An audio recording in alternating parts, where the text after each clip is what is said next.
Maggie and Perloff on the Infinity Sports Network.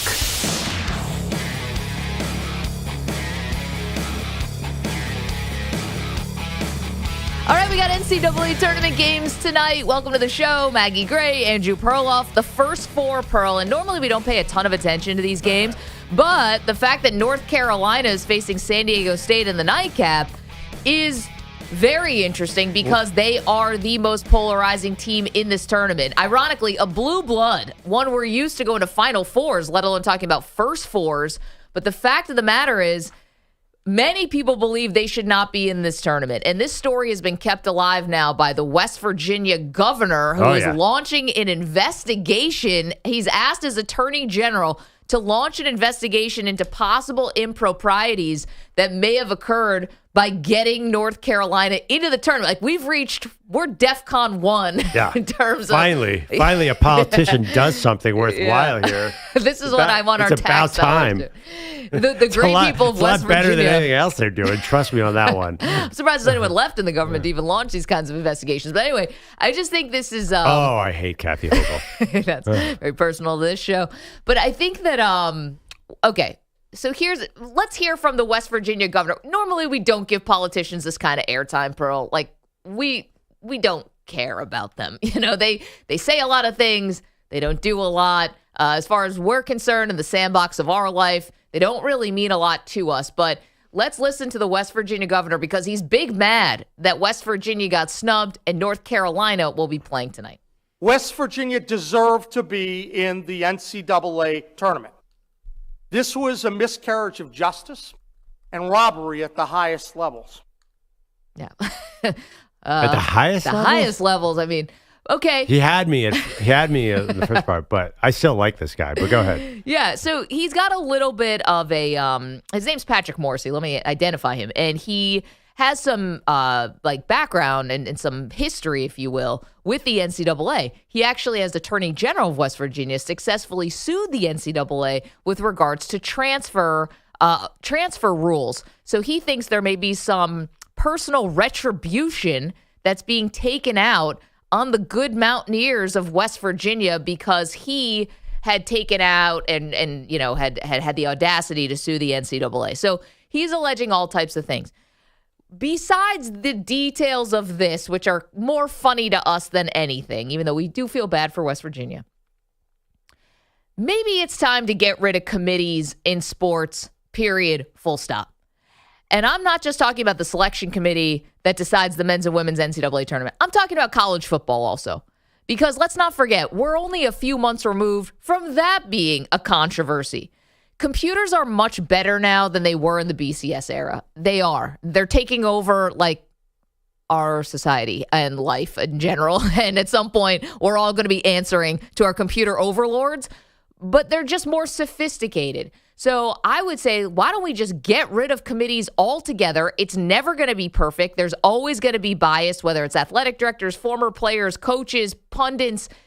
You're always going to have some biases. So why not just leave this thing to artificial intelligence and computers? It feels like the fairest way. Who sets the agenda for the computers?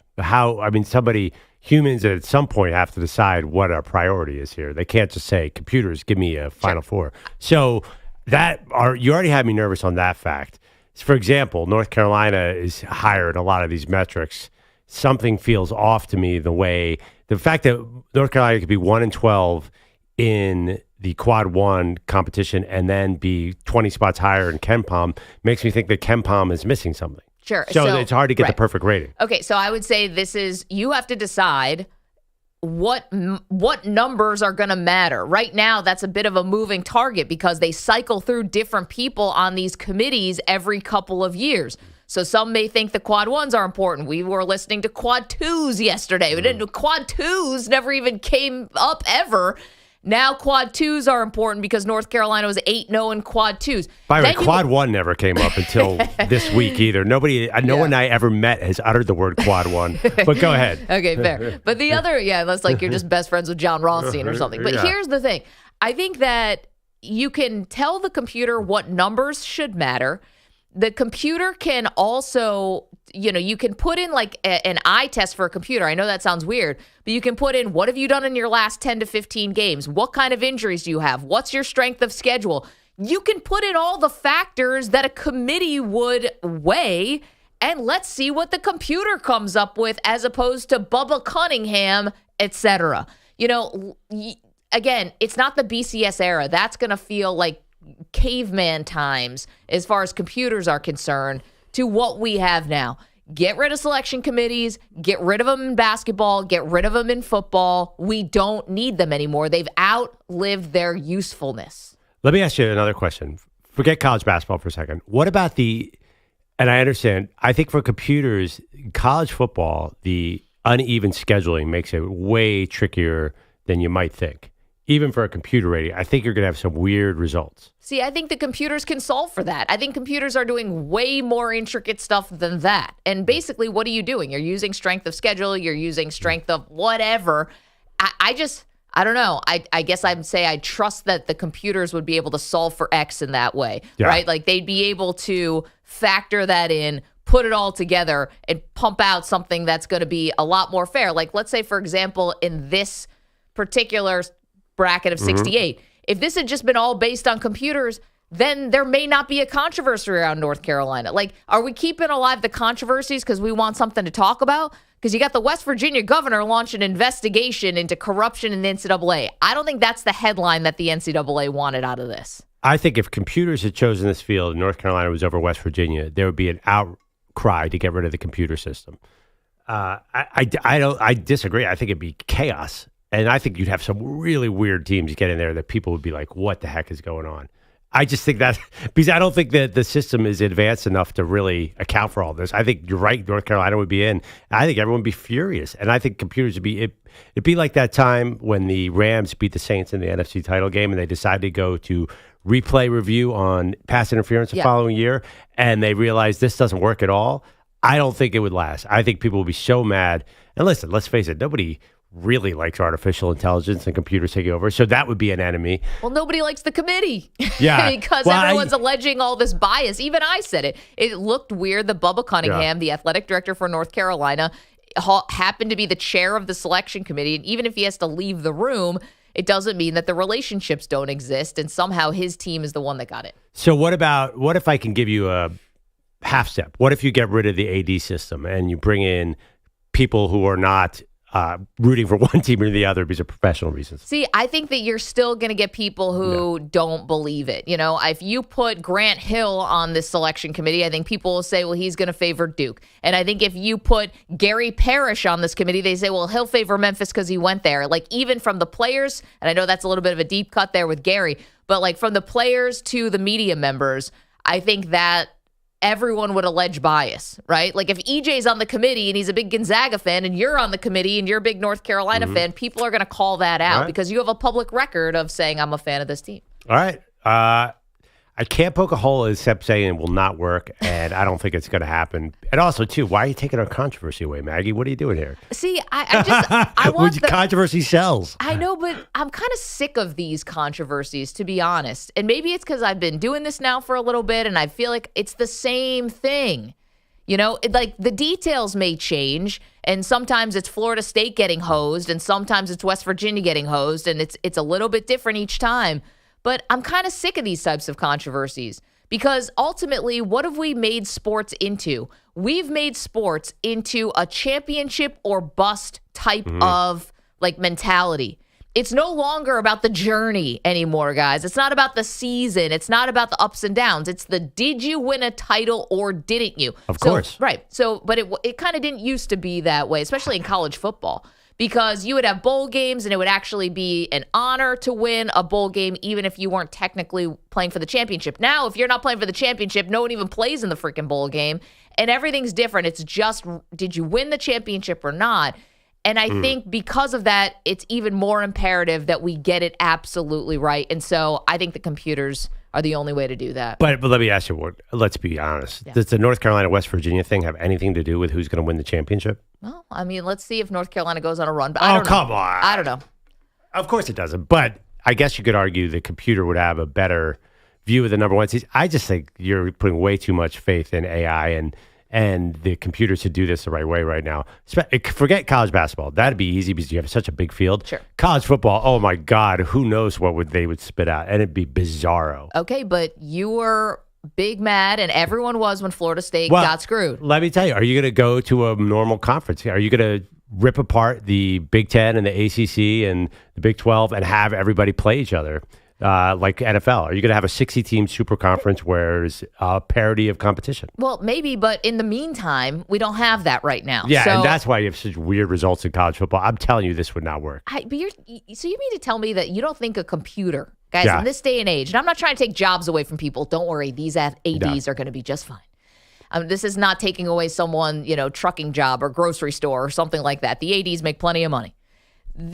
You're telling me, though, that you don't think a computer could understand with a couple data points that, hey, Indiana played a different schedule this year than Georgia? I think they can. I think the computer can do that. I think we all know it would be insane what they came up with. It'd be what weird. What do you think's going to be this big out of left field that a computer, and I'm positing today, and my theory is, let's just get rid of selection committees once and for all. Yeah. Basketball, football, the whole deal. All right. I'm seeing hockey does that. They have a full computer system for their field. Fantastic.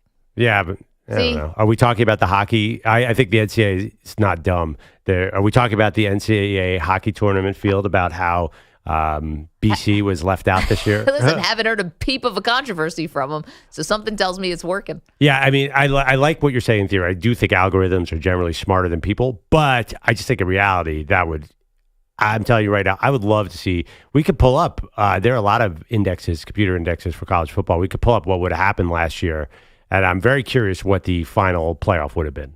Well, the playoff may have been similar. We really had trouble with the seeding this year for college football. But anyway, what do you think? I'm going to announce something right now because I want to hear from you. Got a slightly different twist this morning, though. Perloff, we have a new phone number. New phone, who dis? Yes, for the whole network.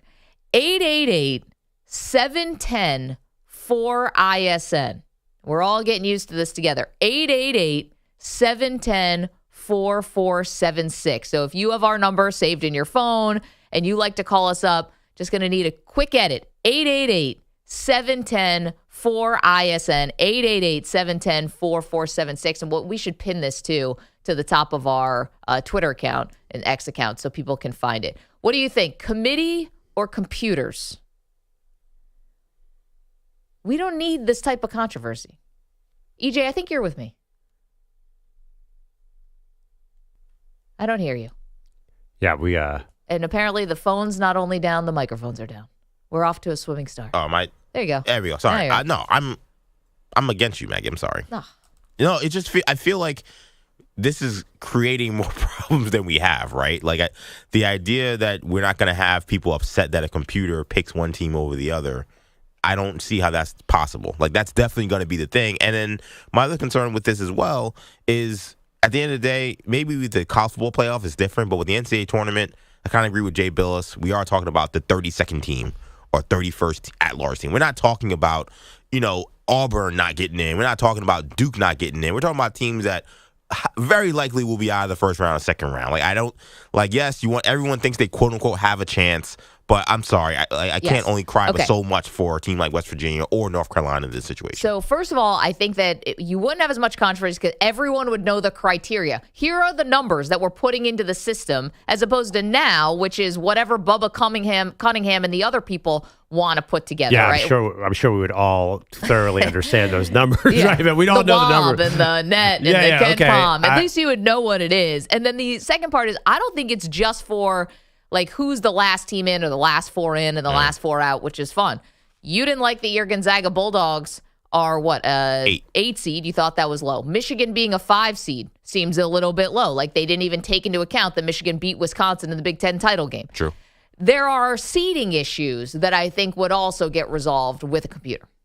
By the way, college football, if I'm looking at ESPN's FPI, Alabama was at number 4 last year, so we could have snuck them in to the there. That would have been good for business. And Ole Miss was number 5. So I do think it'd have very interesting results. Yeah, I mean, I am down. Next time, we can't. It's a little too late for this one, but for college football playoff, we should create a super program to figure out our own playoff system. Yeah, Manny, get on that. Yeah. 888. Sounds like a Kaplan thing. 710. Yeah. Cap could do it. Actually, Cap could do it. Cap could launch something into outer space, probably with a lot more, I don't know, like positivity than whatever the billionaires are doing. I'm sure I've given him assignments I've wanted to shoot us into outer space. That's for sure.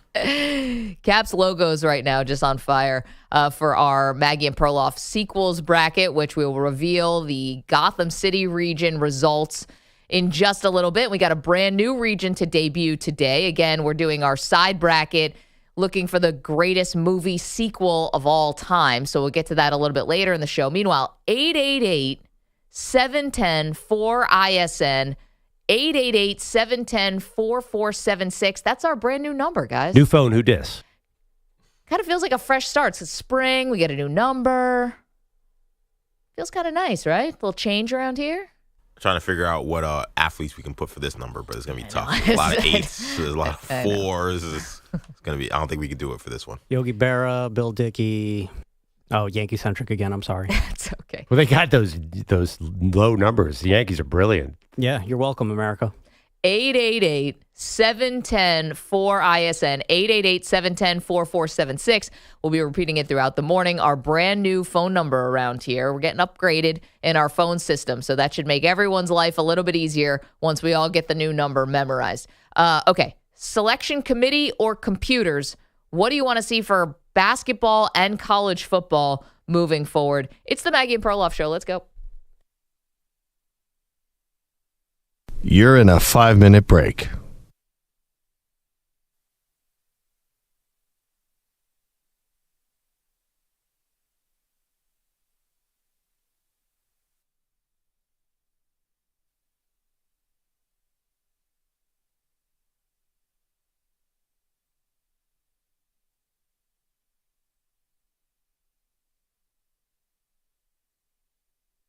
Four minutes, 30 seconds remaining.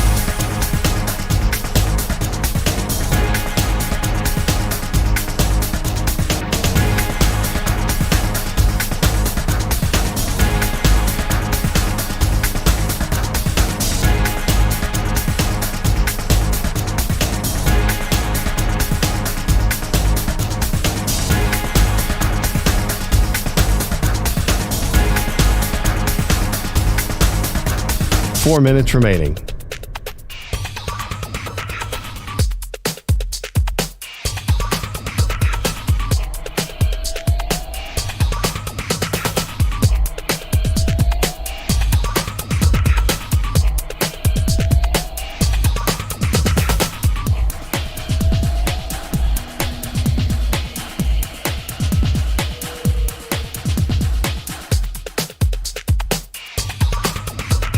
Three minutes, 30 seconds remaining.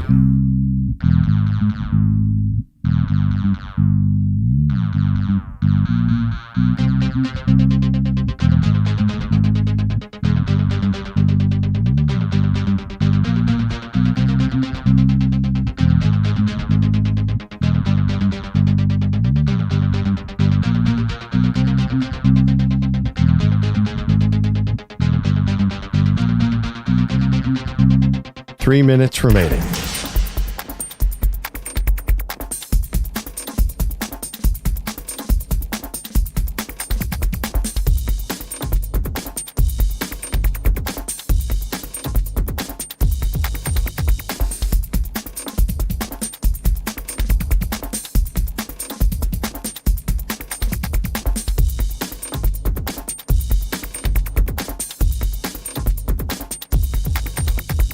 Two minutes, 30 seconds remaining.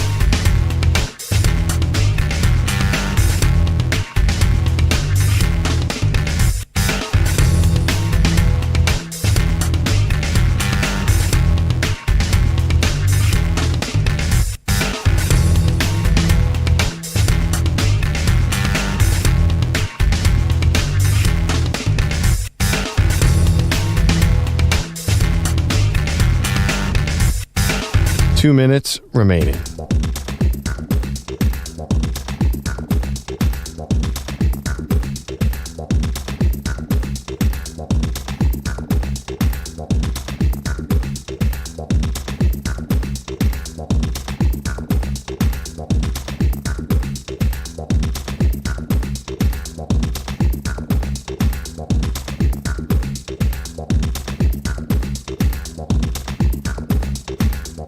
1 minute, 30 seconds remaining.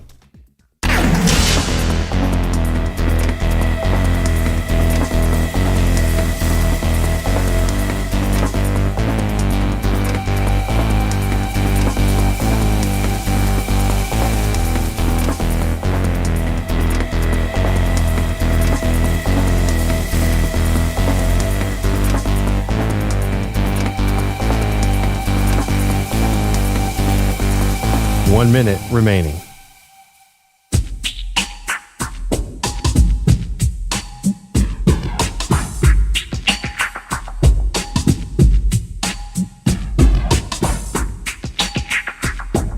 "45 seconds remaining.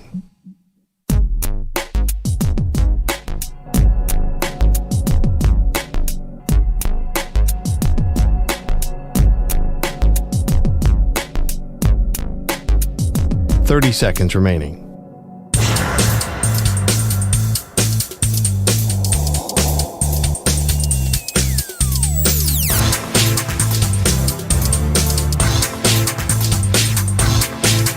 "15 seconds.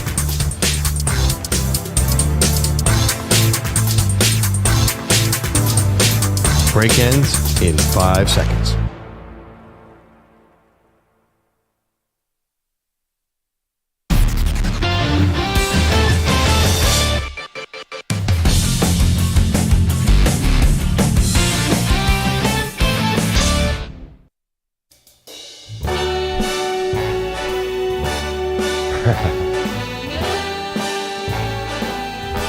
Welcome back, Maggie Perloff Show.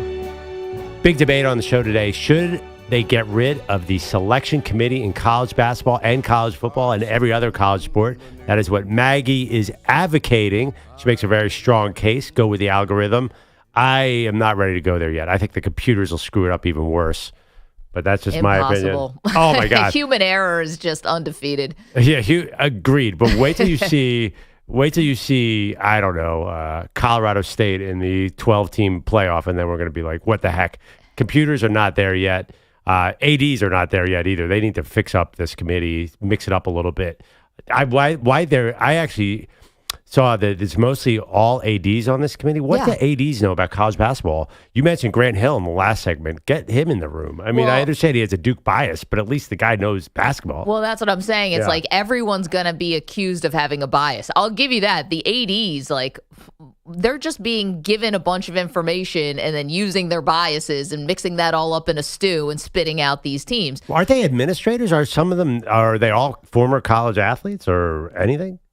I don't know, but a lot of them are ADs. Yeah. And so I know for the college football committee, there are some former coaches who are on that committee too. But again, it's about the look. Like Bubba Cunningham, I keep messing up this guy's name. Bubba Cunningham is the AD at North Carolina. And it's a bad look that he's the chairman of the selection committee and North Carolina got in a controversial way.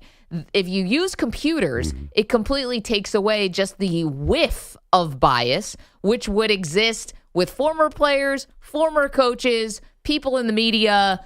You know, nobody believes anything anymore. We all think there's a raised eyebrow and there's something behind this. Like literally the West Virginia governor is asking the attorney general to launch an investigation because he thinks this is some kind of blowback because he once sued the NCAA as attorney general before he became governor. We don't believe anything anymore. So the computers, I think, is the only way to make the appearance of fairness. I was wondering, are most of these ADs former athletes? That's what it was. Did Bubba Cunningham play the sport? I know Ward Manuel obviously played football. You can tell because he takes up the entire screen. But are ADs more businessmen? They're administrators. I don't know if they ever played sports. So a lot of them are former athletes. Like some of them are famous. But yeah, I just think it's a crazy. You do have a point about the wrong people are selecting this tournament. But then again, EJ had a great point last segment too. This North Carolina, West Virginia thing probably will not go a long way in determining the champion. Most likely. It's a long shot, that an 11 seed is going to change all this. So I think it's kind of fun to argue about committees personally. Controversy obviously is a huge selling point for any sport. I mean, NFL thrives on it. Everyone has a million controversies about the NFL, and ratings keep going up. But that's besides the point. That is not really what you're arguing about. You know that the committee is not going anywhere, and the computer would screw it up. And by the way, we did an AI generated bracket. Yeah. And I have major problems with it. Major problems with the artificial intelligence. Well, we did an AI-generated bracket for our movie sequels bracket. Yes. Stakes slightly lower, but I would say that Says you. we were the ones who actually came up with the movies. Right. We just use AI for the seeding. Except that there was argument about the criteria of what we put in the AI, and that's why your stupid movie, Ghostbusters 2, is advancing. Yes. Because it went up against a totally weak, overrated, Bubba Cunningham-generated movie. Listen, it's not my fault that Rotten Tomatoes gave Jurassic Park 2 this really high rating. It gave it a 48, and it was even lower than Ghostbusters 2. How did it get a 2 seed? Well, but you're only mad at this one seeding. The rest of the Rotten Tomatoes ones you were fine with. No, I went back. The computer has many mistakes, and that's what's going to happen. And you think it's weird for our movie sequel bracket? The actual college basketball, what the computer spit out, would be nuts. And that's why North Carolina is in the tournament. Because for some reason, their Ken Palm is way higher than West Virginia, and it doesn't make any sense. The Ken Palm. The movie sequel bracket, you're actually breaking news to me. I did not check the results. Did Ghostbusters 2 actually upset Jurassic Park 2? It was leading last night. I'm sorry, I have not updated early this morning. It was definitely leading at some point last night. 52-48. Fake news. We're going to reveal the results at 7. Okay. Yeah, this is not an update. I mean, vote. listen, this thing is right now fluid. it is a this is razor moving sharp fast. vote. You can go to our X feed and vote on this too. Moving, what's the deadline, EJ? Do you know when this poll ends? Technically, the polls close at 8. Most of the results are usually done by around 7. That's when we announce them. But for this matchup we're talking about, Ghostbusters 2 versus Lost World, it is a dead heat. This might have to go straight up to 8 o'clock. Yeah. Man, I don't think this is about seeding or anything like that. I think you guys just underrate Ghostbusters 2. It's a fantastic plot. If you've never seen it, it's an evil painting, Vigo, from medieval times, who comes alive because of some, the evil slime and tries to turn New Yorkers against each other. And who are you going to call? Ghostbusters. So I would just say go back and give it a second chance. It's a great movie. I'll stand by that. Bogusch is laughing. It's a good film. It's got all the 4 Ghostbusters. Everyone came back. I know. I just wish somebody loved me the way you love sequels. Comedy sequels, yeah. It is the strangest blind spot of a normally rational person. Yeah. I'm rational. Well, there's a couple things. The fact that you don't like flan or ice cream, that's the one. The 2 things about you and your love of comedy sequels are the only 2 things that are way out of the mainstream. I've got a couple of things on the list. Oh, her big feet? Well, is that I can't help my feet. No. Yeah, that was God-given. It's not a choice. Yeah. No, the when she comes in and talks about listening to preseason NFL games not in New York on the radio, on a Thursday night, that scares me a little bit too. Well, they're not on TV, and I'm trying to get some intel on teams I don't get a chance to see. We just had a big discussion about a very similar topic last night. But please, actually, right? There must be a lot of weird things about you. If you think Ghostbusters 2 is a masterpiece, then there's got to be some other blind spots. We just haven't seen them yet. Harold Ramis, Dan Aykroyd, Bill Murray, Sigourney Weaver. I forgot the name of the guy who plays Winston. Rick Moranis. It's a great cast. Haterade is what you guys are drinking. Talking about and also there was some bias. There was some Bubba Cunningham style bias yesterday. We were doing the brackets. You're like, yeah, I didn't really care for this Jurassic Park 2. You said that on the air. I did. Therefore, and nobody did because it's terrible. I don't know what happened to that. But how is that a 2 seed? I don't understand the search that Cap put in there. The AI, and that AI. is that's the tip of the iceberg. This is a sequel bracket. Can you imagine how they would screw up college basketball and college football? It's too important to leave to the computer. Yeah, imagine Ohio State basketball gets a 3 seed. We're like, this shouldn't be in the tournament. It's already screwed up, guys. I hate to tell you. Okay, number, actually, 888-710-4ISN, 888-710-4476. New phone, at the end of the day, Auburn's a 1 seed and Duke's a 1 seed. Yeah, they got right. We're going to forget all of this by Friday. And by the way, you're speaking all the 13s and the 12s. You're going hog wild on the lower seeds. I'll tell you what, Hubert Davis, if they lose this game, though, it's going to validate what all the critics are saying. They've got tons of pressure on them tonight in Dayton, Ohio. Yeah, I know, really which makes you think that they will really ball out, but they can't beat a quad one team. I know. They're 4.5-point favorite in this game. It's like nothing. I kind of liked what Chris Walker told us yesterday on the show, which is that like even if they go on a run, like this was a bad season because it's North Carolina. Like if it takes you this long to figure it out with the talent that they have, like unless you win a championship, like there is no good job, good effort for going on. I disagree actually with Coach Walker when he said that. I think if they go from the first four to the Sweet 16, that's a kick save and a beauty on what was a bad season, which will now be remembered as a Sweet 16 appearance. NCAA tournament is so random. You don't know how the other team, the seeding, place you're playing. It could be altitude. It could be weird times. The tournament is madness. That's why we call it that. I think to validate what has been a rough season for Carolina because they win 3 or 4 games in this, I kind of agree with them. Carolina was supposed to be a national championship contender. If they get to the Sweet 16, I think you would say, well, they got hot at the right time or whatever. I mean, first of all, I have a lot of faith in Armando Bacot to come up big tonight. Is he still there? I know you know he's not. But he's not. He was. He's working on Wall Street now. He was on Hubert Davis's team last year, I think. Year. No, I mean when Hubert Davis was at North Carolina playing. Yes, on hands, bro. That's again Vince Carter too. Because of the COVID year, you're going to get a lot of old dudes. In this R.J. Davis is playing in this. He's still on the team. Who's that? R.J. Davis has been their point guard for 5 years. Stepanak legend. Yes. Yeah, he was Boogie Flam before Boogie Flam was Boogie Flam. That's right. That makes sense to about 3 people. By the way, making a return. Get that drop because that made no sense.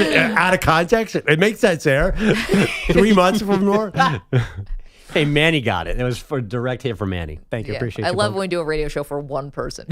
By the way, we played New York, and we could do it later, but we didn't even explain why. Oh, I'm assuming it's leading Bogusch's update. Again, selection committee versus computers. Guys, I don't think the committees have usefulness anymore. 888-710-4ISN, 888-710-4476. I assume you're leading your update with what happened at Madison Square Garden last night. It's all sponsored by Progressive Insurance. Insurance for motorcycles, boats, and RVs for protection on the road and on the water. See how much you could save at 1-800-PROGRESSIVE and Progressive.com. Ladies, my Mercedes. Yes, our friends to my left watching their Knicks last night, hosting the Heat.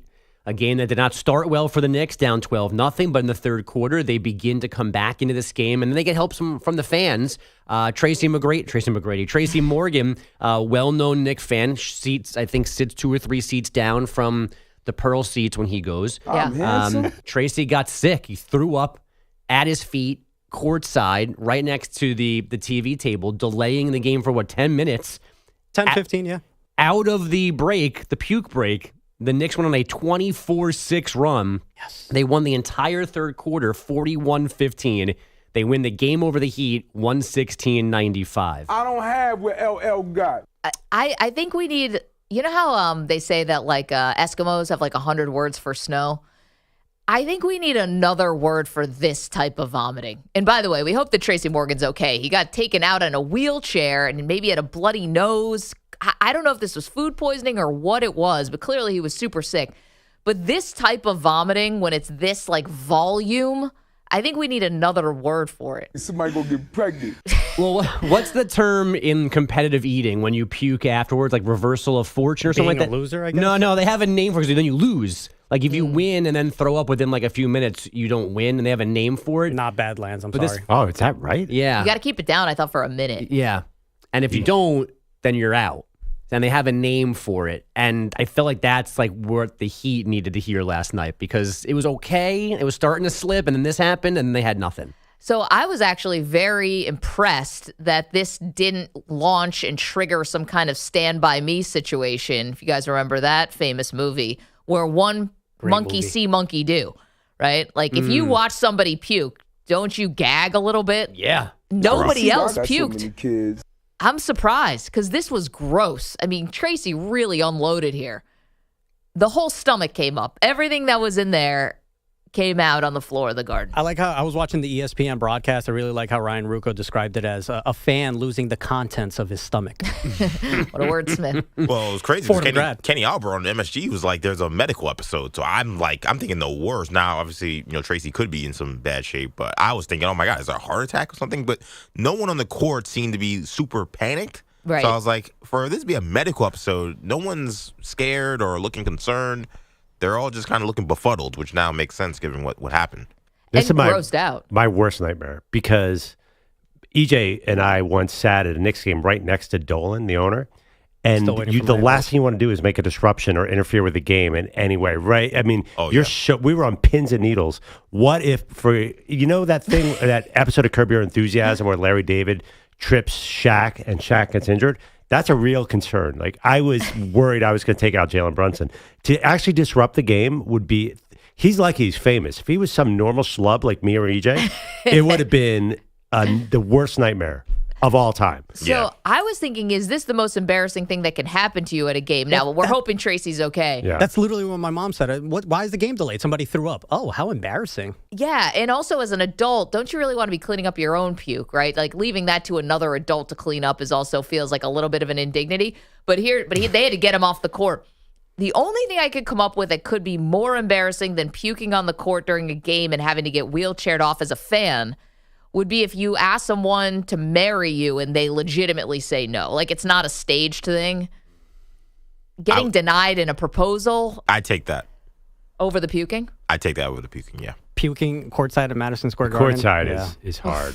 Because at least the proposal, you did learn something. You did learn, okay, this person is not for me. So as painful and embarrassing as this is, I'm going to be better off for it in the end. Sure. There's nothing being better off from puking on national television and everyone seeing it. But there is sympathy for Tracy because the assumption is like something happened to him. He wasn't 16 Guinnesses in the bag on St. Patrick's Day and got drunk and threw up. Like, hope not. So you're like hoping he's okay, which I think maybe helps on the embarrassment front. That's like not his fault. Like if you were like dead drunk making a mess courtside, then there's no sympathy. You suck. Also, never come back. There's no sympathy for the person who asks a woman to marry him. They deserve that too. You're right. Yeah, I mean, does anybody in America think that's a classy move? Well, no, but I don't know. You're right about that. The sympathy vote, and especially Tracy Morgan, who's kind of like beloved. Right. And has had health issues. Yeah, let's preface it by saying, again, I hope he's okay. Yeah. You know, Manny and I were, I keep on name dropping. I love bragging about how we get this access to Madison Square Garden and Maggie's not even allowed to step foot in it. That's a side topic. Can't even be in the 400 level. Remember that sushi we were downing the other day? What if that went wrong? That's what I was thinking too. Did he have some bad fish? I doubt it because Madison Square Garden, they know what they're doing. But that crossed my mind too. Well, think about it though. I thought that too. I'm like, this is the perfect timing for food poisoning also. Like food poisoning's kind of like 45 minutes to an hour and a half, I think, after you eat. Go ahead, doctor. But wouldn't the whole front row be puking if it was food poisoning? They would have all eaten the fish. Well, you could have got a bad piece. Like you could have gotten the bad fish, right? A lot of options too. You could have gone to the prime rib station too. Oh yeah. The sushi, the lobster is fun. Oh, you know what my favorite part was? The bar. Yeah. No, actually, also led to the puking. They had all these jars of free Halloween candy, like the mini size Reese's and Hershey's things. And Twixes, that was fun too. Every chocolate you could imagine, baby girl. I actually, when you got your Mikal Bridges signed basketball, I think I saw the closets where they keep that stuff because last week in the Big East tournament, the media section is in a makeshift area, arena level, and there were like cage closets full of jerseys, T-shirts, other Knicks stuff, and it said, what's the name of it said something like, Diamond Club giveaway or something like that. So that must be where they go if they need stuff. Yeah. Do all teams get all their play in every sport to sign a bunch of stuff before? But well, yeah, there are some videos where you just see they try to sneak in like a rival college jersey and, players are just signing away. So, yeah, I think players are just signing away, and just. I hope they gave Tracy something after that harrowing experience. Tracy might be some ginger ale and a couple crackers. That was tough. Here's a Precious Achua signed shoe. To puke in. It's big enough. It's probably size 16. That'll work. No, that's a good question, though, EJ. Like, what could you give? I'm pretty sure he's been like a guest on Jalen Brunson, Josh Hart's podcast. Like, what could Madison Square Garden? What could they possibly give this guy? A return appearance. That's it. Return appearance. He sits courtside. Bring him back on the podcast. Tickets. He's Tracy Morgan. Yeah, I think he's good. Meanwhile, he puked his brains out last night at the Garden. Walmart's money is giving him some money. Yeah, that was scary. But we're hoping that he's okay. But man, that was a lot of puke. Yep. Actually, so you watched the video. There's actually not much video, right, guys? There's a photo. There is it one looks photo like Niagara that I retweeted. Falls. It's rough. The photo is projectile. It is tough. I'm not watching. And you know Don't go on my Twitter then. You know what made me feel like this was the worst thing that could happen to you? Because, he's puking and got the guy next to him that stands up, obviously, to avoid it. But the two young ladies that are sitting there next to him and the gross look they have on their faces. Like, I don't know, for any man, when you scare off the ladies like that with something stupid you Bogusch did knows. and they look like that, that is to me like you just want to die. Yeah. You're just like, oh my God, women saw me do this. I'm done. It's over. My favorite part was Steve Sharippa's face after seeing all that happen. My goodness. Sharippa was looking really, really grossed out for the guy who was on The Sopranos. Okay, well, I think we've properly broken down this from every single angle. Tracy Morgan puked at the Garden last night on the floor. Handsome. Yikes. What it was, whenever Manny texts the group about the Knicks, I go on complete ignore mode. Except for yesterday, things got a little emotional. Yeah, we'll get into it later, Bogusch. I know we keep on ruining your update here, but that was I would say a tear-filled afternoon. If that didn't tug at your heartstrings a little bit, you are cold-blooded, heartless. An animal or an adult. Or Maggie Gray. It was all of those things. I took my big feet and went right on with my day. Yeah, we heard you. That shaking you felt underneath you, I went for a jog yesterday. Sorry, America. Thought it was another earthquake in the area. It was Jurassic Park 2 T-Rex style, me out of the pavement. 888-710-4ISN. Great released. 888-710-4476. It's our brand new phone number. New phone, who dis? Spring cleaning around here. We get a brand new number. All right, Bogues. Well, that was that. We got a lot more to do, including more on tonight's first four games. NCAA tournament is here, and we've got some NFL news for you that we must get to. We're going to do that next. It's M&P. You hear that? Look at that. That's a mating call. You're in a 5-minute break.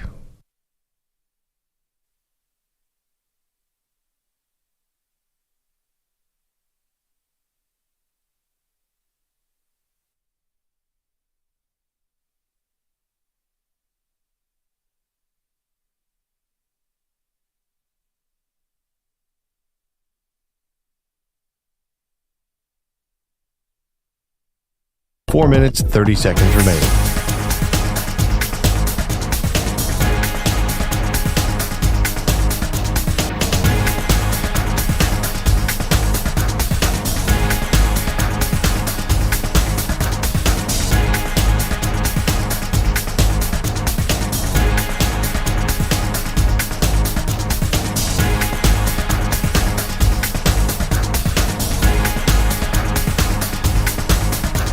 Four minutes remaining.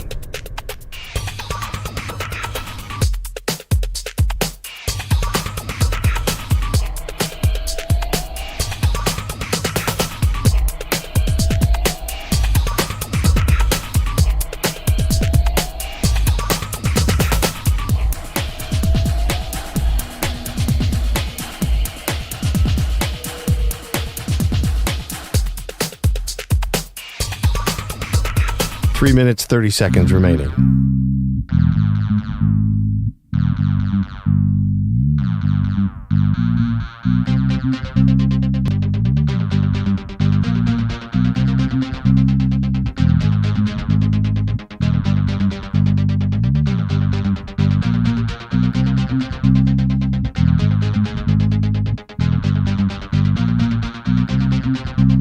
Three minutes remaining.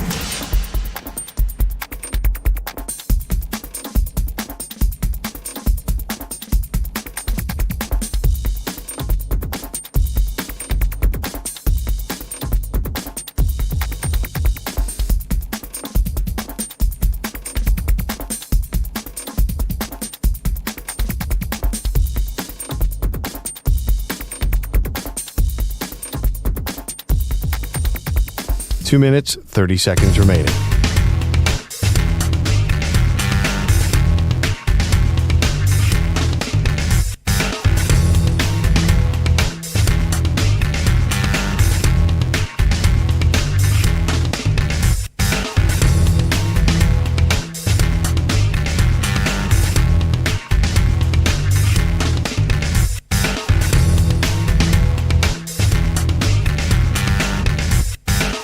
2 minutes remaining.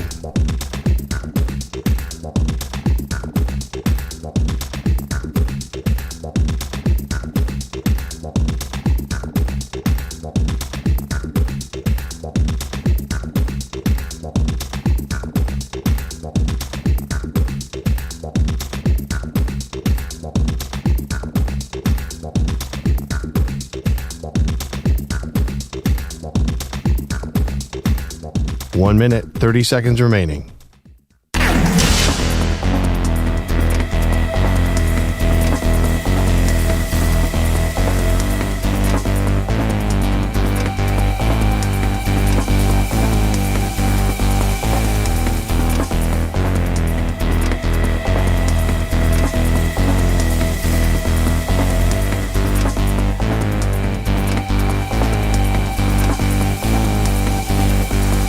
One minute remaining.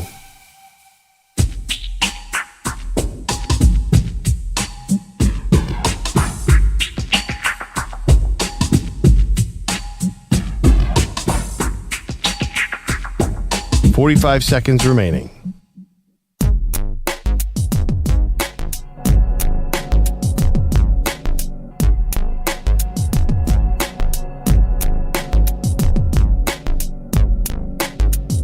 .30 seconds remaining.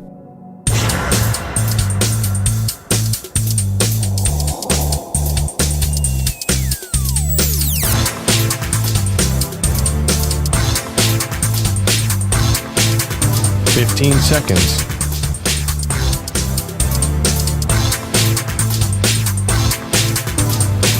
Break ends in 5 seconds.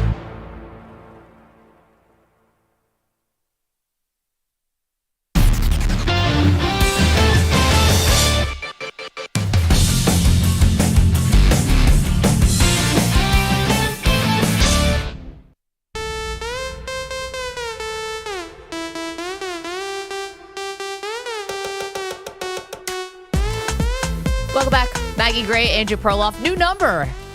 888-710-4ISN.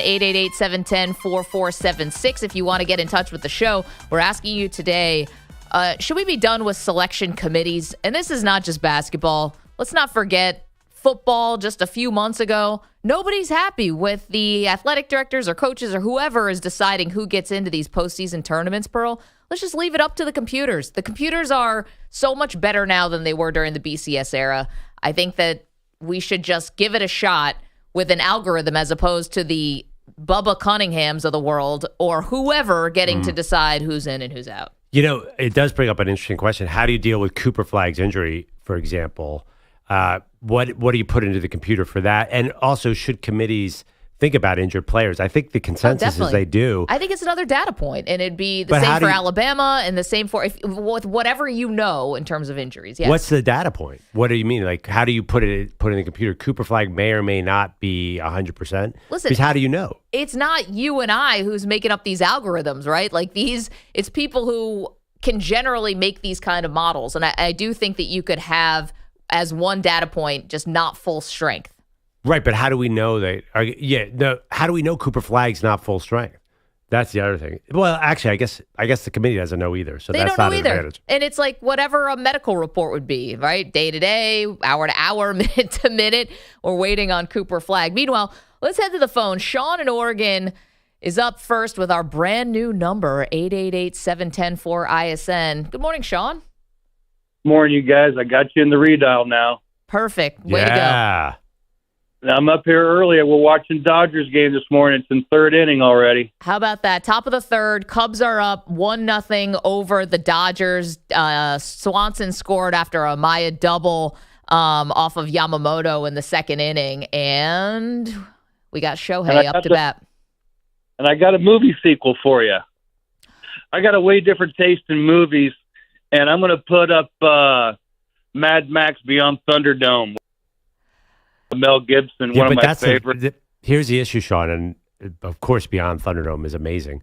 That's the third Mad Max movie, and we're doing seconds. Oh, it's the third one? I believe so. Road Warriors 2. No, it's not. No. It goes Mad Max, then Road Warrior, I believe, and then Beyond Thunderdome. Wow, how does Perloff? This encyclopedic knowledge of Mad Max Shohei Ohtani just I've lined seen the out, Mad Max movies 1,000 times. I actually got to. So this is all I've been talking about outside of this building is the sequel bracket. The Mad Max 1, interesting fact, happened before the apocalypse. It was just about biker gangs in Western Australia or wherever this happens, and it's a creepy movie. It's terrible. It's terrifying. And then Road Warrior was 2, which was awesome. Have you ever seen that one, Sean? I've seen them all. I don't remember. Mad Max 1 didn't get wide release. So here's the crazy thing. We had listen, this was a lot of debate because, EJ and Perloff, I think you guys were both pretty aligned on this. And Sean, thanks so much for the call, dude, and good luck to your Dodgers. We only did the seconds as movie sequels because once you get into thirds, fourths, and fifths, and you got prequels, and you've got the Marvel universe, and Rockies, and Creeds, and all this stuff, it got too crazy. Come on, man. So we wanted to make it as, I don't know if we were trying to go for fair, simple, whatever our criteria was. All right, let's just do whatever the second movie that was made, and that will be the sequel. Right. So the definition of sequel in the dictionary is something that continues the story or develops a theme of an earlier one. So technically, the fourth or the fifth is a sequel, but it got you're right, it wouldn't have been possible. And when you think of sequels, you think of something two. The first sequel is the most important thing. Because you say, are they going to make a sequel to this? They're talking about the second movie. Not to, there was obviously 5 Harry Potter books. They knew there were going to be a bunch of Harry Potter movies. Well, that's the whole thing, right? And so... And what would we have done with Rockies, for example? Are you putting in 3? Are you putting in 4? How are you doing this? We just thought, all right, let's just put in 2. And it just made it a lot easier and cleaner. I didn't know anything about Mad Max. You schooled me on that. We have not revealed the second region of the Maggie Perloff movie sequel bracket. We're going to do that later today. And we've got results for you from the first region, the Gotham City region, top of the hour. We had to deal with the Spider-Man reboots. You could have a sequel in a reboot. Yes, we did do the sequel and a reboot. Yeah, so for those asking, I know someone called about Spider-Man 2. Of course, that would be eligible, but then also Far From Home would also be eligible because that's a different Spider-Man franchise. It's a reboot of the Spider-Man. Yeah. Amazing Spider-Man 2 would also be eligible, though. You'd be a dope to put that on a top 64. Oh, wow. We're unlocking nerd EJ here, which is a powerful I don't know, force. Mr. Mad Max, they shot it in Australia. What did you just say? And then you just read the dictionary definition of sequel? I don't know if you can call anybody a nerd. Mad Max, that stuff, that's amazing filmmaking. No, but, and I didn't even mean that as an insult, the nerd EJ. That is... No, I take that as a compliment. Yeah, I don't think either of us thought that was a mean thing to say. Listen, when he dresses up for Comic-Con, I mean...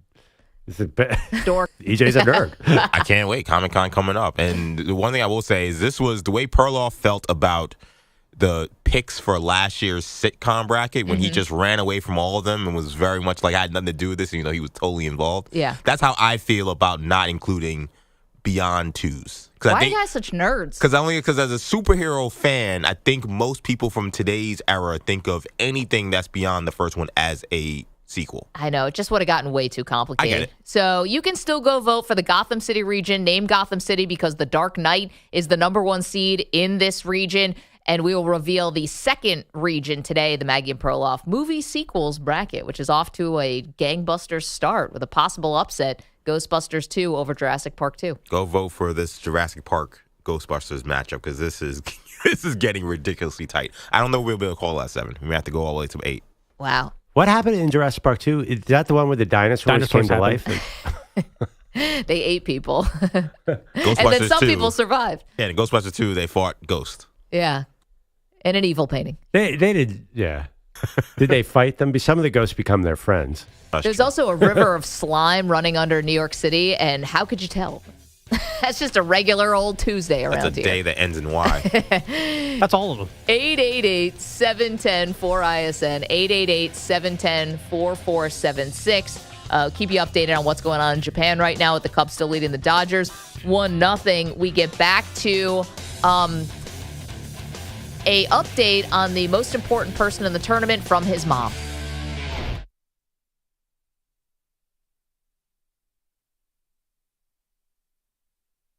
You're in a 5-minute break.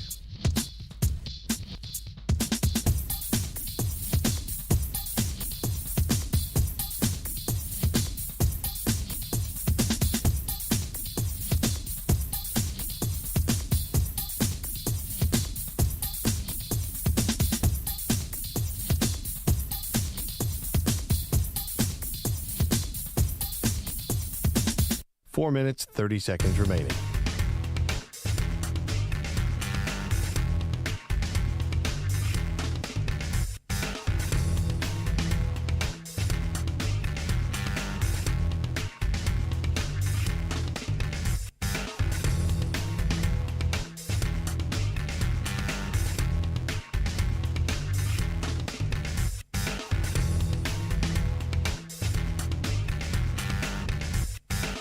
Four minutes remaining.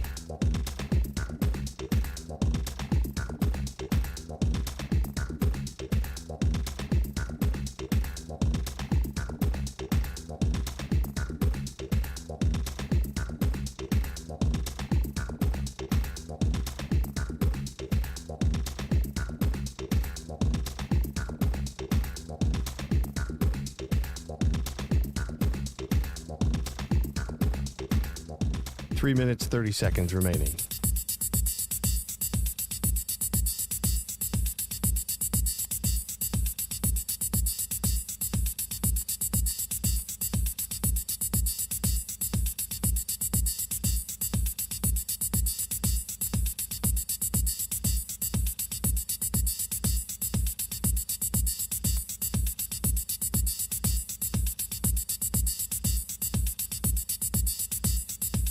Three minutes remaining.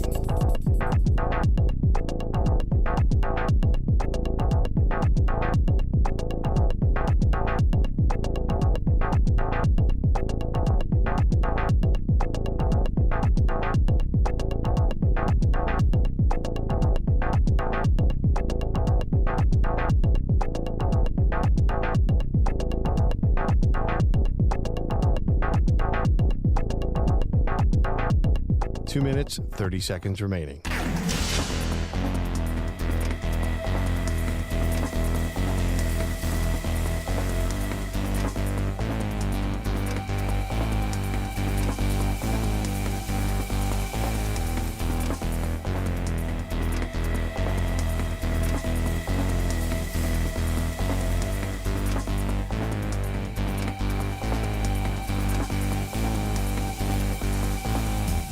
Two minutes remaining.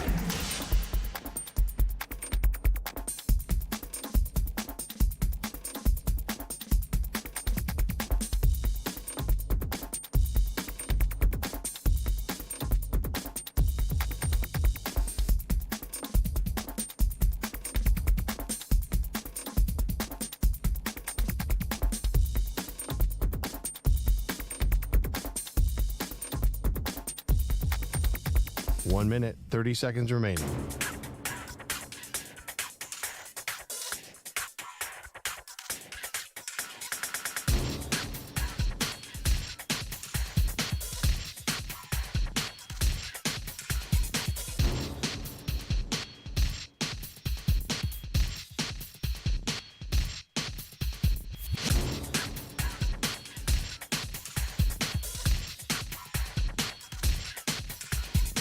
One minute remaining.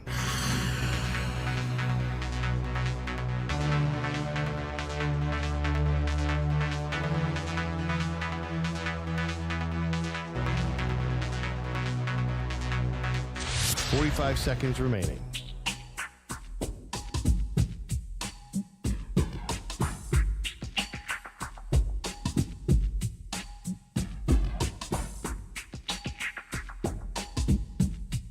Thirty seconds remaining.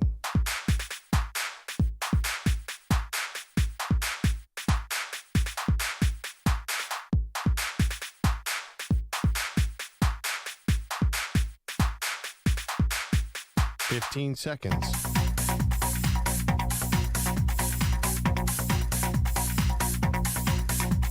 Break ends in 5 seconds.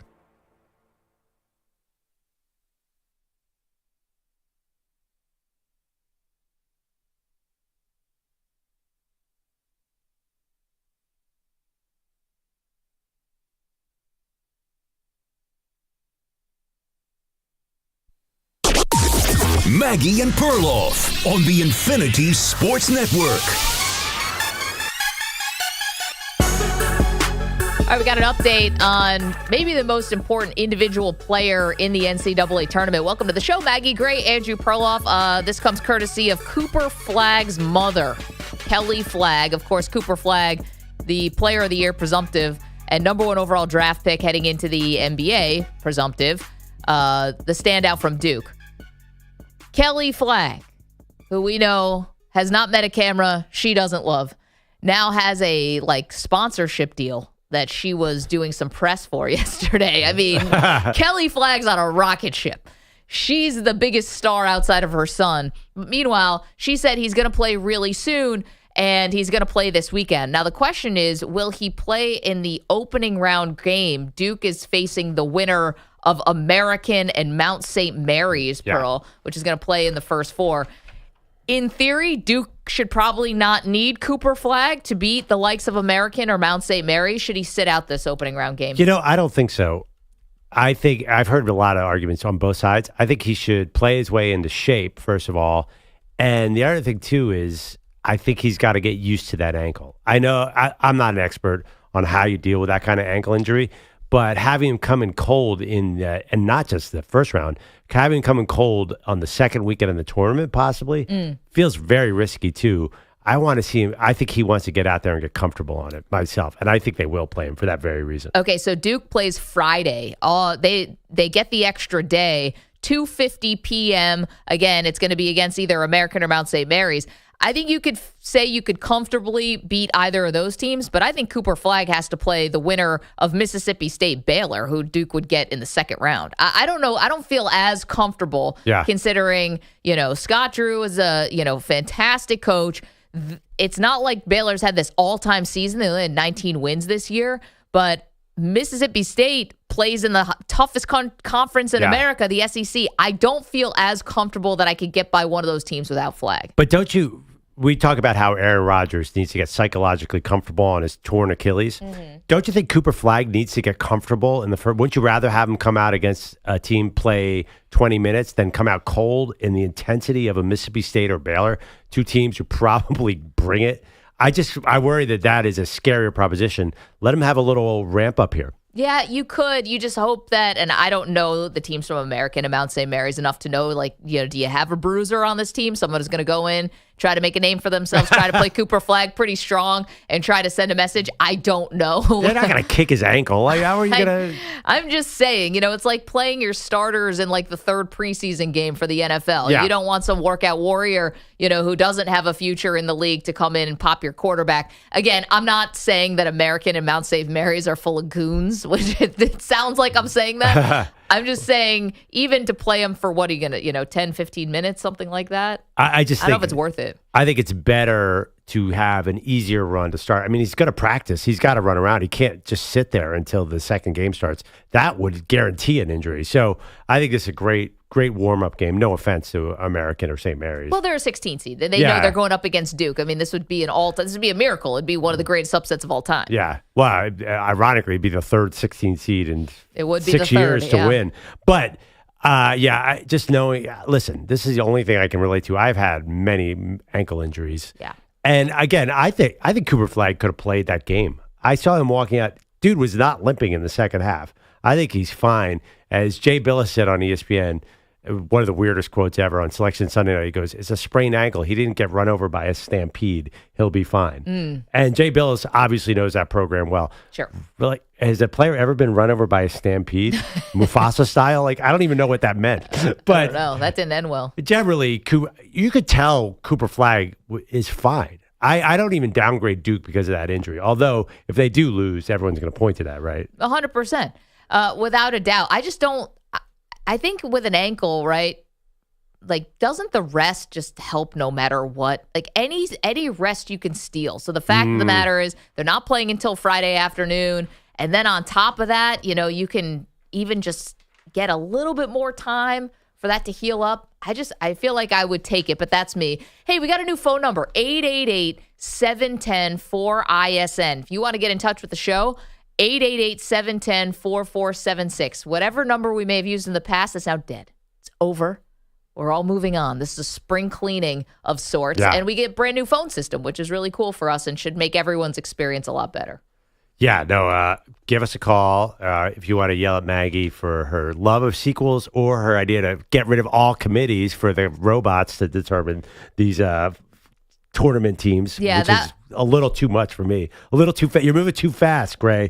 So this is something I brought up last hour, which is why do we even need selection committees anymore?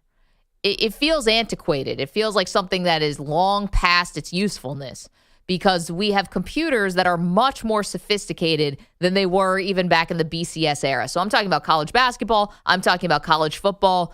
The committee, outside of having to throw some patsy up there to answer unanswerable questions to ESPN hosts or CBS hosts, the theater of it, I don't know why we need this anymore. You can enter the data points you want to enter. You can solve for strength of schedule. You can put in, momentum, injuries, all of these things into one big algorithm and then spit out the teams. Like, let's give that a try as opposed to athletic directors who may or may not be watching all of these games. Well, injuries, though, you'd have to input a lot of opinion into that because a human at some point is going to have to determine how bad the injury. The computer can't figure out how bad an ankle is. They have to get input from some doctor or something, right? Oh, listen, I just find it hard to believe that with the power of computers now, we can't find a way to put that in as a possible point. And yeah, would it be a lot easier if it's like, back in the day, Kenyon Martin, who breaks his leg right before the tournament? That might be a lot easier. He's going to be out, right? This is a little bit more dicey, but again, we're doing a lot more with computers now than stuff like this. So if you're going to go full computers in college football, which is also you're advocating, then why not get rid of the conferences and go to divisions like football and have a regular schedule? Listen, that's for TV contracts, and there's all these other things that go into why we have conferences. I'm talking about how we determine the postseason. But if you want this is about having the most fair way to determine the postseason. I think if you're going to do that, just take the next step and have a Power 5 conferences that all play each other. Okay, but now you're saying I'm moving too fast. Now you might be moving too fast. You're talking about totally blowing up the sport. Well, listen, more than it already has. I could work for the SEC because I'm sure that there's somebody in a boardroom there trying to figure that out as well. If you're going to make it fully fair, then make it fully fair. Don't have an uneven schedule. Because even at football, there's so many variables. That computers, they might be more effective, but there's still a lot of limits. For example, if you're looking at the draft prospects, why can't a computer determine who's a better player? I mean, I think you can. I mean, Daryl Morey from your 76ers came out yesterday and said they use AI when they're doing player evaluation. Right. And people freaked out. But to be honest, it's pretty smart. It's not the full data point for a player, but I'm sure if NFL teams could figure out who the good quarterbacks are or who's going to translate to the league, of course they would use that. Right, but the problem is it's way too big a challenge. Analytics is so hard to apply to football because there's so many moving parts. Baseball is a pitcher and a batter. That's why it's the original analytics sport. The data set in football is huge, and that's why it's really, really challenging to apply some of that stuff. That's why computers can't figure out the best draft picks. Okay, but you're asking computers to project something. I'm asking them to take all the data we already have and create a bracket for it. I'm not telling you who's going to win. I'm just telling you who deserves to be in by the criteria. This is not predictive. This is reactive. There is an element of predictive, though, right? If there's a major injury, they downgrade a team. I'm just saying you can put that in, but you're asking a computer to forecast years down the line about whether or not J.J. McCarthy is going to be a good quarterback. I'm saying look at everything that has happened. Tennessee did this year and determine up against Mississippi State if they deserve to be in the tournament or what have you. Okay. I mean, you do get into the definition. Are they trying to pick the best 68 teams who are going to be the most competitive for the title or the teams that deserve it? I think there's an element of both in there. So there is a predictive element. That's why Florida State got knocked out of the Final Four because their quarterback went down. These committees do say your star is injured. We're not putting you in. Yeah, and everyone was ticked off about that. Yeah, I know. That was not popular. That is not the example you want to use for why we shouldn't have computers. And when the Bubba Cunningham or one of the guys came out and said that kid was injured on West Virginia and he got hurt the 2 months ago. The first week of December. So they said, again, it's complicated. Man, we would hate you know how this works. We would hate the computer rankings so much we would destroy it. We'd be yelling we hate the human rankings. Yeah, I know. It's great. Your opinion. 888-710-4ISN. 888-710-4476. That's the brand new number to call to get in touch with the show. All right, you guys want to reveal some results from yesterday? The Maggie and Perloff movie sequels bracket. Region 1, the Gotham City region, is live, and we've got some updates for you. Okay, so here we go. Dark Knight steamrolls as the number 1 seed over the 16 seed D2, the Mighty Ducks. Truckload of soldiers will be blowing up. Nobody panics. Because it's all part of the plan. But when I say that one little old mare will die, well, then everyone loses their minds. Man, Heath Ledger was so good in that movie. Dark Knight moves on, 78%, 22%. In the 8-9 matchup, an upset, a slight one. Toy Story 2 takes out Ocean's 12. Buzz, what is going on? Hold on. Oh. I am Buzz Lightyear, and I'm in charge of this detachment. No, I'm Buzz Lightyear. I am Buzz Lightyear. I'm Buzz Lightyear. So, who's the real Buzz? I am. That's so good. No upsets in the 5-12 matchup in this region. Kill Bill Volume 2 advances over the 12 seed Deadpool 2. I overreacted. You overreacted? Moving on, the 4 seed also survives. Captain America Winter Soldier beat out the 13 seed Addams Family Values. What unit you with? 58th Pararescue. But now I'm working down at the VA. Sam Wilson. Steve Rodgers. I kind of put that together. More chalk for you in this Gotham City region. The 6 seed Superman 2 marches on. Bad Boys 2 goes home. Okay. Clark, let me see your hand. Give it to me. No, sorry. Let me look at it.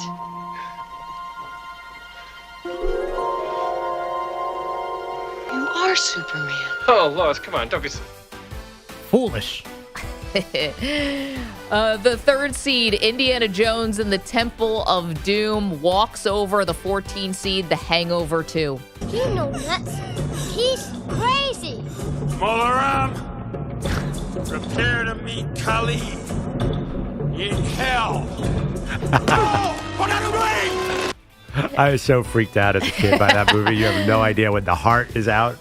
If you look at the attempted fake heart, that is bad CGI. Anyway, it's good. And that kid won an Oscar. Yeah, like 2 years ago. Yeah. As a full-grown adult. No, you meant for that movie. I was confused.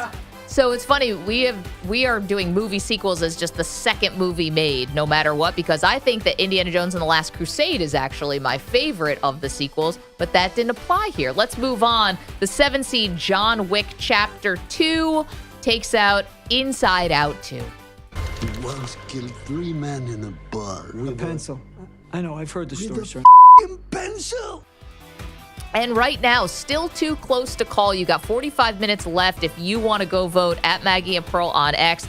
The 2-15 matchup is a knockdown, drag 'em out.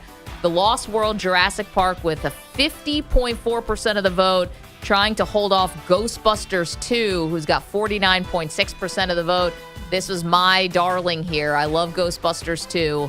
And I'm predicting big upset here. So again, 45 minutes. Come on, man, to go vote. It's a sneaky hot team right now. John Wick 2. I fear. I don't know what the difference between John Wick 2 and 3 is. I saw John Wick 2 on cable. I think John Wick's going to make some noise here. What about John Wick 1? What's the difference between 1 and 2? Well, we can only do sequels in this bracket, Manny. Fair enough. I mean, welcome to the show. Has anyone ever been able to stop John Wick? Let's be serious. Boban couldn't. Yep. How many movies do they have? Need to comment. 4? Are there 4? There's definitely 4. There was a 4th one just came out, I believe. So I could see John Wick 2 making a run in our movie sequels tournament because it may be like right in the wheelhouse of our audience. But going up against Captain America, going up against Dark Knight, I mean, this is stiff competition in similar genres. So yeah, the Dark Knight is our number 1 overall seed, by the way. What? Yeah, which is tough. Usually that doesn't bode well for teams in the tournament. But actually, for this one, John Wick is not it's a kind of a different genre altogether. It's an action movie. Yeah, but I think that Captain America and Dark Knight are not action movies. They're superhero movies, which are very different. Okay. I mean, EJ, help me out. Yeah, John Wick is not a superhero movie. He's just a normal man with a dog. Right, Yeah. but are superhero movies action movies? they definitely are. Oh, they No. are. Yeah. They are, but Nah. it's still within its own genre. They're closer to sci-fi fantasy. I mean, With some action in it. Well, I think it depends on the Nah. person They're too, though, fighting. right? Because if it's Batman, I would argue that's more of an action movie. Now, if you're talking about Which is The funny because Avengers? it's a superhero. right, but he has Batman. no powers. You guys, we're talking like this Oh my is not, God. like the Notebook going up against Winter Soldier. But They're, no, but they're like- very close. Daredevil, like Daredevil, for example, like that's like he's closer to an action movie than a sci-fi movie. He's a Nobody's blind comparing lawyer. Fast and Furious to Avengers Endgame. Those are not similar movies. Right, Both because there's action like movies, though. no, but there's like space and there's aliens involved. Well, have you the seen sci-fi. Have you seen where Fast and Furious is going? They're launching cars into space. How's that not a sci-fi movie? Manny's right yeah, about like on this. the 8th one or the That 7th did one. happen. How about this? This kind of reminds me a little of the remember seeing classic Ludacris up there. rock conversation that we had a couple weeks ago about what is classic rock. And it's a genre, right? And so these are genres of like action, adventure, maybe a little sci-fi. This is how I would put it. Are you in the mood to watch this kind of movie? Right? Which is going to be a lot of action, a lot of lights, a lot of noise, a lot of kicking people's ass, stuff like that. I think you have the same mood to watch John Wick 2 that you would Captain America or Dark Knight. You're in the mood to watch people beat each other up. I think those are two examples that fit closer to John Wick than most superhero movies. I need to see something bloody. In Those reality, movies are Marvel more- movies are way closer to comedies than any. I mean, actually, I think it was Spielberg said they're basically comedies with a little sci-fi in them. They're very, very funny. That's like their secret sauce. So it's an action comedy movie. It's a fantasy comedy movie. I mean, how I watched specific John do we Wick- need to get here? I watched John Wick 2 again this weekend. Oh my God. It is. A lot of people meet their end in this movie. I love that. I love how you said that. Yeah. It does not go well for the henchmen, Mag. Something bloody. Mm-hmm. Well, if he killed three people with a pencil. Many people were unalived. That's another way to say it. Something bloody. 888-710-4ISN, 888-710-4476. Again, you can still go vote. Big upset brewing, Ghostbusters 2 over Jurassic Park 2 in the movie sequel bracket. Will reveal the next region at the top of the hour. Meanwhile, we've got real live baseball on, guys. Real live baseball happening. Shohei Ohtani literally playing right now in Japan. 0 for 2. Cubs and Dodgers going at it. We'll have a little more from that in just a moment. All right, Maggie, we had another sport in here. It's so much fun, and the best way to enjoy all sports, of course, is Prize Picks. We got NBA playoffs heating, about to start. We got the tournament. We have soccer. We have e-games. We have it all going on. The best place to cash in on your favorite sport. Over 10 million members, billions of dollars in award winnings, Prize Picks. They've made daily fantasy sports accessible to everyone. It's so easy to use. You pick 2 or more players across any sport, pick more or less on their projection, and you can win up to 1,000 times your money. Yeah, and this is the time, too, where you have to be really strategic, especially with the NBA. We're seeing a lot of blowouts here, and so you've got a lot of good stats, bad team guys like LaMelo Ball, who right now you can have more or less on 27.5 points. Guys, he's hitting that. To go with Cam Johnson, Brooklyn Nets, again, another team totally out of it. 25.5 points, rebounds, and assists. You got to take advantage of the guys who are padding stats on bad teams. That's the secret here with Prize Picks, America's #1 daily fantasy sports app. It's available in more than 40 states, including our good friends in California and Texas. So what do? You download the Prize Picks app today. Use the code M&P and get $50 in bonus promo funds instantly when you play $5. That's code M&P on Prize Picks to get $50 in bonus promo funds instantly when you play just $5. So win or lose, you get $50 bonus credit for just playing. It's guaranteed. Prize Picks. Run your game. Must be present in certain states. Visit prizepicks.com for restrictions and details. Mand P.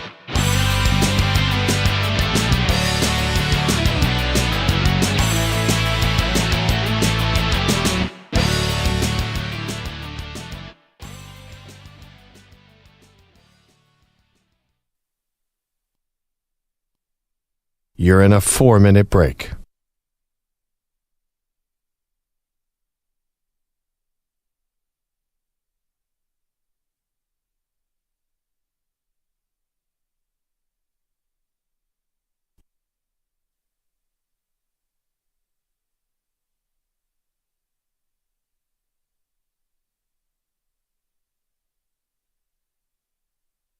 3 minutes, 30 seconds remaining.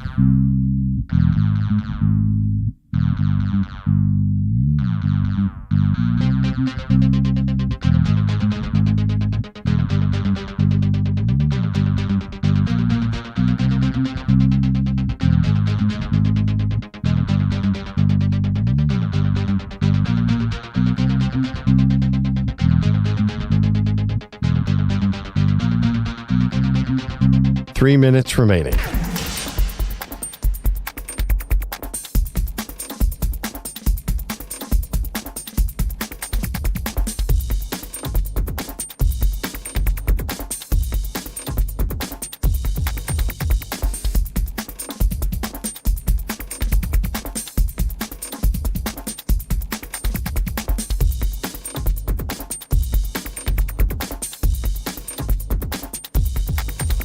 Two minutes, 30 seconds remaining.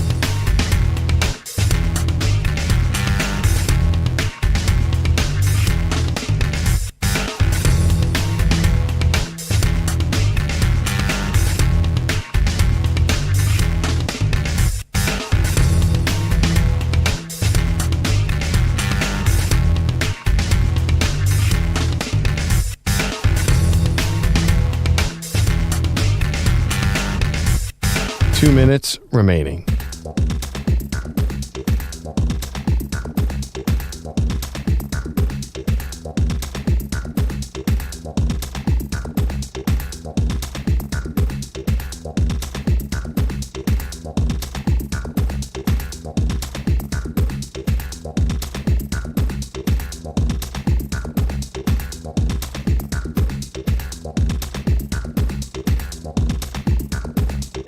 One minute, 30 seconds remaining.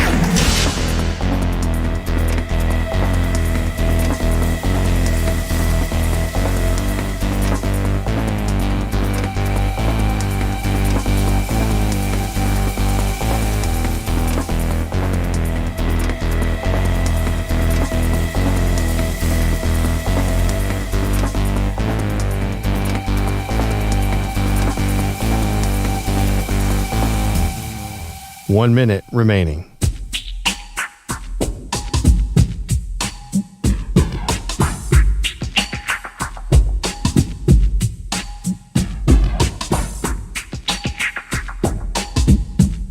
Forty-five seconds remaining.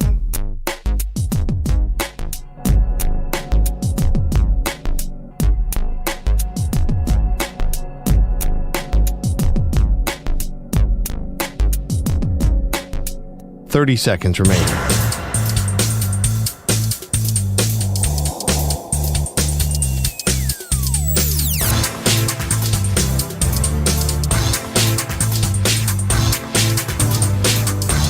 Fifteen seconds.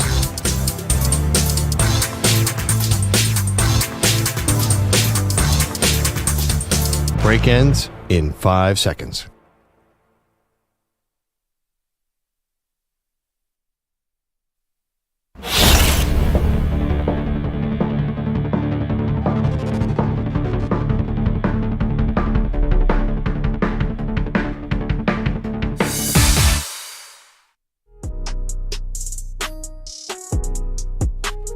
Welcome back, Maggie and Perloff Show. A lot going on here today. We have a new phone number, 888-710-4ISN, 888-710-4476. Maggie wants to end all committees, not just tournament selection committees, all committees, period. Yeah, can I get rid of the PTA? They won't stop emailing me. Well, actually, I think you could win a popular vote on that decision. So we're trying to figure out the NCAA tournament.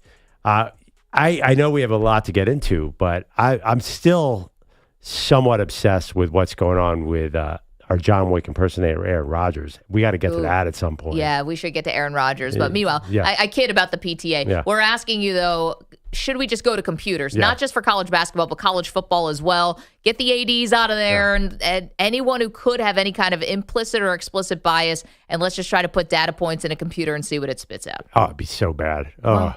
By the way, I wish they had done it last year, though, because I wanted to see Alabama in the tournament. College football. Yeah.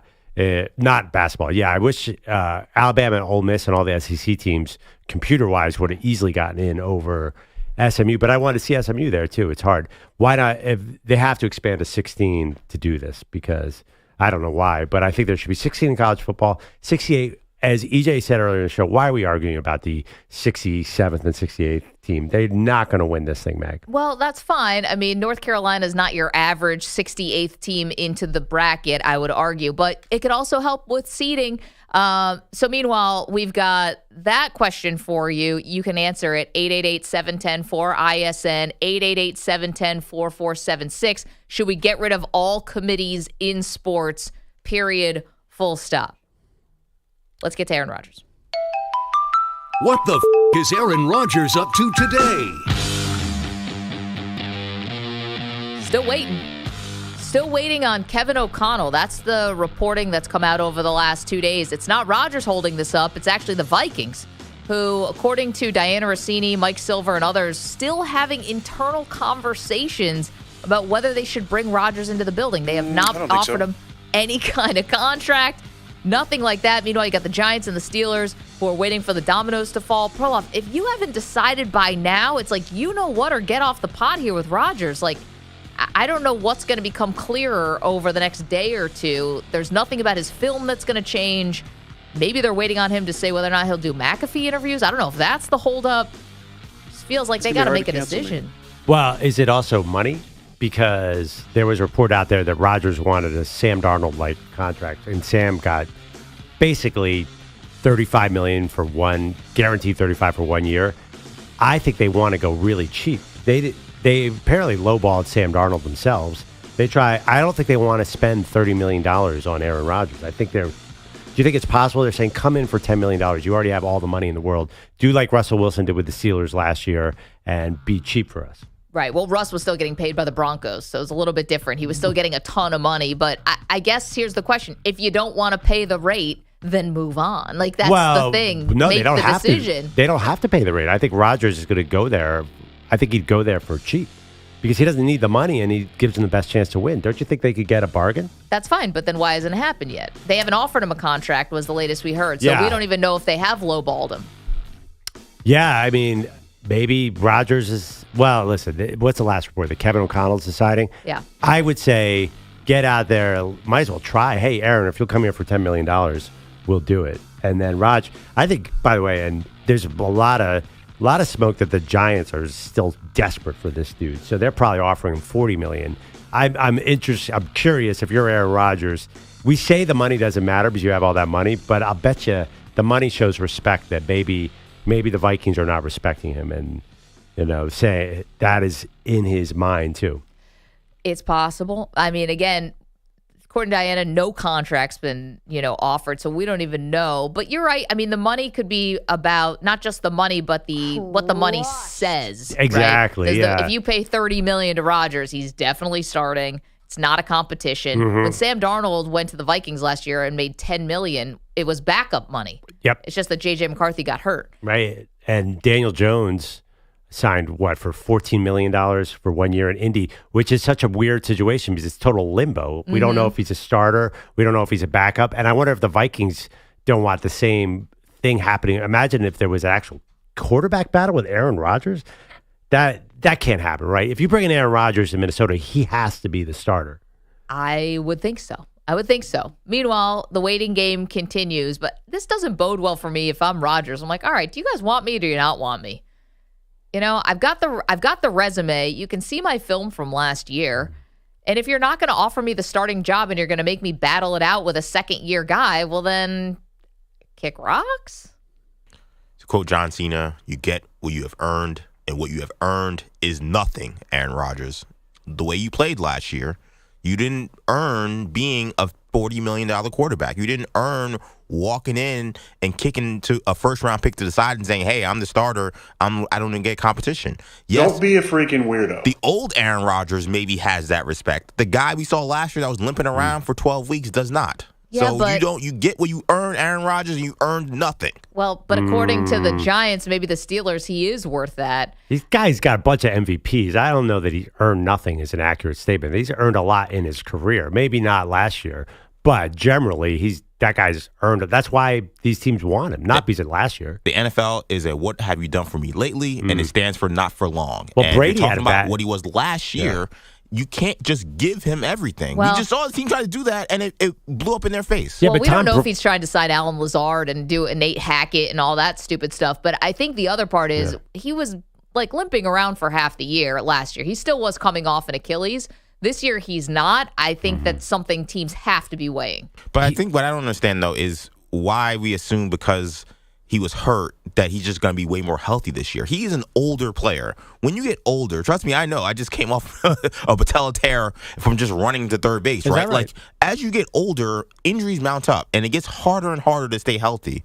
Yes, he looked better towards the end of the year when he got healthier, but the idea that he won't have other lower extremity injuries, other arm injuries potentially, hopefully, again, I hope he doesn't have any of this stuff, but it's just not realistic to me to think that a guy who's already coming off an Achilles and had knee and ankle issues last year is going to come in next year and just have zero health issues. Then don't sign him. Well, I think that's why they're saying, hey, we want you, but we want to protect ourselves, and we want to see if you can actually show up, stay healthy through training camp, beat out our guy. I think they're putting Then it's not the right fit. That because I don't think the Giants are saying that. Yeah. That thing about he didn't earn anything last year. Brady's last year in New England was not good. If you'd gone by that theory, then, and I think teams did, and that's why they only got a few offers, a couple offers possibly, and they really screwed that one up bad. It's just our guy, Dr. Rock Positano, renowned world foot expert, keeps telling us that Aaron Rodgers is going to be a different person next year. And you're right, he's old and he could get hurt, but if you're the Giants, why would you not take that risk? If he gets hurt, great. You're back in the draft, the top of the draft. I think that's why the Giants makes the most sense out of these teams, because they can afford to take this risk where the Vikings have other options. The new number, 888-710-4ISN, 888-710-4476. If you want to get in touch with the show, Andrew Bogusch is here with the latest headlines. Guys, good morning. We've got actual baseball for now being played at the moment. The Dodgers and Cubs starting their 2-game set inside the Tokyo Dome. They're heading to the bottom of the 5th. The Dodgers just scored 3 runs in the top half of that inning to take a 3-1 lead. Shohei Ohtani singled, scoring a run in this 3-run rally. Now, again, come on, man. Both of these teams come back to the States. They've got more exhibition games this weekend and or early next before the real opening day next Thursday afternoon. And by the way, Freddie Freeman, a late scratch for LA today with left rib discomfort. Did you see they sent Mookie Betts home? Really? Yeah. Because he's falling apart? He lost 15 pounds, you told us yesterday, because he's got the flu, which is bananas because he's not a big guy to begin with. And being sick in a foreign country has got to be awful. I mean, you're a 24-hour flight home, or flight away from home, pardon me. Yeah. And They're like smart to send him home. But what I didn't understand or couldn't tell is if he got sick there or he stayed sick, and because he did try over the weekend to work out and felt crappy right away. So I don't know. I didn't see where he started to be sick, but even on a fancy Dodger charter plane home by yourself, that can't be fun. There's rumors he shared a pizza with Tracy Morgan before he took off. I heard that. I think he shared a pizza with Jordan before the '98 finals, right? Yeah. Maybe infamous. The Cubs delivery boy gave him something. Oh man, Yuck. Yeah, Tracy Morgan, if you didn't see it last night, at your own peril, he definitely had some major upchuck going on. Ladies! Courtside at the Garden last night in the middle of the game. My Mercedes! A couple of long winning streaks didn't survive last night in the NBA. Minnesota's 8-game run ending in OT in Indiana, 132-130. Obi Toppin, a go-ahead corner 3 with 3.5 seconds left. Ain't no stopping Obi Toppin. And the Warriors' 7-game win streak died against the Nuggets. Gordon has it. Steps through the defenders. Westbrook jumper. Got it! That's the ball game. Denver leads it by 10 with 35 seconds to go. And Denver's going to put the Golden State Warriors to sleep 8 times in a row in San Francisco. That's Jason Kosmiski on Nuggets Radio, and yes, that is from 2025, a Russell Westbrook dagger. Well, that wasn't true. He finished with 12 points, 12 boards, 16 assists. Aaron Gordon, a season-high 38. The Nuggets didn't have Jokic or Murray, and they still beat the Dubs 114-105. Just get ready to fade that team in the playoffs with Russell Westbrook on the court in crunch time. Oh, is that right? Come on. Famous words. Famous last words. Russell Westbrook? I've been saying that for a decade, and it's never haunted me once, EJ. You're 100% right, Pearl. It is Joker, though. That guy is good. He's having a great season, too.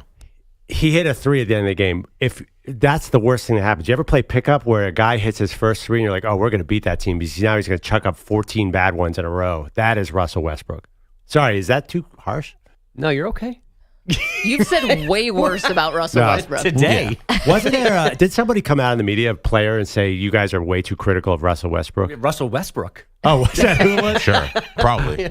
I think it was KD. But basically, I mean, he's right. I mean, he's a Hall of Famer. He's a great player. He just hasn't won a title. Yeah, Katie also couldn't wait to get the heck away from him. So I don't know if he's the right guy to be delivering that message. I mean, there's a lot of, when Russell Westbrook's on your team, you have to have special equipment managers who can sort of tighten the bolts on the rim because the bricks are so heavy that the entire backboard can shift with his outside shot. Goodness. Was that too mean? I'm sorry. Now help the Nuggets win a title. I'm so rooting for the Nuggets so all these drops can just come back. With Westbrook hitting a Jordan-like over Byron Russell, just leaving his hands He'll probably up. bank it in, not call it, but it'll go in. What's more likely, that happens or Russell Westbrook's guy is 10 feet off of him, daring him to shoot with 1 minute left in the game against the Warriors? It's like, what did Russell Westbrook do to you? I mean, he never played for the 76ers. As far as I know, he didn't impact anything that has to do with Philadelphia. Great dunker as well.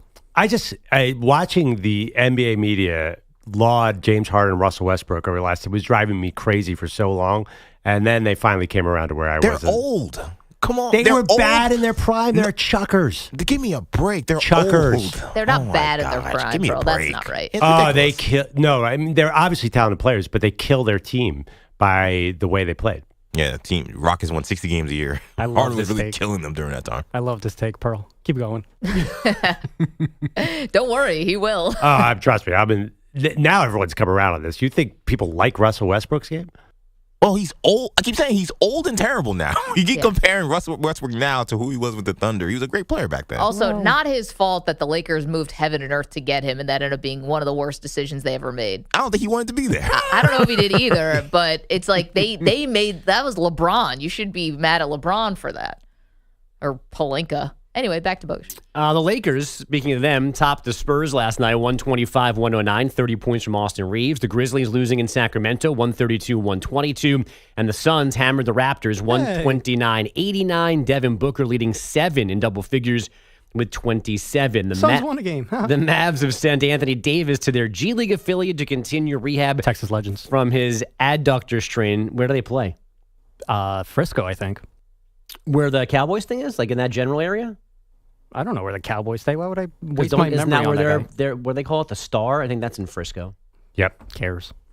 I thought you did, Arena About Boy. the Cowboys? By the way, there have reportedly been discussions within the Mavs front office about shutting AD down for the season because of this injury, but he apparently wants to play again. The Minnesota Vikings have released longtime center Garrett Bradbury, unable to trade him. The Vikes signed former Colts center Ryan Kelly to replace him this month. Bradbury started every game last year, 88 for his career. The Toronto Maple Leafs, a 6-2 rout of the Flames after losing 5-6. Austin Matthews, William Nylander combining for 3 goals and 3 assists. And Pearl, you asked about Bill Belichick's recruiting yesterday, and now North Carolina has flipped 4-star high school D tackle Trayshawn Ruffin from Texas A&M. He becomes their top recruit in the 2026 class. So that's not for this season. Flipped SEC for AC. Oh, okay. Maybe he's the one who was taking the photo of Belichick and his girlfriend on the beach. You know, young people are better at taking pictures. Definitely. You know, they just got the angles and stuff. They're just more familiar with the phones and the camera phones. I've been told I'm an elite IG boyfriend / fiance. You love that. Exactly. You love to hear that, Elijah. I just wonder. High angle. With all the airplanes on the beach and anything, is North Carolina doing anything to win football games next year? I don't see them all in for 20 because this guy flipped. Like, is he going to be good by the time Bill Belichick's leaving in 2 years? Are you sure? I think if he does good, he's going right back to the NFL. I mean, think about it. Apparently, allegedly, the NFL owners got together to keep him off of Hard Knocks. Do you think he's getting all these coaching offers now?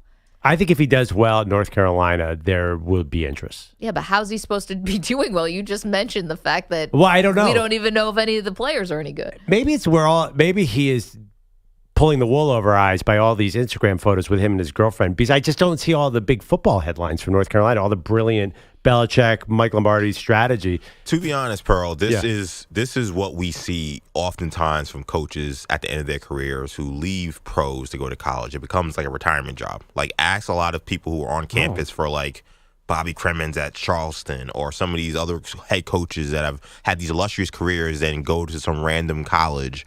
A lot of times they say he wasn't putting in all the work. Well, Pitino is the opposite, though. Well, but Pitino's a madman. Pitino, Rick Barnes. There are a lot, especially the NBA guys or the NFL guys. They will say that last run, Herman Edwards with Arizona State, like, these are almost retirement jobs for people. I didn't think Herman may have cared too much. He got in trouble, right, for cheating. Yeah. I think that I get what you're saying. Is that kind of disrespectful, though, to do to Belichick? I mean, he has had the reputation of being one of the most maniacal film study, scouting people. I think we have to see it implode first before we say he's not caring. Well, I think of one of his counterparts, Deion Sanders, is doing nothing but flipping the best quarterbacks in the country left and right. Every day we hear about Colorado in on somebody. I just haven't heard from North Carolina. Remember I asked Andy Staples, our friend, is North Carolina's sleeping giant, and he openly laughed at us. So I think there is some cynicism in the business about whether North Carolina football is going to be that good. Well, there might be a possible. First of all, they could be good. Like, it still is Belichick who could get the best out of these guys. So maybe he doesn't need to have 5 stars and 4 stars everywhere to be competitive. I don't know. College football's a little different. Feels a little more like about Jimmy's and Joe's. I think that's the most likely scenario, is that there may be some arrogance that he feels like, look, I'm going to coach circles around Mario Cristobal, and he probably would. Like, in theory, he probably would, and he has a reason to think that. But I think what we see from a lot of pro coaches from both college basketball and college football, that going from the pros to college and thinking that you can just X and O your way past everybody, is some guys can do it, but a lot of guys struggle. I don't think he'll have time to get those kids up to speed on the X's and O's like he would in the pros. I think it's a very hard formula. He could be 8-4, but it's Bill Belichick. He's got to be really good, too. That's the other thing. Like, if he's not in the playoff, isn't that a big disappointment?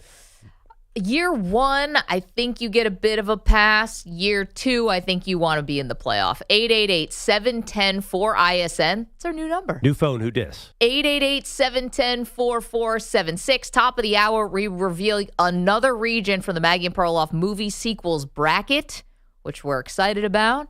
A lot of controversy, a lot of arguments, a lot of debate.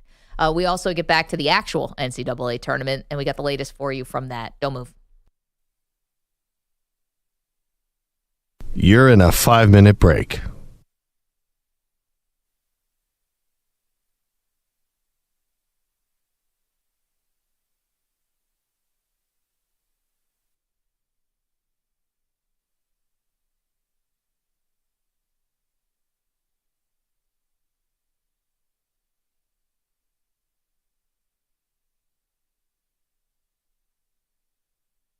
Four minutes, 30 seconds remaining.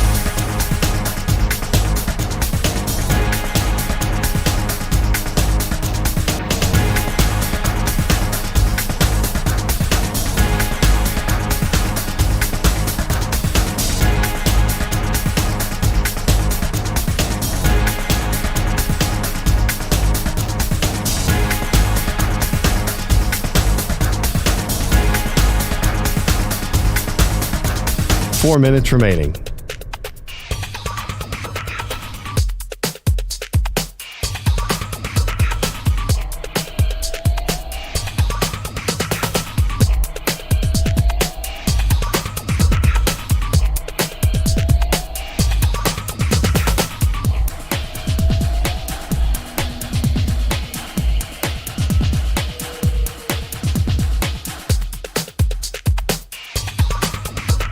Three minutes, 30 seconds remaining.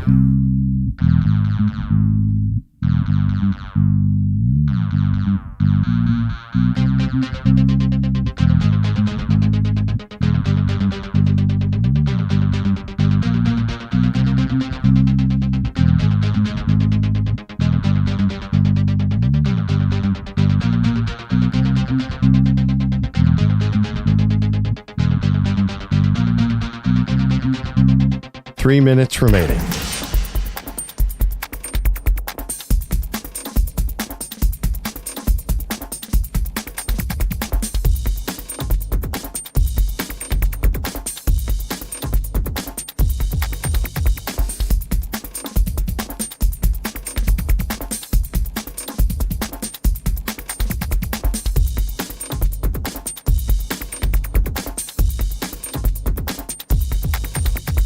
Two minutes, 30 seconds remaining.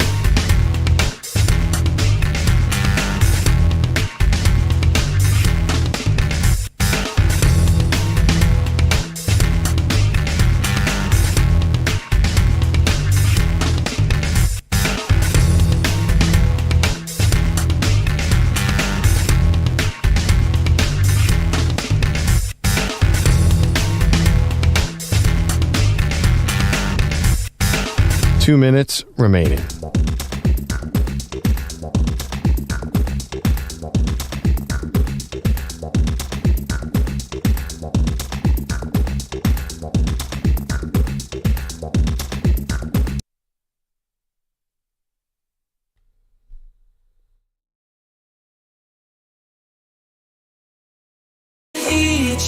They're diehard Knicks fans, living in the Big Apple. They're part of the grand plan, but they just witnessed the crushing defeat. 76ers taking the victory, man. That's hard to beat.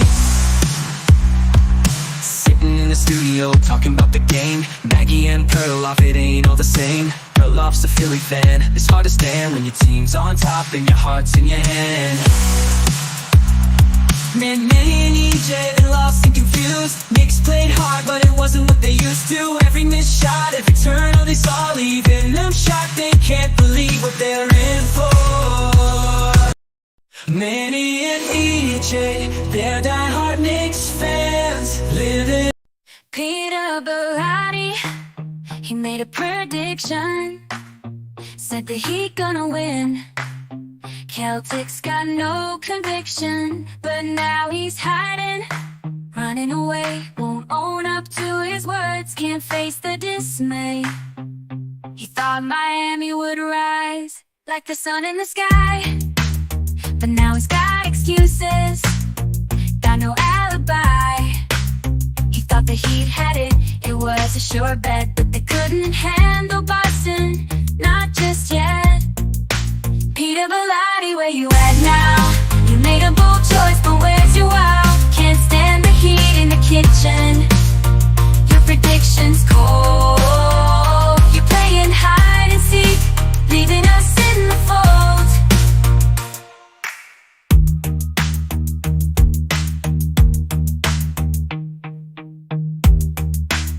You're playing hide and seek, leaving us in the fold.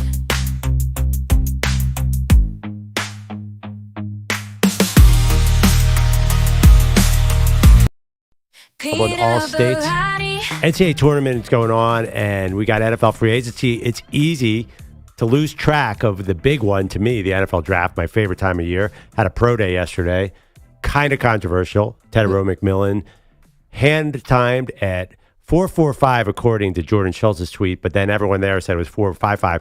By the way, hand-timing 40s, that's something that's got to go. That is the craziest thing because we're talking about a tenth of a second, and my thumb can move at a different rate. Anyway, that's besides the point.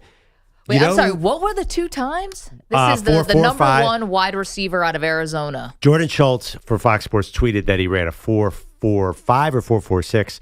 Then Albert Breer and Dane Brugler both said all the pro scouts I talked to had 4.55. Okay, so 1/10 of a second. 1/10 of a second. Yeah. And what do we think that's going to do? Well, it's huge for a wide receiver, but if it was at the combine, it'd be a big deal. Everyone knows that human time 40s are 1/10 of a second. Boom, right. It's gone. No, I know. I'm just wondering what 1/10 of a second at the pro day does. Like, does he fall? No. 5 to 6. Yeah, definitely. Don't you think? 4.55 for Tedero McMillan. If that's a real time, is probably fine because he's 6'3", 219.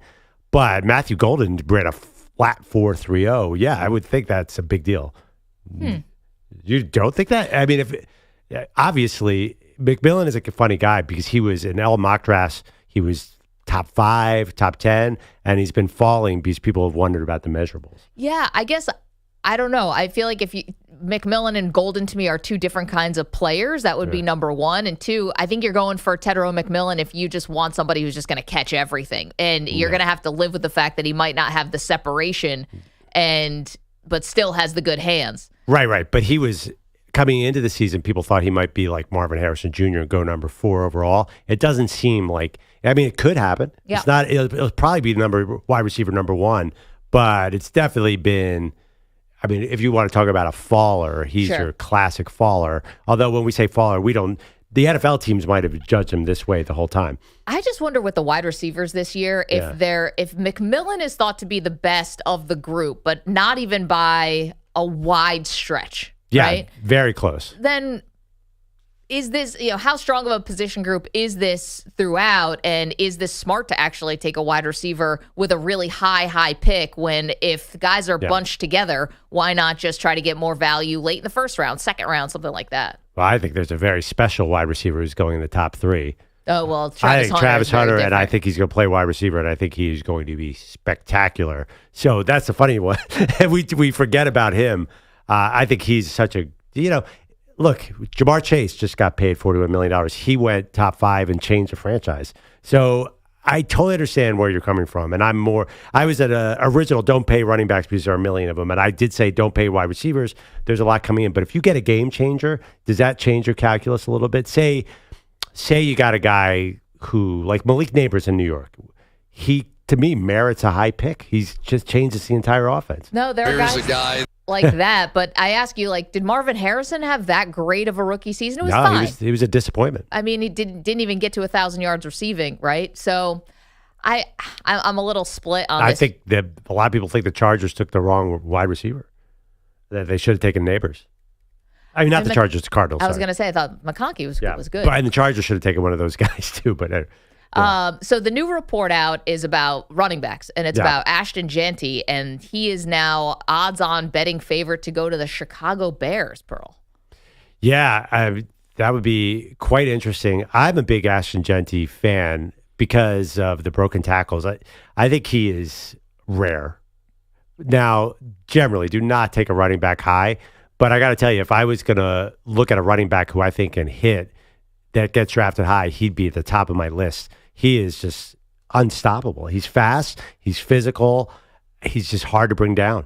So the Chicago Bears are picking 10th. And I think what this shows you is how high people were on the Bears free agency, right? Bears added major along the offensive line and defensive line because let's be honest, I think you pick a running back 10, it's almost like a luxury pick. I think what you're saying is we're good in the trenches. We're good in the positions where, you have to be building around a young quarterback, which is definitely offensive line first and foremost, and defensive line, to be honest, right? Isn't that the number one thing? And that's, to me, signaling the Bears are like, all right, we're ready to sign our Picasso here. We're ready to sign the masterpiece, and that the roster is as good as it's going to get, and now we're just going to add Jeanty. Yeah, I mean... Do they have the right to have that kind of hubris? Well, Ben Johnson shocked everybody. Well, not him necessarily, but the Lions shocked everyone when they took Jahmyr Gibbs at number 12 overall in Detroit. That was considered at the time a wild pick. Turned out to be one of the best draft picks in recent years. But that's because their offensive line was awesome. No. Not to me. I think Gibbs is so spectacular that and yeah, it is partly because of their line, but also, too, he's incredible. They could have taken I think the David Montgomery was good, but Gibbs was a total game changer. I think that pick was a hit, no?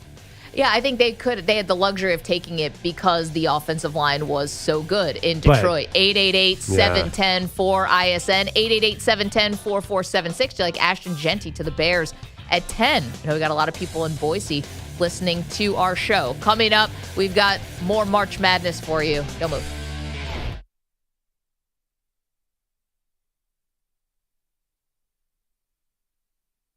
You're in a 5-minute break.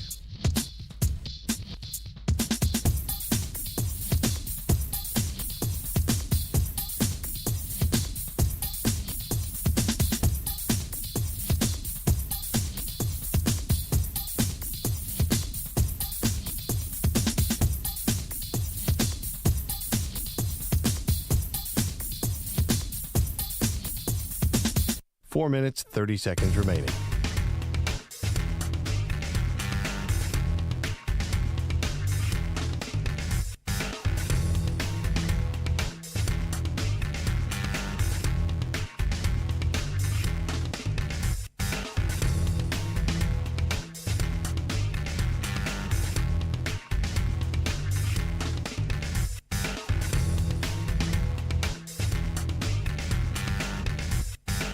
Four minutes remaining.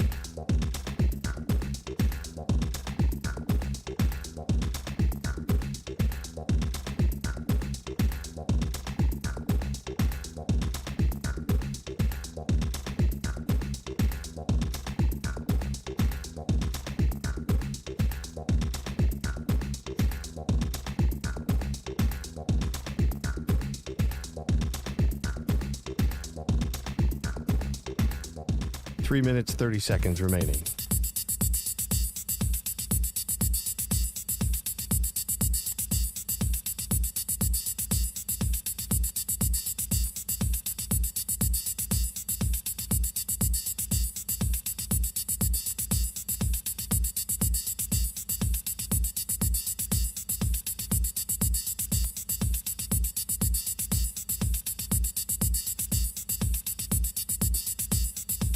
Three minutes remaining.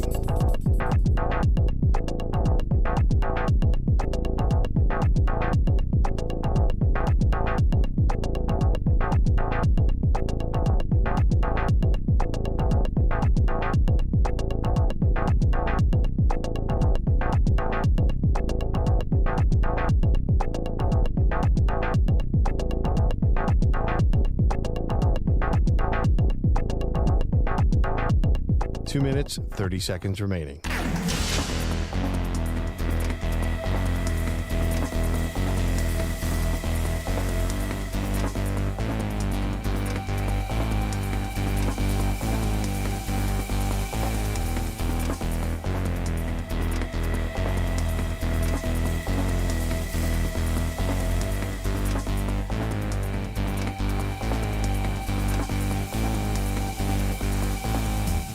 Two minutes remaining.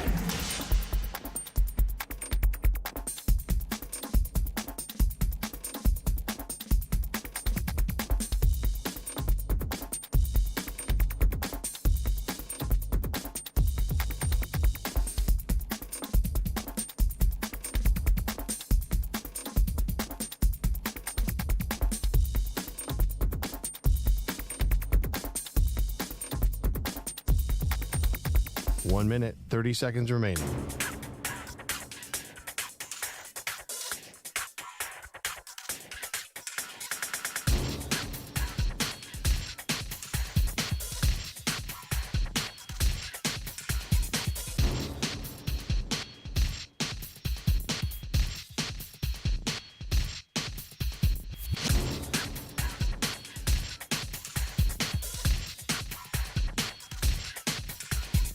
One minute remaining.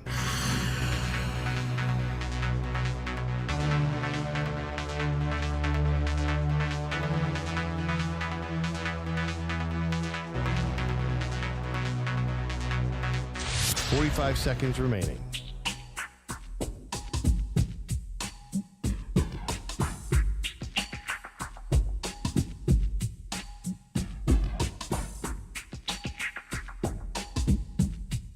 Thirty seconds remaining.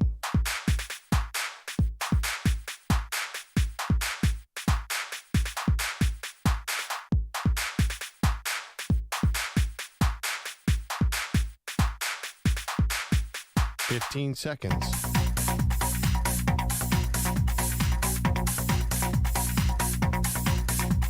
Break ends in 5 seconds.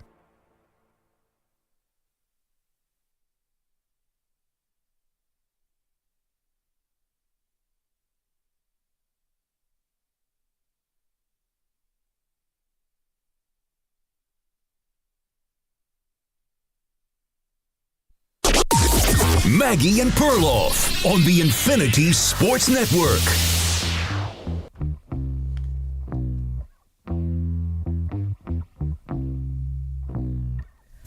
We get back back to the NCAA tournament in just a moment. Welcome to the show, Maggie Gray, Andrew Perloff. But I want to ask a question that I thought was going to be a much bigger part of our lives by this point in the calendar, Perloff, and it's nowhere to be found.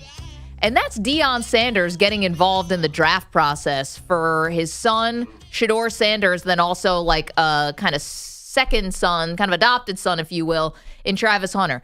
Deion went on your former show, Dan Patrick's show, your former boss, and said, I'm going to step in if I don't like what I'm seeing. Yeah. Meanwhile, nothing. Like, if you are going to try to get Shedeur somewhere or you want Travis to play somewhere, don't you have to sort of start laying the foundation, the breadcrumbs? Like, if you're going to really impact this process, you have to start impacting it. To be fair, I think Deion, that might have been a lot of smoke. I think he's actually going to be sitting this whole thing out. Why do you think that he's not making calls behind the scenes? You're saying because Deion's not in the press saying things? How do you know he's not making calls? Well, the only reason why I think he's not making calls is twofold. One, the reports are, at least outwardly after the combine, is that maybe not everyone's in love with Shedeur as much as they may have thought. He might not be the no-doubt, no-brainer second quarterback off of the board here. He may not be going second overall or behind Cam Ward or what have you. And so are we now in mode of, oh boy, we just don't want him to drop. So I don't want to get involved or look like I'm getting involved, and that might scare a team away. Secondly, why I thought Deion would be a big part of our lives in this moment to try to steer Shedeur and Travis somewhere is because what is Deion's most powerful amount of influence? To me, it's not behind the scenes. It's in front of the camera. Deion's ability to grab headlines, his ability to get our attention is one of his greatest assets outside of his talent, obviously. So if he wants to impact where Shedeur, Travis Hunter are going to land, doesn't he have to use the power of the media, the power of the microphone, make this as public as possible? And to his credit, I'll say, we have not heard a peep. Yeah, I think there's a couple things going on here. I think what's really happening in the NFL draft world is, my old friend Scott Piola used to say, there's a layer of information below the surface that nobody knows about. There's something completely different happening on the team level. It's just the way it is. And even former executives don't get access to that. So we don't know what's really happening there. And I kind of disagree about the direction of Shedeur. Now it feels like Shedeur is coming back up. Oh, okay. I think whichever way the wind blows, I guess. Well, McShay came out yesterday and said he thinks the Browns are going to take him at 2. And then Mary Kay Cabot said the Browns are looking at him at 2. So here's where you and I think for some reason, I think Deion, he said nice things about the Browns a few weeks ago. I think he's down with that. I think that's more likely to me a reason he's being quiet. I think he likes the direction where things are headed. He might have a couple connections in that top 10. The Browns, the Raiders, and the Giants. We know the Giants have gotten themselves close to the Sanders family. They were at all his practices. Yep. Joe Shane has been photographed at Colorado. We know that the Raiders have a connection because of Shedeur and Tom Brady.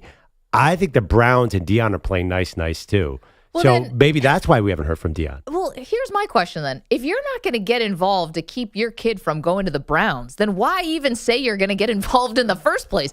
The Browns is the one place that you would probably want to, protect him from, considering the horrible track record they have with quarterbacks. You're stepping into a Deshaun Watson situation that's thorny at best. I know Myles Garrett just re-signed. You are not far removed, though, from having your best player publicly ask for a trade, and I think everyone there is on the hot seat. So beyond just the regular Cleveland dysfunction, you are really asking Shedeur to come into a place that no one's been able to turn around. And I know that Shedeur said, well, I did it at Jackson State, I did it at Colorado. All well and good. Also had your dad there, who is someone who takes up a lot of oxygen and who was clearly the face of the program. Now you're going to be the face of the program. It's a little bit of a different ask. Well, and I'm not doubting that he's a dynamic, charismatic, player and person, but it's the Browns, dude. Like, there might not be enough charisma on the planet to get the Browns back in good shape. Yeah, it's so funny. I think there are some attributes to the Browns. They have the core of a team that won 11 games 2 years ago. Their whole O-line got hurt last year. If some of those guys come back, I think people like Andrew Berry, the GM. I believe Paul DeBodessa is still there. I think I understand people like Kevin Stefanski. He's a very good offensive coach. there's definitely some talent there, more than New York Giants probably, more balance on your roster. You just got Myles Garrett back.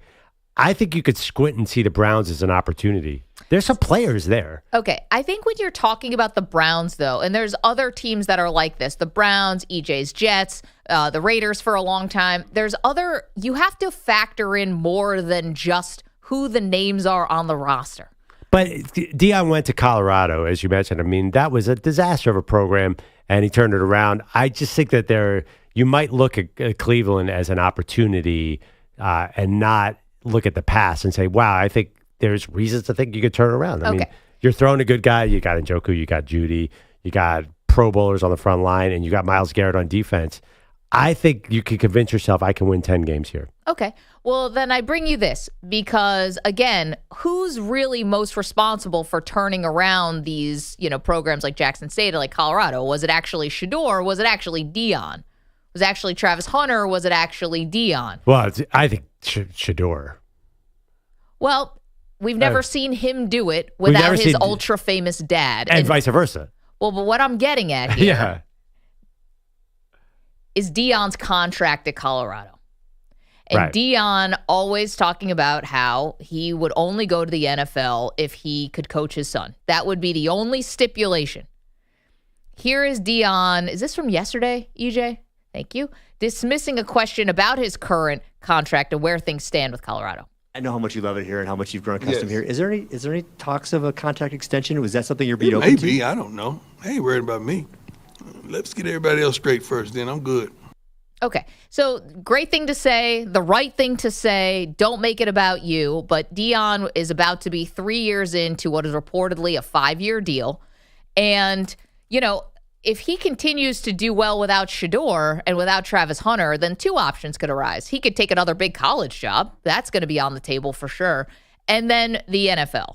And wherever Shedeur lands, having a chance to coach him. So maybe he sees the Browns. You think it could be an opportunity and he likes the people there. He could also see the Browns as a place where he could go in and have full power, most likely unchecked, because I think the Browns would be, if they do fire this current regime, would probably be desperate to bring in somebody who is a culture changer like Deion has proven to be. Yeah, that's a good point. But that's the other thing, too. You said that he continues to win. I mean, I think there are a lot of people who think Deion will not be able to win without Shedeur.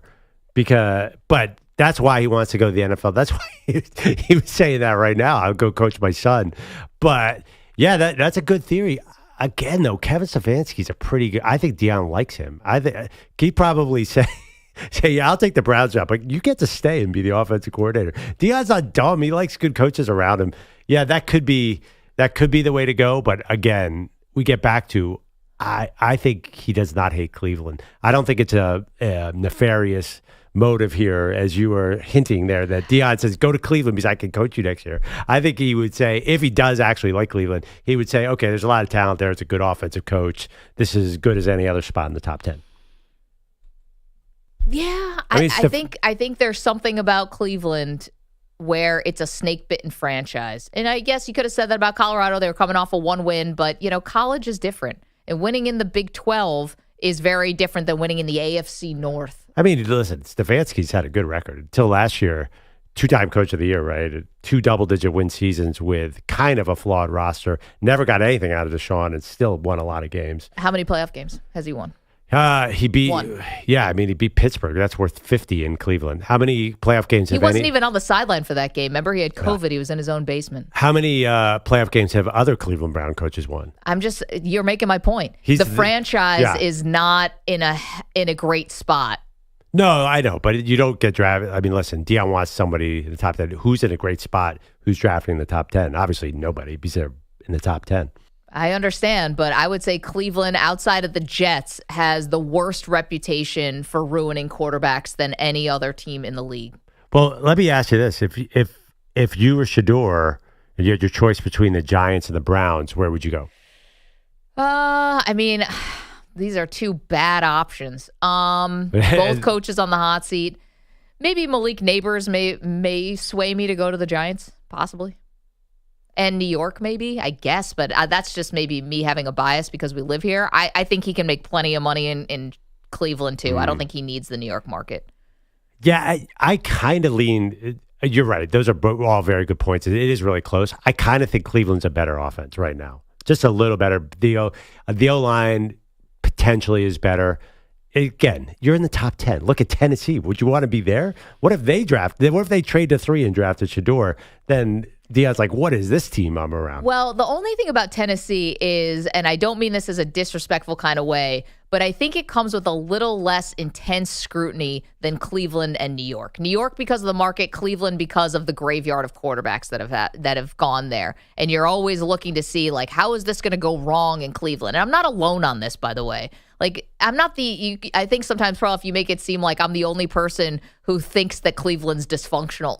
They definitely are. Like, that's their reputation. If you played like a word association, Cleveland Browns and dysfunction would go hand in hand. Oh, no, of course. I think you're absolutely right. The team that everyone's wondering if Deion will speak up against is Cleveland. But I think going number 2 overall is a big deal. And if that can happen, by the way, there's no guarantee that could happen. If that can happen, I think that's attractive too. If you're a dad, wouldn't you be psyched if your kid went number 2? I think pride plays into this. He doesn't want him to fall to 21 to the Steelers. Might be better for him, though. Yeah, but... Play for Mike Tomlin, who everybody loves. Yeah, but if you're a quarterback, would you rather fall or go number 2? Well, I'd rather go to the better team. And if I go to Pittsburgh and I have DK Metcalf and I've got Pickens, and if those guys have their heads on straight and I've got the defense of the Steelers, maybe I like that better than Cleveland. Yeah, the way you just described Pittsburgh, oof. That's another. I can't get rid of Arthur Smith. Can you give me a third option here? I can't go to the Ravens. They're all set. And the Bengals. 888-710-4ISN. What is that? New phone, who dis? It's our new number, 888-710-4476. Save it in your phones if you like to call the show. We still want to hear from you. We still want you to be a part of the show. We just have a new number. That's all. Okay, we're going to take a quick break. When we get back, let's reveal the second region of the Maggie and Perloff movie sequels bracket. It's come down to the wire in yesterday's bracket, the Gotham City bracket. We'll give you the updates next, and we've got a brand new region to reveal to you. Hold tight. We're back in a minute. You're in a 5-minute break.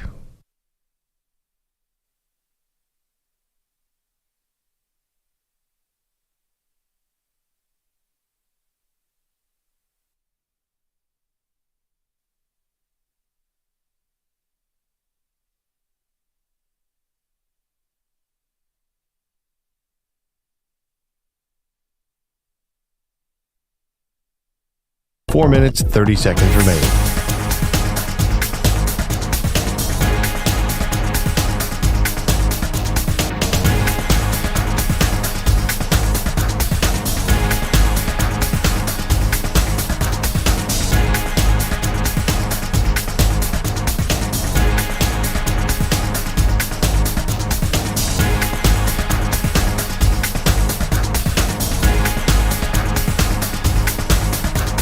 Four minutes remaining.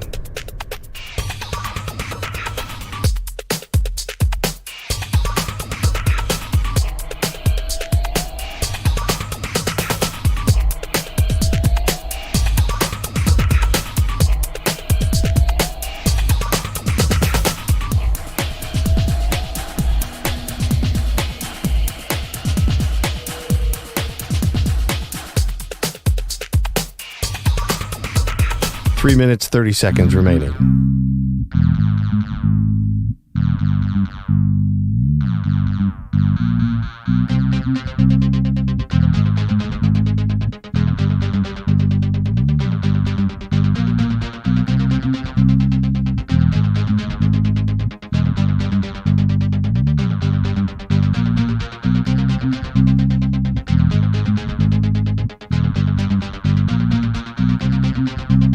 Three minutes remaining.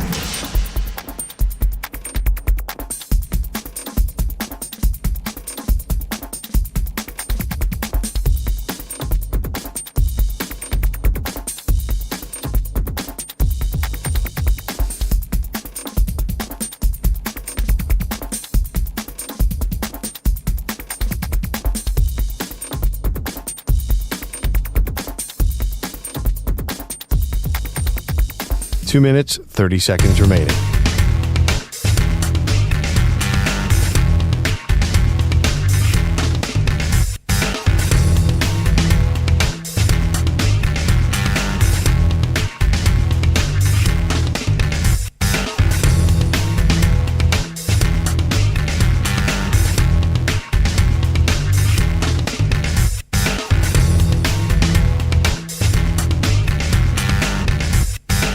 Two minutes remaining.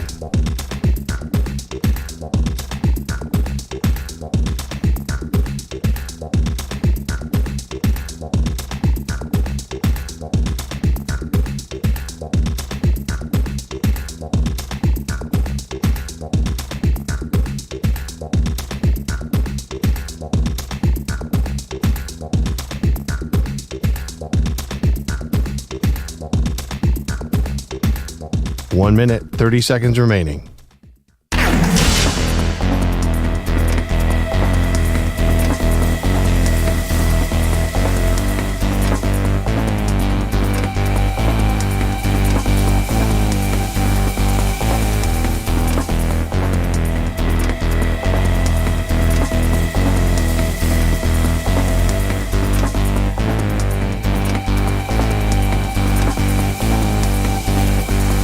One minute remaining.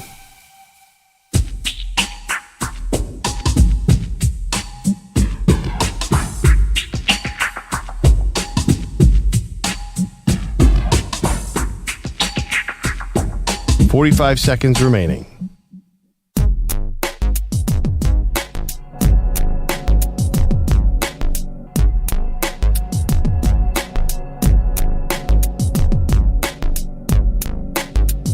.30 seconds remaining.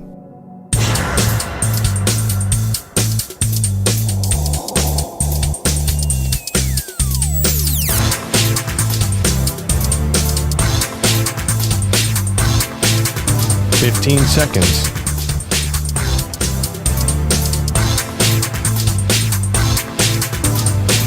Break ends in 5 seconds.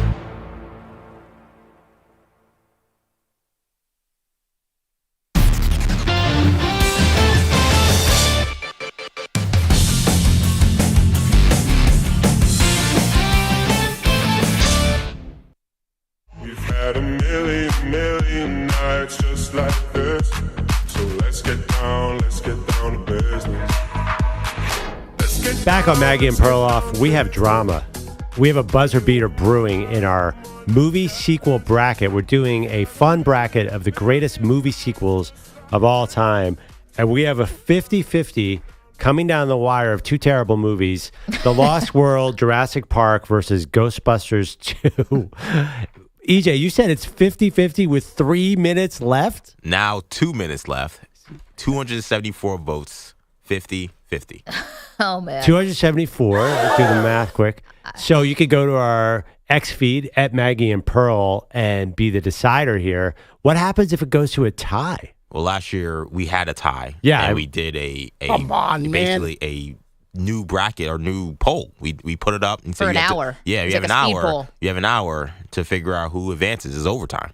An overtime bracket. I got to make sure that I actually voted. Hold on. I could be the deciding vote. Oh, my gosh. We can't let this happen. Hold on one second. We know what's going to happen if Maggie votes. Come on, man. Ta-da! I just voted. There you go. For Ghostbusters, too. Of course I did. That could be the deciding vote. Well, it might be. We'll see. 1 minute left. What if I get on Twitter right now and I vote against that vote, Maggie? Cancel your vote. It's chaos. Democracy. It's chaos. Okay. While that is finishing up, let's get to the next region to be revealed. Hit it, Manny. Okay, Maggie and Perloff, movie sequel bracket. We gave you Gotham City region yesterday in honor of The Dark Knight being the #1 overall seed. Perloff, in this region, we are calling it the Corleone, Sicily region because the #1 seed in this region is The Godfather 2. Mike, that's impossible. They'll turn him over directly to the Internal Revenue, Customs, and half the FBI. It's not impossible. Nothing's impossible. It would be like trying to kill the president. There's no way we can get to him. Tom, you know you surprise me. If anything in this life is certain, if history's taught us anything, it says you can kill anyone. Oh, this is going to be so hard to beat. Godfather 2 is, without a doubt, the best, one of the best sequels of all time. So that's the number 1 seed in the Corleone, Sicily region. Pearl, it goes up against the 16 seed, the Karate Kid 2. Mercy is for the weak. We do not train to be merciful here. A man face you, he is enemy. Enemy deserve no mercy.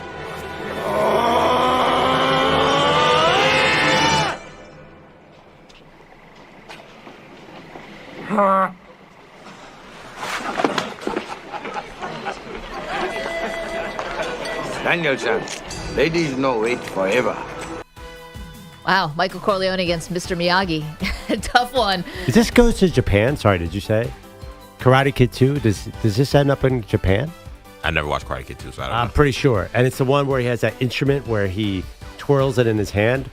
This is not a great movie, but I did enjoy it. Hence why it's the 16th seed. It's a 16 seed in this region, the Maggie Perloff movie sequels bracket. The 8-9 matchup in this region, the 8th seed, Home Alone 2, Lost in New York. You throw down your camera, and we won't hurt you. You'll never hear from us again. Okay? You promise? I cross my heart and hope to die. Okay.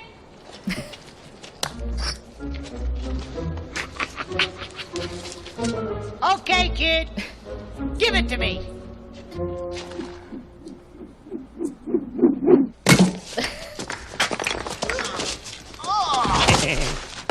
Direct it.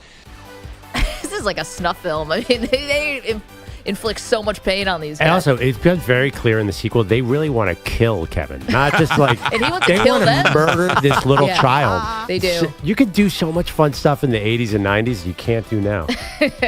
Home Alone 2, Lost in New York is up against the 9th seed in this Corleone, Sicily region. The 9th seed is Frozen 2. Hey, let me ask you, how do you guys cope with the ever-increasing complexity of thought that comes with maturity? Oh, God. Brilliant! Oh, it's so refreshing to talk to the youth of today. Our future's in bright hands. Oh, no, don't you that. You don't know what I stepped in. Okay, the 5th seed in the Maggie Perloff sequels bracket is Star Trek II, The Wrath of Khan. I have been, and always shall be, your friend.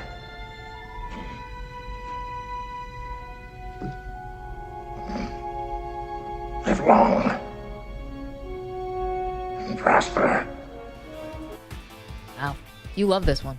Oh, Khan! Remember the Seinfeld episode where they Jerry and Kramer got into a big fight about which the better Star Trek sequel? And basically, Kramer wins because he was a karate star, and then they find out that he was beating up kids. Yeah, I do remember. Anyway, long story. This is where Ricardo Montalban as Khan, iconic Star Trek bad guy. So that's a 5th seed in this region, and it goes up against a 12th seed, Black Panther, Wakanda Forever. Where is her treacherous husband now? But in a place where she can visit if she wished. Mine! It's with the ancestors! I am queen of the most powerful nation in the world, and my entire family is gone! Have I not given everything? Whoa. All right. If you're wondering what the heck are we doing right now, we're doing the Maggie and Perloff movie sequels bracket, and that was a clip from Black Panther, Wakanda Forever. Yeah. This is the one with the blue people, in case anyone... Blue people, right, EJ? Atlanteans, but yes. Avatar? So glad that EJ No, not is the big blue people. It's a medium-sized blue people. Don't worry. We'll get to the It was a little in weird. A lot of people watched that movie and said, wait, is that a crossover with Avatar? Okay, so we're in the Corleone, Sicily region, the Maggie and Perloff sequels bracket. The 4th seed in this region is Guardians of the Galaxy Volume 2. If I touch someone, I can feel their feelings. You feel love. Yeah, I guess, I feel a general unselfish love for just about everybody. No, sexual love. No, I don't. For her. No. See, you just told everyone your deepest, darkest secret. Dude, come on. I think you're overreacting a little bit. You must be so embarrassed. Do me. You got to watch these movies, Mag. Okay, I haven't seen that one. Guardians of the Galaxy Volume 2 faces off against the 13 seed in the Maggie Perloff sequels bracket. Movie sequels. Paddington 2. It's so wonderful to meet you all. I must say it's a great relief to know that Paddington's already made such sweet friends. Would you excuse us a moment? What are you doing? Talking to the nice men. Nice men? Mary, we can't trust these people. I mean, look at them. Talk about a rogues gallery. Hideous. And as for that bearded baboon in the middle, he's hardly got 2 brain cells to rub together. We can still hear you, Mr. Brown. Oh, yeah? That was the light you turned off. That's a pretty funny clip. Okay. But these movies, strangely similar. Paddington 2 and Guardians 2. Both funny clips. Maggie Perloff movie sequels bracket. Both action movies. We got 4 to go here. The 6th seed in this region is Harry Potter and the Chamber of Secrets. It's so wonderful to meet you all. I must say it's a great relief to know that Paddington's already made such sweet friends. We're up to Harry Potter. Same accent. I'll give you played that. as Paddington again. I was like, man, is that same actress in both of these movies? Harry Potter and the Chamber of Secrets. It's so wonderful to meet you all. All right, pause on that. The 6th seed is Harry Potter. It goes up against the 11th seed in this movie sequels bracket, Lethal Weapon 2. 1, 2, 3!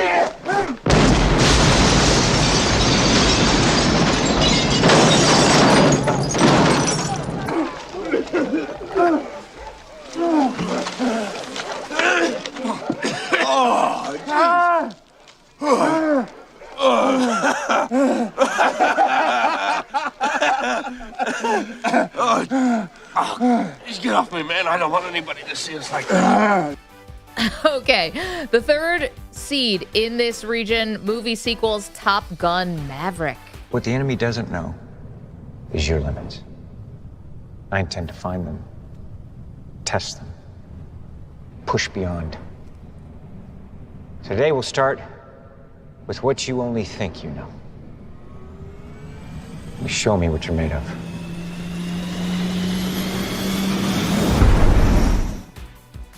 Okay, the 3rd seed in this region, Top Gun Maverick, faces off against next Friday. Hey, man, what you don't do that. Hey, let it go. I'm telling you, don't mess with her. Slow down. Oh, man. Dang, you walk fast. I'm dating cousin Craig. What's your name? Carla? Craig and Carla. That sound good together, huh? Yeah, kinda. Hey, she's a sack chaser, man. I tried to hit it. She wouldn't even give me none. It ain't gonna work. I bet you don't get none. I bet you don't get it. I bet you don't get it. I hope you don't get it. All right. This is the Maggie Perloff movie sequel bracket. That was funny. The 7th seed in this region is Creed 2. I'm the champ, right? Yeah. So I ain't got a choice. Choice. That's the same thing your father said, and he died right here in my hands. Look what his choice put your mother through. You don't want to really bring all that stuff up again, do you, kid? I thought you would get it. If I don't take this fight, I gotta live with it right now. That kid was raised in hate. You know what I'm talking about? You weren't. Don't do it. But you did. It's different. It was different. It's a lot different. That was when Adonis tells Rocky he wants to fight Drago's son. And obviously Drago killed Apollo. Oh, yeah. I got to be honest. This is the only movie in this... the only movie in this out bracket. 1989, but sure. I haven't seen this one. I saw it. Next Friday is on streaming right now. I saw it 2 weeks ago. Amazing. All these movies. Creed 2. I miss this one. You sat down and watched Next Friday? Yeah, Uncle Elroy. Unbelievable. It's actually trending on one of the services. It's like the hottest movie out there now. You know how movies come back? For some reason, Next Friday is back in. Funny. I wouldn't have pegged you for a Next Friday guy, but why not? I know you love Ice Cube. Okay. 2nd seed in this region. 10 seed. I'm sorry. Thank you, Manny. The 7 seed, Creed 2, goes up against the 10 seed, Twisters. How you feeling, brother? Oh, top of the world, man. All thanks to my crew. I got Boone on camera. We got Lily, Dexter, Danny. You viewers asked me, can you shoot fireworks up a tornado? And the answer is yes. Yes, you can. Woo! How we doing back there, Ben? Ben? Oh. All right. You feel it? Chase it. Remember, you kids, do not try this at home. We are professional tornado wranglers. Yes, indeed. Okay, and the last matchup in this region of the Maggie and Perloff movie sequels bracket, The Lord of the Rings, The Two Towers is the second seed. Horn of Helm Hammerhand shall sound in the deep. One last time. Yes! Let this be the hour when we draw swords together.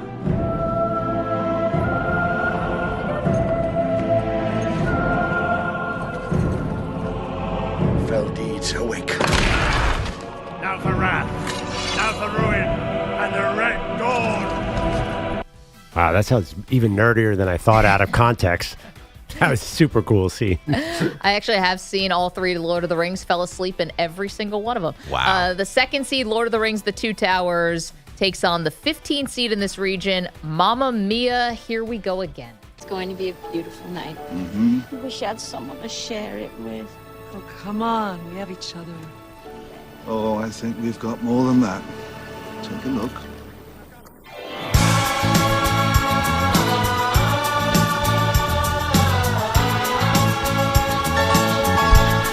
Bill and Harry! No!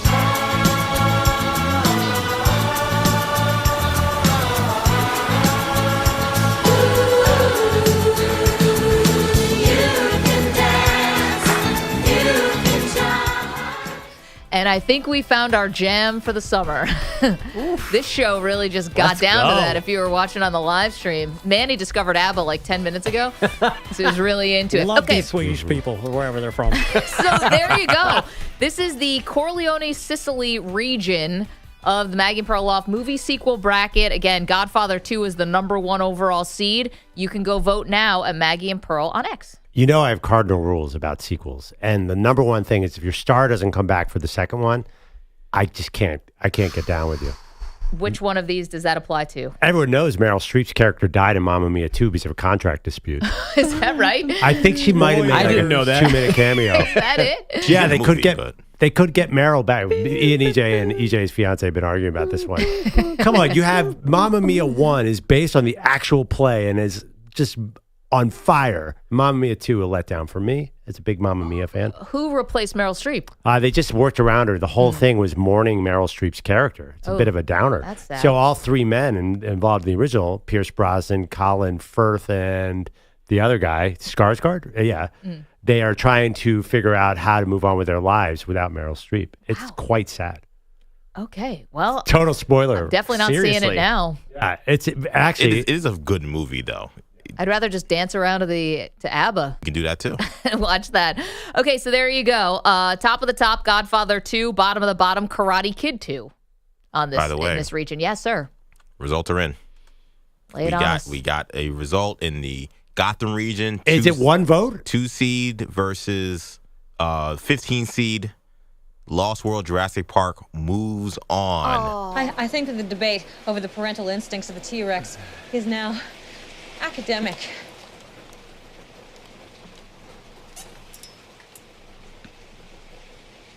Hang on, this is going to be bad.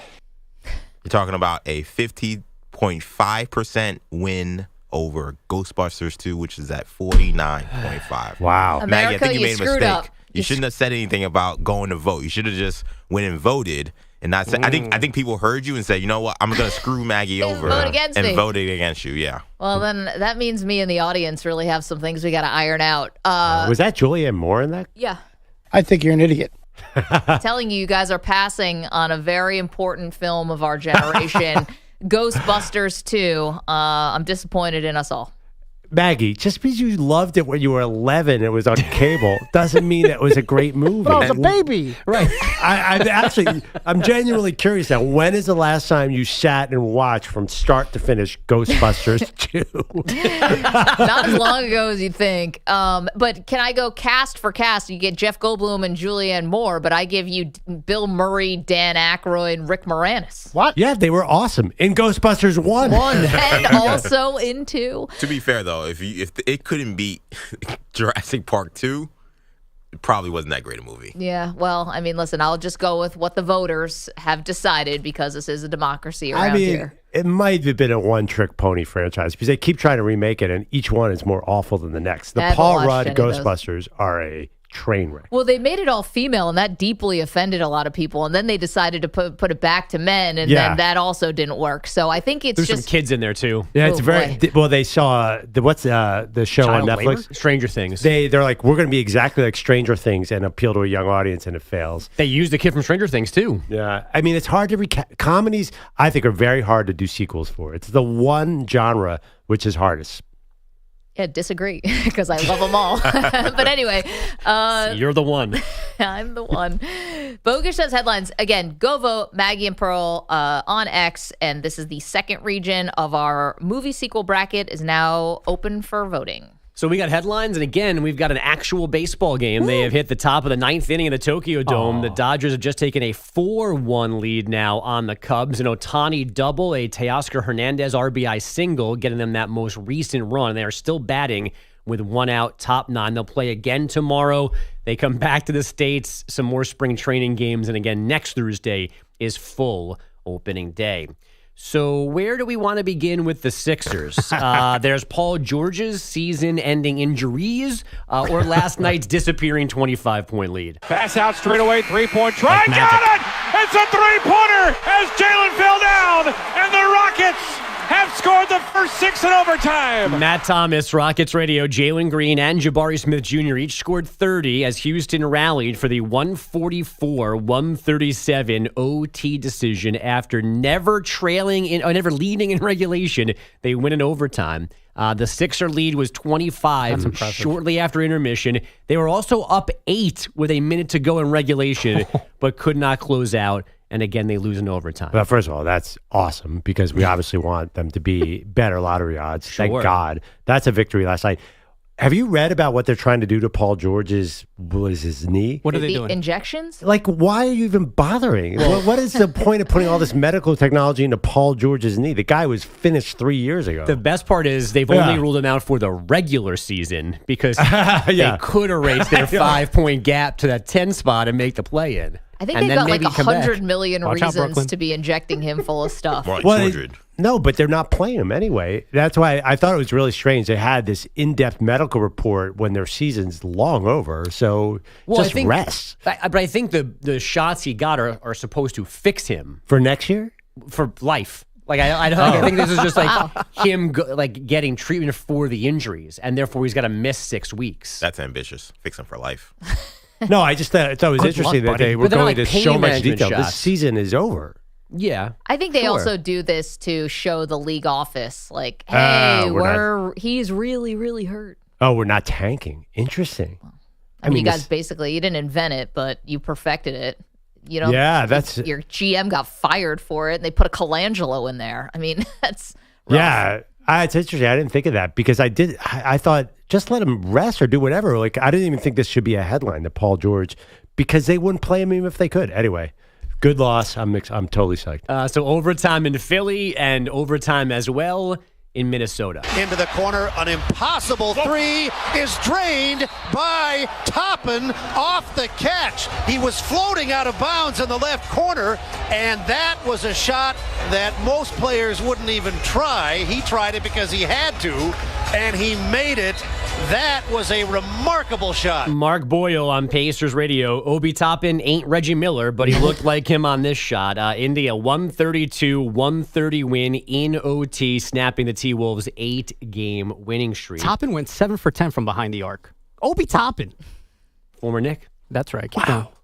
The Nuggets snapped the Warriors' from behind the arc. 7-game run without Jokic and Jamal Murray, 114-105. The Bulls got a 111-97 win in Utah, and the Knicks dropped the Heat 116-95 in a game delayed for 10 minutes in the third quarter because Tracy Morgan got sick at his courtside seat. I can see why I got so many kids. Has he tweeted or anything to tell people he's okay? No, and I also wanted to ask the group, I guess, because I think Manny mentioned it, that he also had a bloody nose. But then I saw that some people thought that the towel just had a red logo on it, and he didn't have a bloody nose. That could be true. There are some red logos on those towels, but I mean, we need an investigation now because if he's puking and bleeding out of his nose, that is like bubonic plague. I mean, that is not good.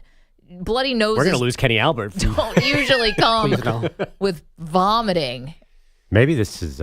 Maybe we shouldn't be having so much fun with this We're not story. having fun. Now we're just asking questions because I didn't know that thing about the logo. I mean, listen, it's a crazy visual, and we're wishing him well. No one's wishing him ill. This is a poor choice of words, but he really puked. This was not like a small little. Has anybody ID'd the other people in the picture on Celebrity Row?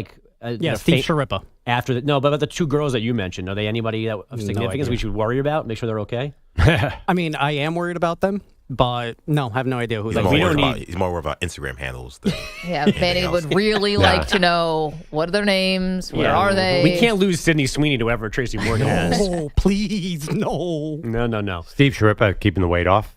Yeah, he looks fantastic. Looks great. Oh, yeah. The Eagles and stud offensive lineman Lane Johnson have a new agreement through 2027. Johnson is now guaranteed $40 million over the next 2 seasons. Philly also adding former Giants pass rusher Azeez Ojulari. Dead to me. The Columbus Blue Jackets have now lost 4 straight, 6 of 7, 2-1 losers against the Devils last night. Those Jersey goals coming 39 seconds apart in the second period. Columbus remains 2 points behind the Rangers for the last wildcard spot in the East. And finally, Michigan baseball player Mitch Voigt has apologized for his unique celebration after an RBI triple Sunday against USC. Voigt pretended to snort the third base line as if it was cocaine. He says that's not him. He made an immature decision in the heat of the moment. Stop it, man. To snort the third base line. Baseball players hit doubles and they're humping the air over at second base. Come on. Immature heat of the moment. This is baseball culture. I got to be honest, it made me a little more interested in what the heck's going on with the Michigan baseball team because I don't think you just come up with that celebration out of nowhere. Feels more like an 80s celebration, too. The 86 Mets are jealous. Yeah. I know. Missed opportunity. I didn't know they were still enjoying that kind of thing in the baseball world. Ann Arbor, baby. Look out. Pre-game lines. Do you have to apologize for that? That's not a real apology. That's I'm sorry for those I offended. Yeah, well, that's basically what he said. I don't think he was ever in real trouble. I don't think no one was going to You think his mama made him apologize? Maybe somebody did. I don't think it was like the coach or the AD. I think maybe it was mom or papa. To be honest, if that is your kid that does it, you might want to keep an eye on that. Nah, attaboy, baby. Way to hit that triple, boy. I don't know. If that's my son, I'm just like, all right, what's really going on? Come on. He definitely pretended to snort the third baseline. Well, he just hit an RBI triple. Yeah. Attaboy, Mitch. By the way, did we sure it was a cocaine reference? He might have been chopping up Adderall. That's what the kids do. Yeah, wow. You're not wrong. It's like cocaine. What's that? You really can't do it. As Theo Vaughn said to Donald Trump in that, what's wrong with a country where you can't do cocaine anymore because cocaine is out because of fentanyl? Anyway, that's a dark turn. Yeah. That was definitely that's something why was said. I was like surprised a young kid with a Coke reference because it's not in. Well, right now. I'm not a young kid. So when you snort something, to me, you're snorting Coke. Now you might be chopping up oxys. You never know anymore. Wow. Thanks for. I didn't realize how many things you could snort. Yeah. Now you can snort whatever you would like. A lot of people. Manny, you having a tough segment. I'm just stating facts. So all the reasons why we're thankful that you're single. Manny can tell you, not fathering kids. The perks hit your bloodstream a lot faster if you snort them. You know the vibes. I don't because We don't need a demonstration. I was just taking a deep inhale. I don't know what you're talking about. Oh, sure. Wow. Learn something new every day. That whole Mad Max thing you said earlier, and apparently you can snort all types of things. You don't want to snort is chalk. Actually, he's a real wild man for doing that. No. That's a hard no. I've heard. That's him being a real animal. Well, he said, I'm sorry. So there you go. Coming up, top of the hour, John Fanta is going to join us. Fox Sports college basketball broadcaster. I'm sure he's really bummed he missed this conversation. That's pure excitement of Fanta, by the way. We love him. He's the best. He really is. And also coming up, we have the one player you have to be watching this NCAA tournament. Spoiler, not Cooper Flagg. You're in a 5-minute break.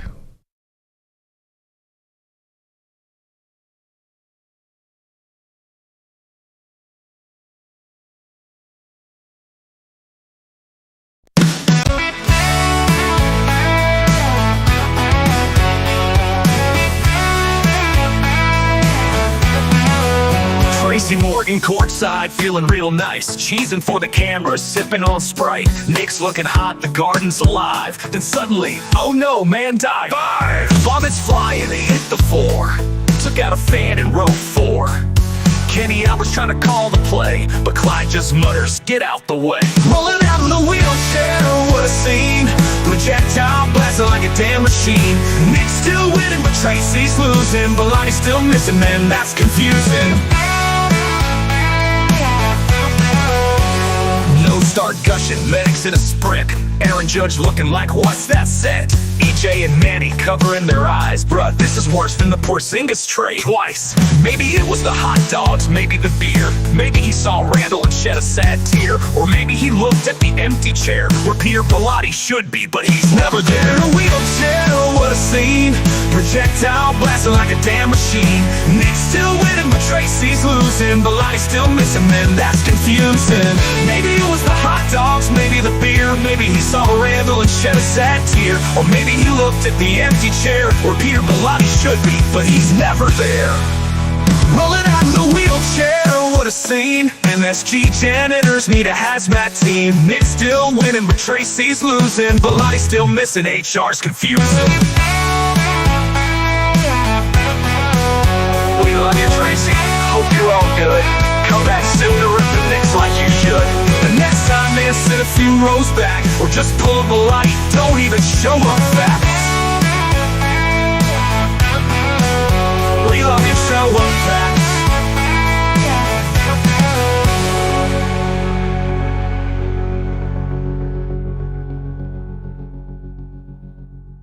We love you, Tracy. Hope you're all good.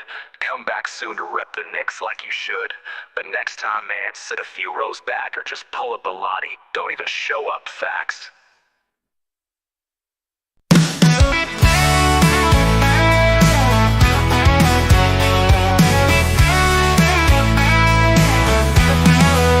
Tracy Morgan courtside, feeling real nice. Cheesing for the camera, sipping on Sprite. Knicks looking hot, the garden's alive. Then suddenly, oh no, man died. 5! Vomits flying, they hit the floor. Took out a fan in row 4. Kenny Albert's trying to call the play, but Clyde just mutters, get out the way. Rolling out in the wheelchair, what a scene. Projectile blasting like a damn machine. Knicks still winning, but Tracy's losing. Belotti's still missing, man, that's confusing. Start gushing, medics in a sprint. Aaron Judge looking like, what's that set? EJ and Manny covering their eyes. Bruh, this is worse than the Porzingis trade twice. Maybe it was the hot dogs, maybe the beer. Maybe he saw Randall and shed a sad tear. Or maybe he looked at the empty chair where Peter Bellotti should be, but he's never there. In a wheelchair, what a scene. Projectile blasting like a damn machine. Knicks still winning, but Tracy's losing. Bellotti's still missing, man, that's confusing. Maybe it was the hot dogs, maybe the beer. Maybe he saw Randall and shed a sad tear. Or maybe he looked at the empty chair where Peter Bellotti should be, but he's never there. Rolling out in the wheelchair, what a scene. MSG janitors need a hazmat team. Knicks still winning, but Tracy's losing. Bellotti's still missing, HR's confusing. We love you, Tracy. Hope you're all good. Come back soon to rip the Knicks like you should. The next time, man, sit a few rows back, or just pull up a light. Don't even show up facts. We love you, show up facts. 30 seconds remaining.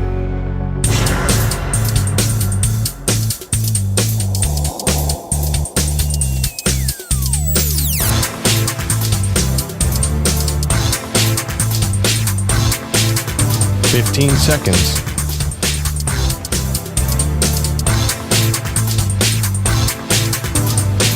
Break ends in 5 seconds.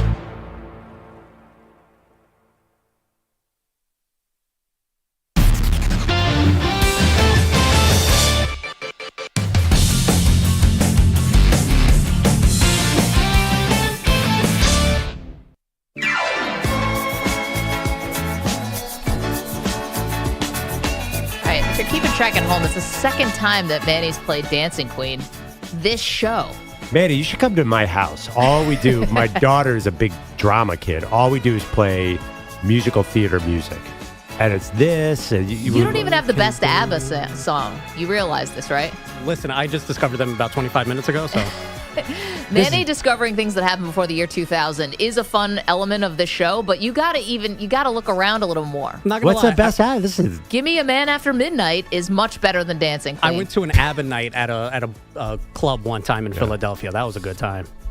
By the way, a dude can't really dance to Give Me a Man After Midnight. Well, I mean, you're listening to ABBA. Give me a man after midnight. It's your decision to dance to ABBA. What comes on, you gotta commit. Yeah. I think I would argue Dancing Queen might be their most iconic hit. It might be their most iconic, but it's not their best song. Okay, and this will be the new great debate for tomorrow. Meanwhile, NCAA tournament. Let me get to that because I want to make sure we are bringing attention to someone who needs your attention. And he may not actually be in the tournament for long, so we got a shot about right now. And that would be 6'9", 250-pound big man from Wofford named Kyler Filowich. One more time. 6'9", 250-pound bruiser. Kyler Filowich. Now, Perloff, you're like, well, how am I going to know? Some big, meaty men slapping meat. How am I going to know who this guy is?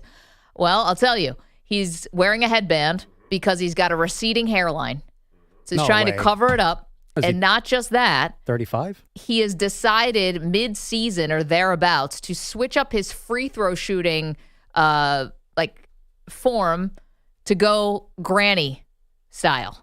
He's going underhand on the free throws. The problem is they have not made him any better at making free throws. He was hitting about a 30% clip before, which is pretty atrocious, and he's still hitting a 30% clip. But anyway, this dude's a character, 6'9", 250 pounds, headband covering the receding hairline. Wofford is the 15 seed. They face off against Tennessee. That's Thursday in Lexington.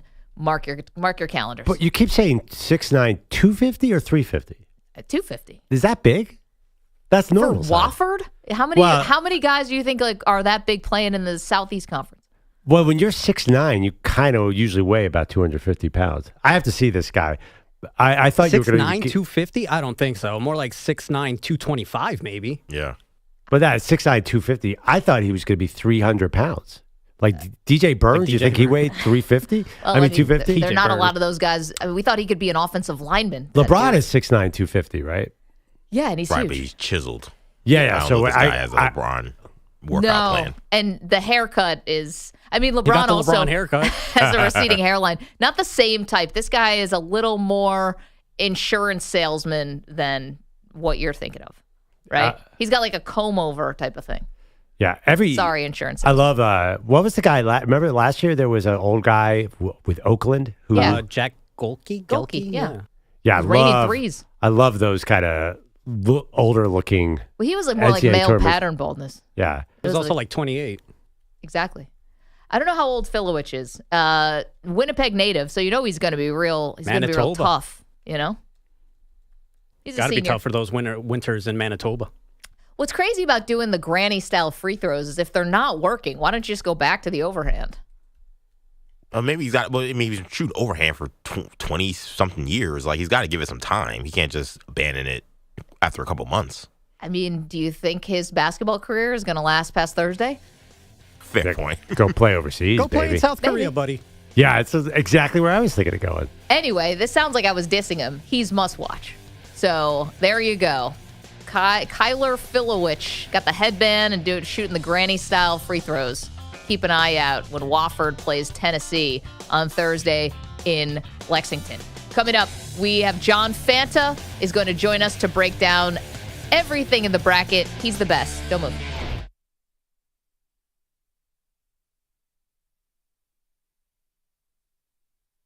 You're in a 5-minute break.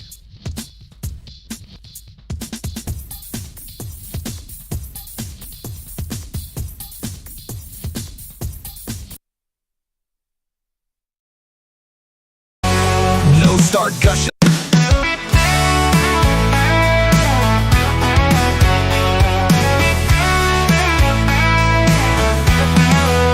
Tracy Morgan courtside, feeling real nice. Cheesing for the camera, sipping on Sprite. Knicks looking hot, the garden's alive. Then suddenly, oh no, man died. Vomits flying, they hit the floor. Took out a fan in row 4. Kenny, I was trying to call the play, but Clyde just mutters, get out the way. Rolling out in the wheelchair, what a scene. Projectile blasting like a damn machine. Nick's still winning, but Tracy's losing. Belani's still missing, man, that's confusing.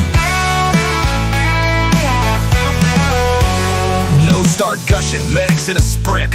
Aaron Judge looking like, what's that set? EJ and Manny covering their eyes. Bruh, this is worse than the Porzingis trade twice. Maybe it was the hot dogs, maybe the beer. Maybe he saw Randall and shed a sad tear. Or maybe he looked at the empty chair where Peter Pilati should be, but he's never there. In a wheelchair, what a scene. Projectile blasting like a damn machine. Nick's still winning, but Tracy's losing. Pilati's still missing, man, that's confusing. Maybe it was the hot dogs, maybe the beer. Maybe he saw Randall and shed a sad tear. Or maybe he looked at the empty chair where Peter Pilati should be, but he's never there. Rolling out in the wheelchair, what a scene. MSG janitors need a hazmat team. Nick's still winning, but Tracy's losing. Pilati's still missing, HR's confusing. We love you, Tracy. Hope you're all good. Come back soon to rip the Knicks like you should. The next time, man, sit a few rows back, or just pull up a light. Don't even show up facts. We love you, show up facts.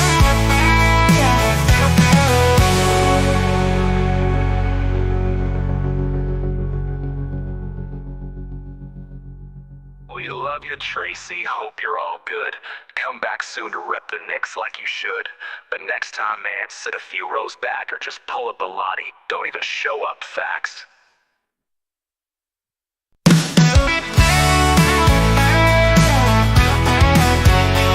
This is Daly. I'm out here. And Cap, I think you're great. Well, down in Tatum, Texas, there's a football team. Got $1 billion stadium, living the dream. But the fans don't holler, don't hoop, don't cheer. They just sip on Merlot and nibble on brie. They got Now Bailey rode into town with suspicion in his eyes, saying Kaplan's got a secret and he's hiding it inside.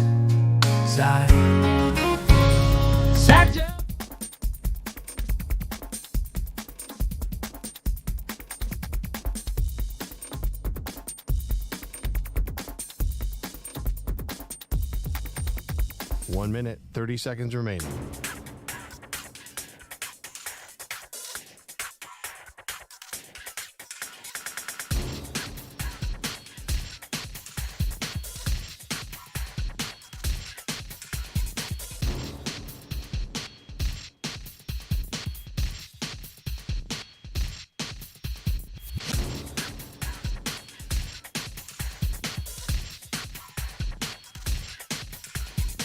One minute remaining.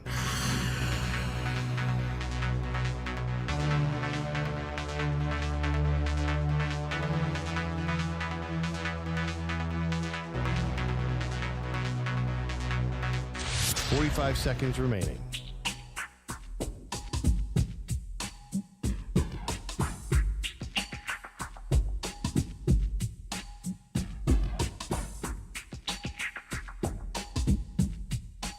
Seconds remaining.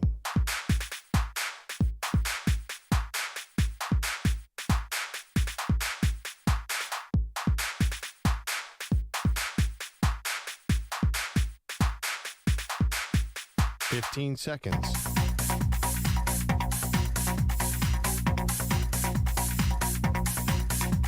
Break ends in 5 seconds.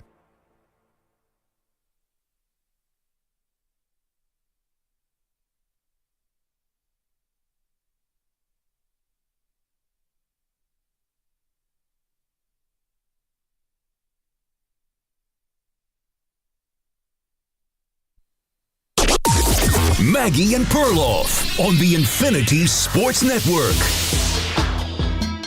I've got a plan to fix all of sports.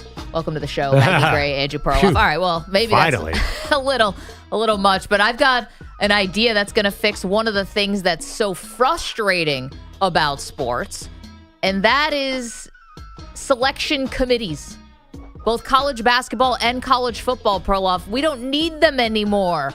You want to know why? We've got computers, and computers are much better than they were in the BCS era. Everyone's all up in arms about North Carolina making the tournament and all the, knots and gymnastics that the committee had to do to try to explain themselves, and nobody's happy with the explanation. Leave this thing to the computers, and we will finally get the correct field. Well, it's so funny you say that. Your very argument makes no sense. You said no one is happy with North Carolina being in the tournament field, but the computers put them there. So you're saying what exactly? You should have the computers be wrong instead of the humans? I'm just saying that if you put a certain amount of data points into the computer and you create something, you're going to take away the appearance of bias, the appearance of human error. But you would get a terrible field this year because that's why North Carolina's in there, because they won all the computer rankings. Pearl, nobody would be complaining if it was uniform throughout the computer. What are you going to do? But is the goal to not have people complaining, or is the goal to get it right? I think the goal is to get it right, and by this criteria, it would be right. You know what I'm saying? But it'd be wrong. You just started off by saying no one's happy about this, so no one would be happy because the computers put North Carolina in there. So it would be wrong in this particular case, because it is wrong to put North Carolina there. It's a mistake. Okay, but here's the thing. If everyone's being judged by the same criteria, then you're not so sure it'd be wrong. Like, this is a moving target now that we are trying to pin down with constantly revolving door of committee members. Meanwhile, if it's something more uniform, like computers, then everything about it would be a lot more on the up and up, because you have the West Virginia governor, and obviously this is, trying to win political points, but he has asked the attorney general to open up an investigation into what happened that North Carolina made the field of 68, and he wouldn't have to do anything like this because there'd be no appearance of bias if it was only computers. No, but it would still have the wrong field. So that's a bit of a problem. I understand. No, your argument is sound, except for the fact that that's why North Carolina's here, those darn computers. Let's get to an expert, shall we? John Fanta is a Fox Sports college basketball broadcaster. He's one of the absolute best in the business. All right, John, we've been arguing about this all morning. I think selection committees have outlived their necessity. All right, we can put data points into a computer and we can make this thing more uniform. What do you think about that idea? Well, Maggie, I think that it would be more helpful than hurtful to a degree. And I say, why not? Because what the committee did in putting North Carolina into the NCAA tournament was wrong. When every single bracketologist had West Virginia in their field, these people work every single day of the season, basically from December 1st to Selection Sunday, to put together brackets. And the casual fan is not paying attention on December 9th to their bracketology.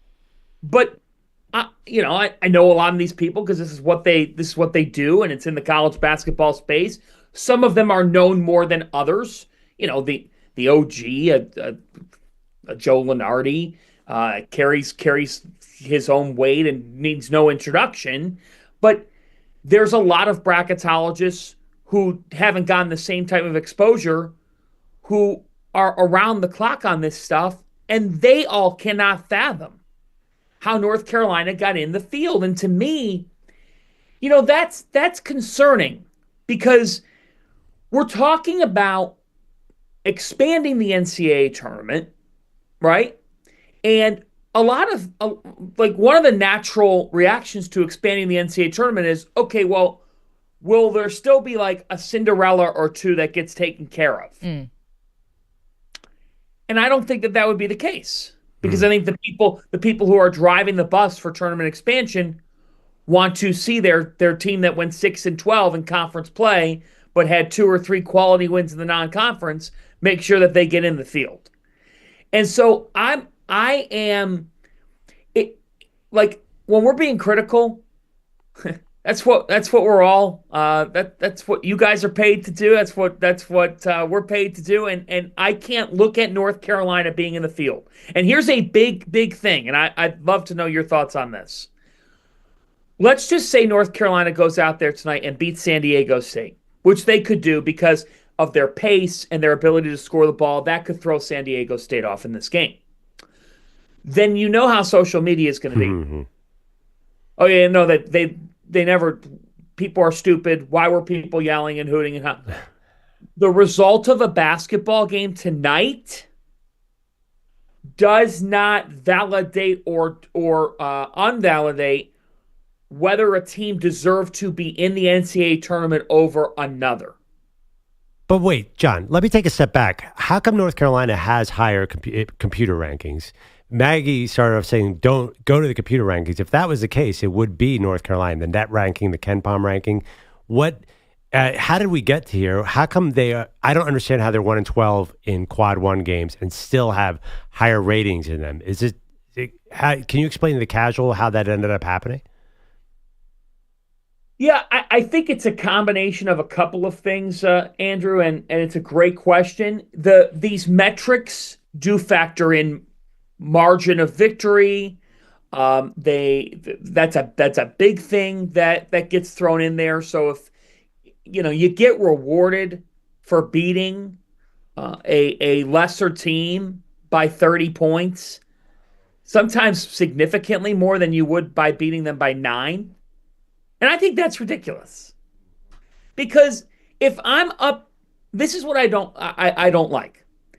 If I'm up 16, and I've had coaches say this to me, if I'm up 16 in the game and I put my walk-ons in and we give up a 6-0 run to end the game, that's impacting my metric. There's got to be a better way there. There's got to be a better way. There's got to be a little bit more, hey, let's talk more about this team other than, in November they only beat this team by 8. What we saw on Sunday was really hard to take, I think, for one, those people who work tirelessly when they're putting brackets together, and two, West Virginia went out, played people, and beat people. I remember in November, North Carolina was down by 22 points to Dayton at the Maui Invitational. They came back and they won the game to their credit. And I want to tell both of you, I think Carolina will win tonight. I'm going to predict it right now. I'm not a Carolina hater. I just don't. Exit the brand. You have to take the team out of the equation. That is the most difficult job of this committee. You can't not say it to me. I refuse to ever fully say the committee ignores the team name, the brand, the coach, because we're human. And that's why, to the original question from Maggie, would I be open? Would I be open to doing something that's a little bit exploratory? The answer is yes, because of how, in my opinion, of how rough this mistake was. Normally, I am not this big proponent of this team was left out, because my argument is you had 6 months and 5 months. And if you can't get in a field of 68, I really can't feel pity for you. But on this one, there are concrete examples. And I think any committee member could take one number, because they have a bunch of protocols. Kevin Pogga Index, Strength of Record, Torvik, and KenPom. And You could take one number and say, this is why I did or didn't put the team in the field. And that's not, that's like arguing with your parents at the dinner table when you're growing up and you're like, but Lucy got a C. And my dad would look at me and he'd go, Lucy doesn't live here. John Fanta's joining us, Fox Sports college basketball broadcaster. Okay, so let's go from controversial to now looking at the field of who we know here and who we think does deserve to be in this bracket, John. I think what a lot of our fans would love to know is there a team that's, let's just say, a 5th seed or higher that you think could win the whole thing? I think if you had top 4 seeds make it to the Final Four, I don't know if anyone's going to be like that shocked. I don't think it's going to be that outlandish. But we're talking 5th seeds, 6th seeds, 7th seeds, like the higher seeds that you think could actually go all the way.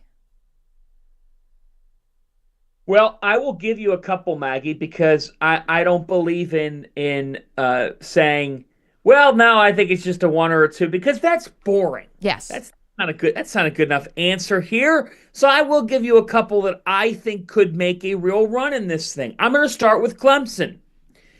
Brad Brownell has quite literally done a 180 on his coaching career in the last 2 to 3 years. This was a guy who had been on the hot seat watch year in and year out down the stretch. Forget about it. Now I think he's a testament to continuity, to having a little bit of faith, and maybe giving it one extra year and then seeing it pay off. Then you don't have to go through the job change. Then you don't have to pay the buyout. Then you don't have to do all that.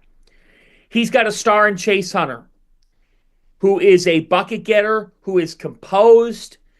This kid just drives the bus for the Tigers in every way. Ian Shefflin is a veteran postman who changes things up and can rebound the ball relentlessly. They get up in you defensively.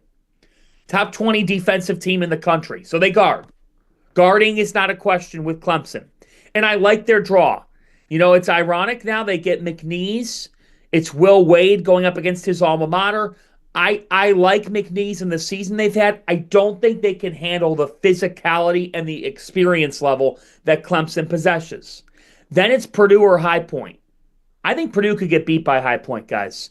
High Point could shoot the 3 in waves. They've got an offense that has some balance. Alan Huss is a really good coach. Needless to say, even if it's Purdue, I just think that Clemson can do enough to disrupt Braden Smith and company that this is a Tigers team that could make a run. And, Houston, as much as Houston in that region is scary, I don't think Clemson's faced by anybody. And that's evidenced by the fact that they beat Duke and that they went to the Elite Eight last year. So that would be one team that I think could do it. Another team that I think could do it is Memphis. Now, their draw is not easy. Colorado State's playing as well as anybody right now. But word to the wise, when you're picking your bracket, don't equivocate everything that happened during a conference tournament to whether or not you think a team's going to win on Thursday or Friday. It's not how this works. This is a completely different monster. And there are teams who come in, you're like, they're red hot, man. And by 3 o'clock tomorrow, you're like, what the heck happened? So Memphis is tough. Now, they're a little bit banged up, which is concerning. They are a little bit banged up.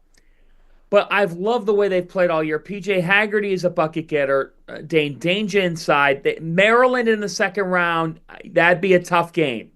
That'd be a tough game. And I have the Terps winning that game in my bracket. But you said 5 or lower. So it's a team that I can rationalize seeing. The 8-9s, the most interesting 8-9 is Gonzaga getting by Georgia and then playing Houston, and Gonzaga's top 15 in the metrics, and they've got an elite point guard in Ryan Nembhard, and Graham Ike's in the post and can wreak havoc.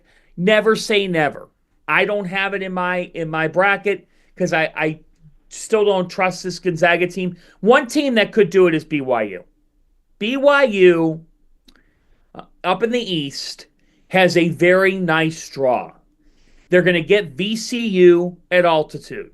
So for starters, they're getting a team that just played on Sunday to win their conference tournament and get into the field, and they probably get in even without winning it. I think the committee said that. But getting that team, getting VCU what is a pseudo home game for BYU, because it is out in Denver and they're going to be comfortable there. BYU can go on a run because I think they can beat Wisconsin. Richie Saunders is an absolute stud. Yegor Demon's one of the best freshmen in this tournament. Watch out for the Cougars. All right, John, I have, full disclosure, studied your bracket very closely as I am about to fill out my bracket. Who is of the 4 number 1 seeds, who should people be most nervous about advancing to the Final Four? Auburn, because they've lost 3 of their last 4 games, and I don't love that at all.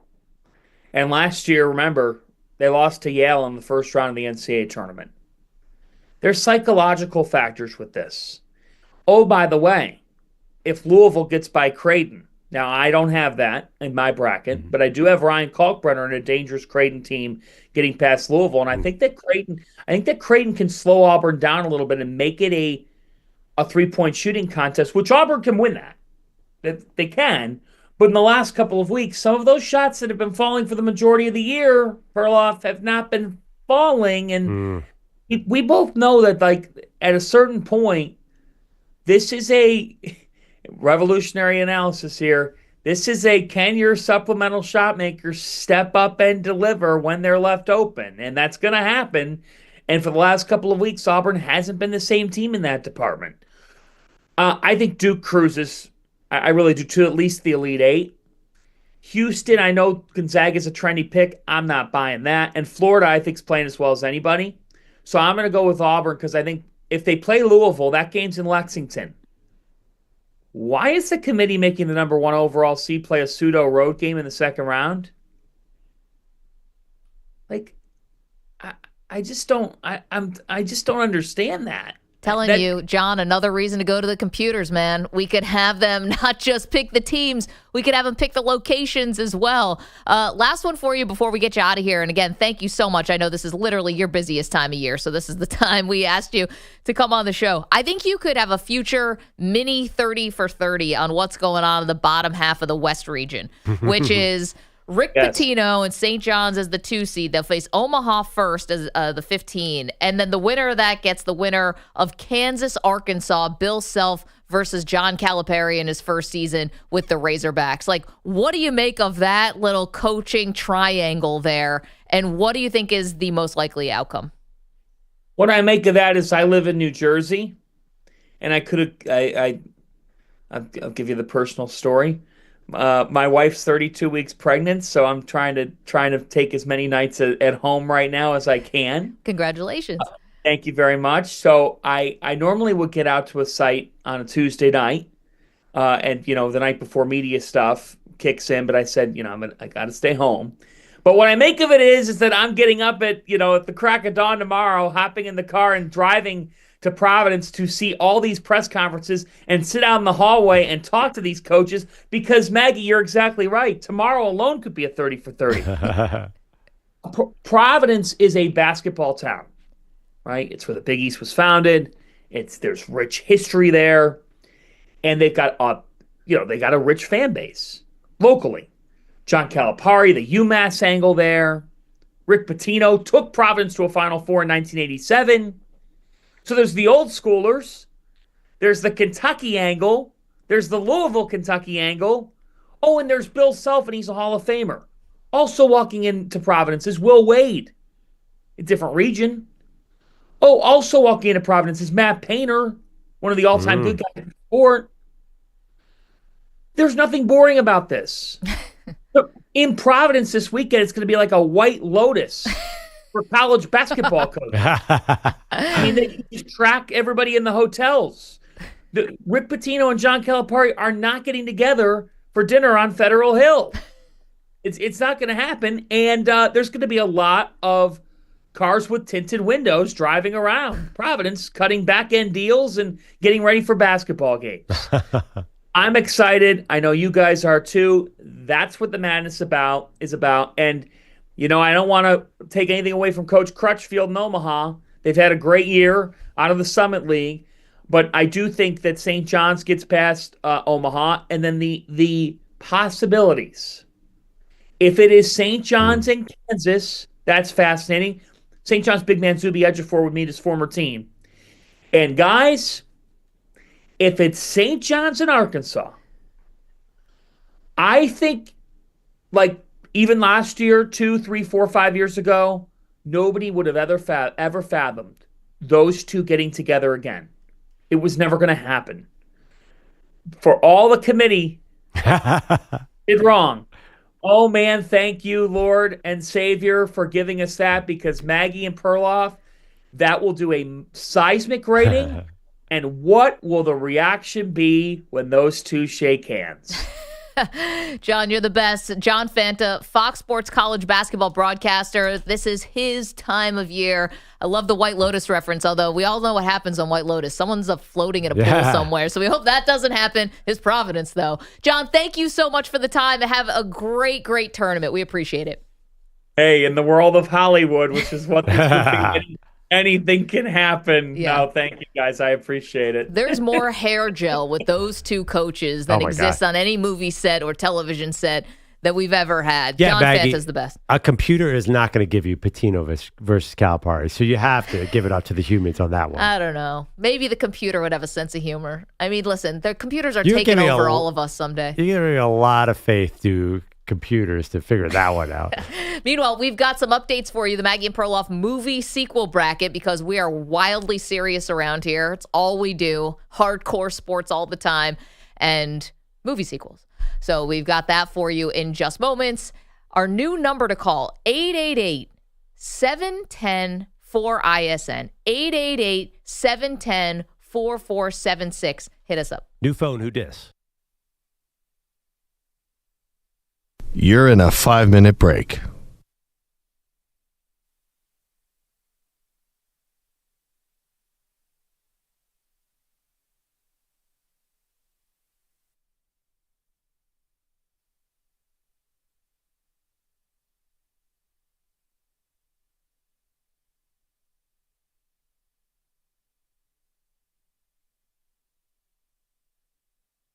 Four minutes, 30 seconds remaining.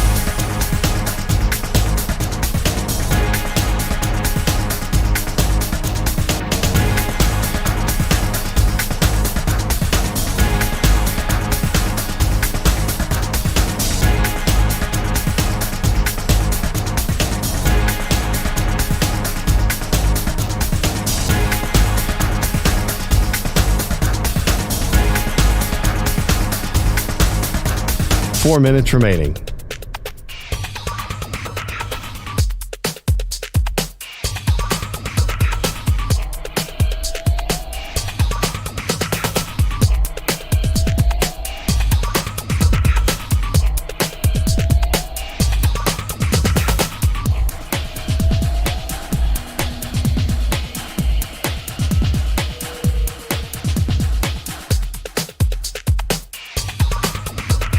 Three minutes, 30 seconds remaining.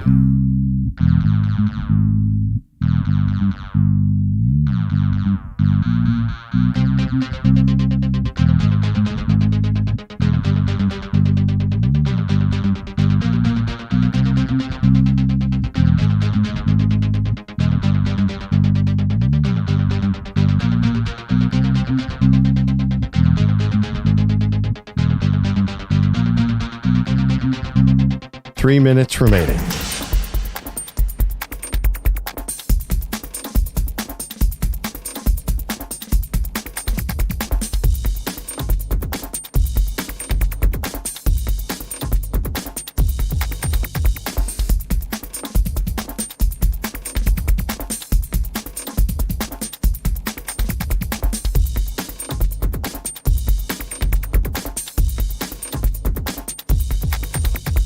Two minutes, 30 seconds remaining.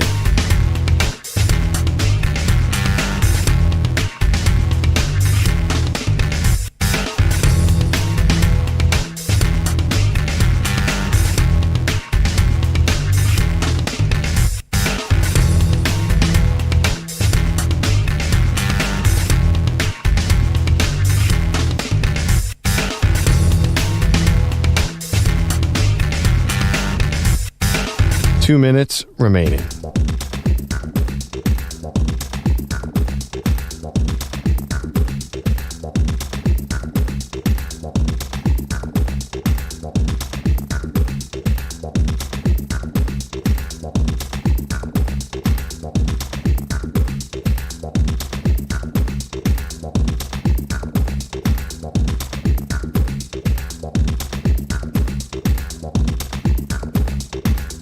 One minute, 30 seconds remaining.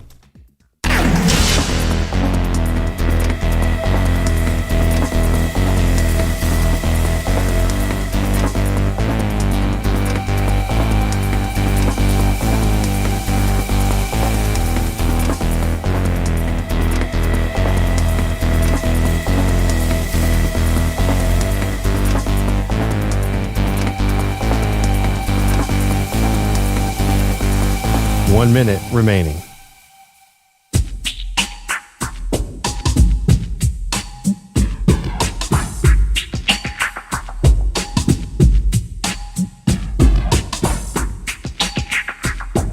.45 seconds remaining.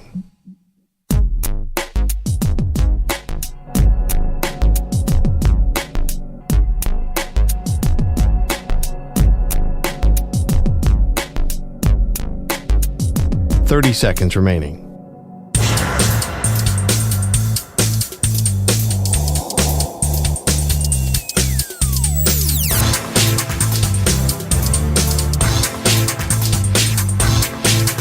.15 seconds.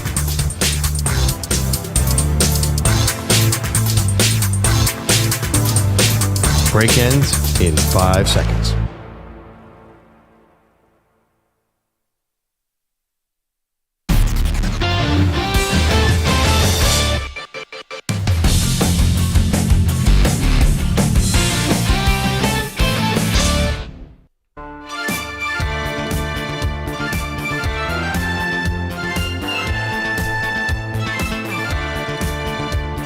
Welcome back, Maggie and Perloff Show. Of course, this is more ABBA, and Maggie thinks this is clearly the number one ABBA song. Unexpected take for the day. I mean, Dancing Queen is a bit iconic, but whatever. I mean, we all have our own. This is a prequel to Hall & Oates' Man-Eater. Well, I mean, spot the lie. Listen, we're just having fun because Manny discovered ABBA like a day ago. I was like, have you guys heard of this band? It's like, yes. This Norwegian band. Yes, we have. 4 out of 5 of us are guys who aren't necessarily going to want to jam to I Need a Man After Midnight. That's your song. Fine, then take Waterloo. I don't care. That was your college theme, as I recall. 2 a.m. Midnight's still a little early. Mamma Mia 2, of course, is our sequel bracket. Or did it already lose? It's going up now. Yeah. By the way, just reel back. John Fanta was awesome. Yeah, John Fanta. If you missed him, check out the podcast or the rewind function on the Odyssey app. There's one thing he said that struck me. He was talking about there are 110 bracketologists, and that he made it sound like that's all these people do is study the brackets from December through March. Is that true that people that their whole job is bracketologists? Is this a burgeoning field? We were just talking about land surveyors in the break. That there aren't a lot of them. I just think they've all shifted to bracketology. There's no job that gets more of a glow up because of how the end of the word. Like an ologist. Well, I wanted at a certain point. Science, yeah. I wanted to do a sitcom about a bracketologist, about his life, follow him around, trying to impress women in a bar, being a bracketologist. Like I know Joe Lunardi. I just think that it's very niche, but to me, it's always cracked me up. It's one of the funniest professions ever. Well, and apparently there are 110 of them out there. You know how sometimes you have to write your profession, like, has this ever happened to you at the doctor's office or with whatever? They ask, like, what do you do for a living? And it's always funny to me because I'll write down I'm a sports broadcaster. It's what we are. A radio host, you might put? It always invites conversation. And sometimes I don't feel like having that conversation, so I almost want to lie and just put down I'm land surveyor. I'm a land surveyor. Bracketologist. Don't put bracketologist. I'm a bracketologist. Because if you hit the wrong doctor, you will be. So tell me about Michigan State. Yeah. No, it's just a funny job. And it's kind of close to proctologist. It's anyway. But why we take these people more seriously, there's a lot of people who do mock drafters, but when they're not right. Well, this is what I'm saying. Yeah. I think that profession gets a glow up because it sounds like a scientist. if we had called mock drafters draftologists and we'd been calling them that forever, Todd. maybe it sounds a little more legit. Draftologist. Yes, you're right. We should introduce the draft experts that come on as draftologists to see what they react. Welcome, Dane Brugler, draftologist. Diagnosing Has a things. PhD in left tackle arm length. I was going to say, he's got a PhD in lefty quarterbacks from, the Big 12. Oh, boy. Being the broad jump. Yeah, right. 3-cone drill. I feel like, Manny, have you tried that rap in a bar? Hey, I'm a bracketologist. Maybe that'll help. Oh yeah, I'll score like a king. Are you kidding me? Man after midnight. Jack Golke or whatever dude's name was. Just raining down. Splash. Looking like Steph. Before people had smartphones, there were, I think, a lot of guys who were like taller guys who would try to get away with telling women they were professional athletes when they weren't. Yeah. I know someone who did that. Come on, Pearl. No, that's like, there's a line. Do you know anything about boxing? No, nothing. I'm the heavyweight champ. You got to suss out the situation. Yeah, I know someone who used to do that to unsuspecting women. He Nice. played Sounds like a great basketball guy. at Drew Dartmouth? University. You said Drew University? Yeah, in New Jersey. I didn't meet him there. I didn't go there. Wait, so he did play? He did play, but he would tell people he's in the NBA. Drew University is not the NBA. I told the story before, but there was a guy, a woman I knew, talked about how she was talking to a guy, and she was like, "Hey, this guy says he's in the NBA. Have you ever heard of him?" And she named his name, and I was like, "I've never heard of this guy." And it turned out he played, I think, maybe like 10 games in the G League, and he said he was an NBA player. That's close enough for me. Okay, but here's the thing: she can Google that and quickly find out in the bar whether or not he's full of crap. There was a time when you couldn't do that, and you could actually get duped by stuff like this. I mean, we had a caller yesterday who was living off an interception of Joe Montana from a game we couldn't find in the late 70s. George. I didn't want to bring that up. Listen, I still George covered believe his him. bases. He said he played for Texas and Texas Tech in 1978. And Houston and all their SWAC members. There was an interception Joe Montana threw in the Texas Notre Dame game. That we did confirm. Yeah, we just don't know who it is. We think it's George. It's so I believe funny him. how hard it is to get a box score of 70s football. I'm actually not making that up. It I is. was surprised. it's difficult. It's probably easier to become a land surveyor. By the way, that story about Or just say you picked them off. story about being fooled like an athlete. Did anyone sense that sounded a little like personal experience? I would hope that I wouldn't get fooled. Oh. I would hope that I wouldn't have gotten fooled by something like that. Okay, do we want to go to yesterday? Or let's get to the headlines first, and then we'll go to what happened yesterday between our show and the morning show on WFAN. Bogusch, what's up? Well, I was thankfully not included in the bracketology of the sequel bracket because I don't want that headache. But I do have, You're a loser, if dude. there's still time, a write-in for a new movie to consider. Arnold, Yes. Jacko, Tiger. SpongeBob? What is that? What's with the beaver teeth? I haven't swung a club in years. I'm a little intimidated. All these guys hit it big now. I don't know where to start. Come on, brother. Grip it and rip it. I guess I need to update my happy place to something a little more age appropriate. That is the beginning of the Happy Gilmore 2 trailer. Yes. Andy, just relax. Just act like you do on the show. It's no big deal. Don't worry about the cameras. Don't worry about all the extras. Released this morning. That beginning is Happy seeing busts of Arnold Palmer, Jack Nicklaus, Tiger, and then an ugly version of himself. Very realistic. The Grip It and Rip It line is John Daly, Yes. who I guess is the new Chubbs. I guess so, yeah. Okay. Okay, not bad. Oh, no way. Yeah, I think so. It doesn't. The trailer doesn't explain why he's golfing again, but he is golfing again. His caddy is Bad Bunny. Correct. And what's her name is still there. Virginia. I can't remember her Julie name. Bowen. Julie Bowen. There we go. Wait, wasn't she in Modern Family? Yes. Yeah, she's the mom. You just connected that? Oh, what a moment. Wait. Me too. Guys, come on. That's your favorite of all time, Bogusch, right? What? Julie Bowen. No, he's an Aniston. Aniston. Yeah. Well, right, but Yeah. you're a big fan of Big Mom fan. and Modern Family. Did sit next to Julie Bowen randomly at a Broadway show. Oh, name drop. Okay, keep Yeah. going. What show? I do not remember the All name right, of well. it, but the guy from Modern Family is in it. That's why she was there. Jesse Ferguson. Wait, was it Take Me Out to the Ball? Yeah, Dude, yeah. I went to that one. All right, guys. Save it for the water cooler. Hold on. We're actually doing a radio show. Okay, but this play... There was a shower scene. Yeah. In a Broadway show. So Maggie, sit back and enjoy. All right. So I'm sold. The guy from Modern Family is in this play. Jesse Tyler Ferguson. Right, Yeah. but also the... Jason Momoa. No. But I'm out. another actor named Jesse, he was a doctor on Grey's Anatomy. Jesse Williams? Short hair, handsome guy. Mick something? No, I don't know if he had a Mick nickname, but very handsome dude. And the play is about a baseball team, supposed to be the Yankees, where a very prominent player comes out as gay, and it's about how the clubhouse responds to that. Okay. And One man was not happy. And there's a shower scene where there's multiple naked actors. Now, people had seen this Like show full already. Monty Yes. style. People had already seen the show, and they knew that this guy from Grey's Anatomy was gifted from God from the waist down. So everyone knew the moment was coming. It was real, not a prosthetic? No. And everyone knows it's coming. Towel drops. There are audible gasps.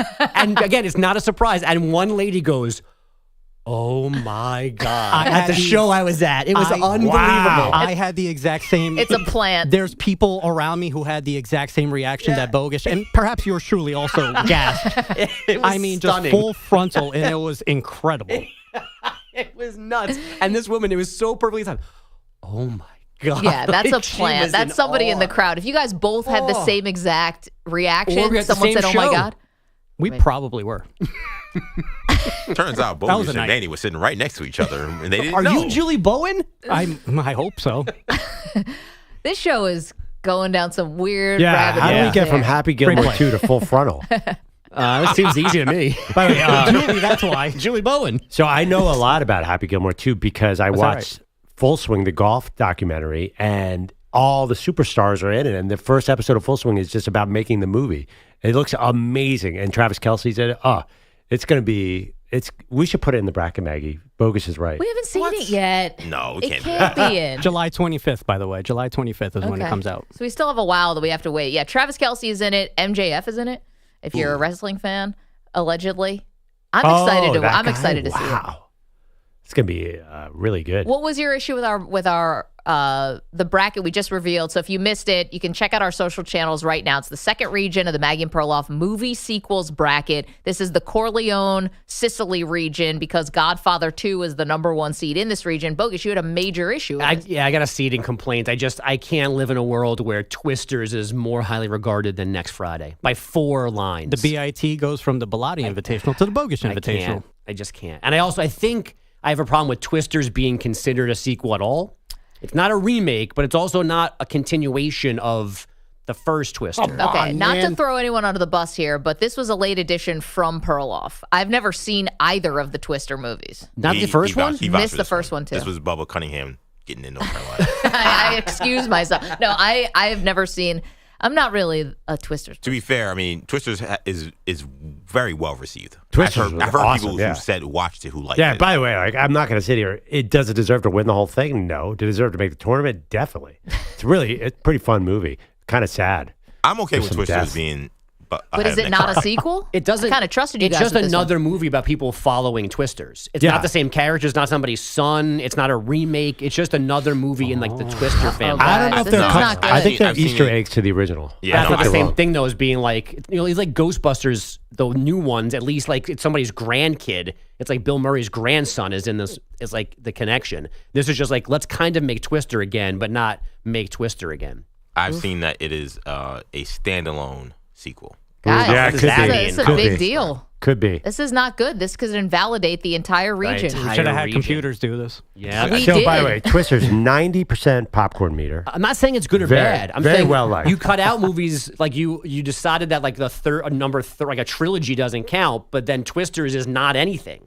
No, this is not good. I haven't seen them, so I just assume you guys were right about this. And next Friday's got to be better than Twisters. Next Friday, on, popcorn man. meter 76% compared to Friday 1, 95%. So there's a drop off. Listen, we left the seating up to every the article I computers. see says Twisters is considered a sequel. Yeah, it's Twister 1 and Twisters. Right. Like I understand, and It's called the sequel to Twister. I know not a remake. It's not a remake. It's not a remake, but it's also not a continuation of Twister. I don't think that matters. I mean, in my humble opinion, I don't feel like they are like you just said. It's a standalone sequel. I don't even know what that means. That seems almost like an oxymoron. No, it means that it's in the same universe, but like the same characters aren't involved. So, for example, like it didn't like I'm not going to get into spoilers, but Transformers 2 could have been, or let's forget about Transformers 2. One of those late Transformer movies with Mark Wahlberg, right? Totally different people, totally different whatever. That would still be a sequel. Let's go to Fast and Furious. Because it's not remaking it. It's still the same thing. All right, I think I have the answer. And thank you to the Amran show in the chat. Technically, it's a sequel. It's called a legacy sequel. Ooh. So wait, is Fast and Furious Tokyo Drift a sequel to Fast and Furious 1? I couldn't answer that question. Too Fast, Too Furious has totally different characters than Fast and Furious 1. Too Fast, Too Furious still has Paul Walker in it. I mean, he's the main guy. Everyone else is not in it. Tokyo Drift literally has nobody in it. That's a third. Yeah, but members from Tokyo Drift will come back into the Fast and Furious series later on. Who's to say that Twisters 3 won't have somebody from the original? It will have the dude from Hamilton? Maybe. You guys are more interested in this than LeBron versus Jordan. I mean, this is the new That's debate. old. This is new. Yeah, that's but true. I do think it's funny. You are passionately railing against a movie you haven't seen, though. Might be your favorite movie of all time. Who knows? It's not. It's so good. It's not. I have a hard time thinking it's going to get past my The power basic rankings plot next is Friday. they're chasing tornadoes. Oh, okay. Which is a bad idea to start with. Oh, really? I'd rather be a land surveyor. They're like, how do we keep getting caught in these terrible storms? Well, you're chasing them. You're following them. The car's driving itself towards. Are you a Twister 1 fan? I mean, I saw it. It's fine. Are you a fan of the game Twister? Yes. Okay. Now, is that a prequel? How does that work? Yes, I do believe that was a prequel.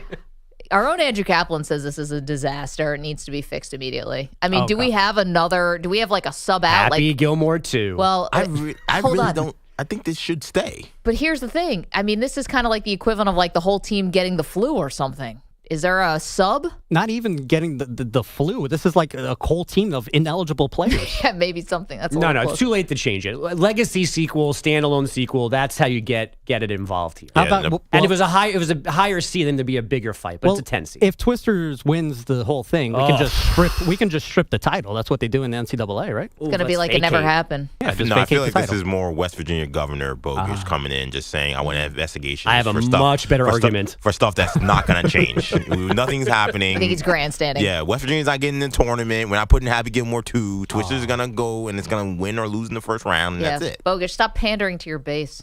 By the way, I'm not... Tornado chasers. All right, well, Perloff looks at that. The Dodgers won, by the way, in Tokyo. Oh, is that right? Yeah. They did, and I think Ohtani had, 2 hits in this game? Sure. 4-1, right?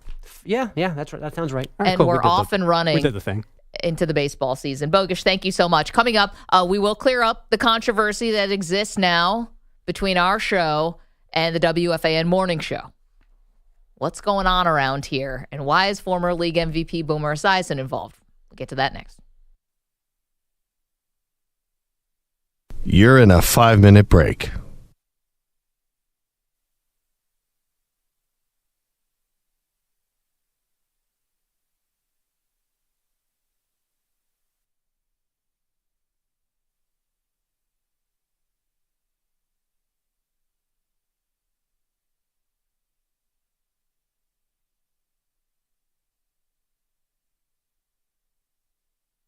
Four minutes, 30 seconds remaining.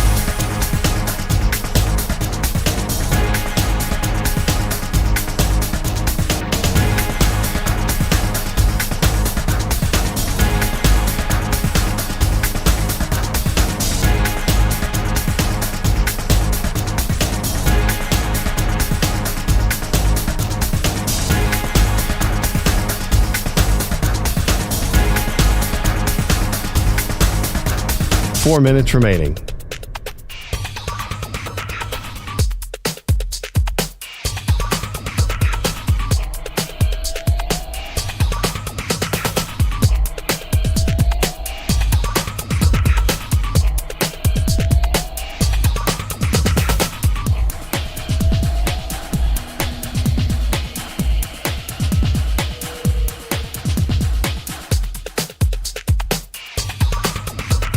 Three minutes, 30 seconds remaining.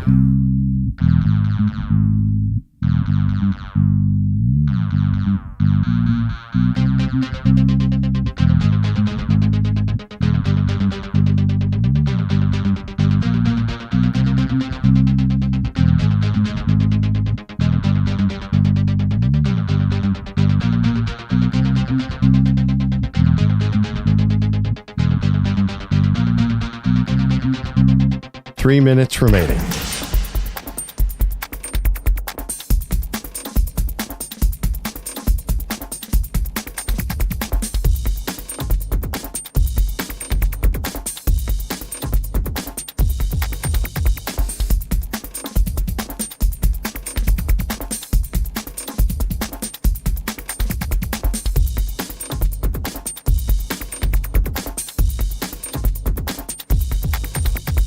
Two minutes, 30 seconds remaining.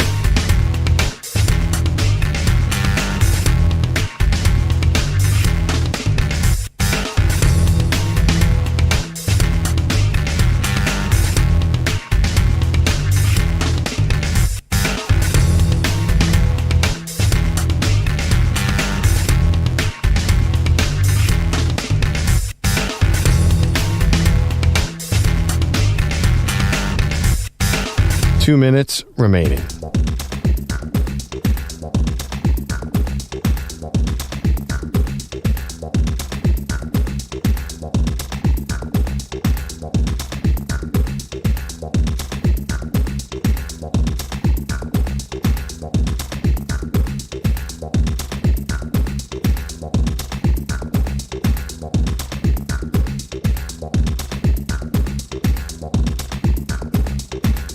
One minute, 30 seconds remaining.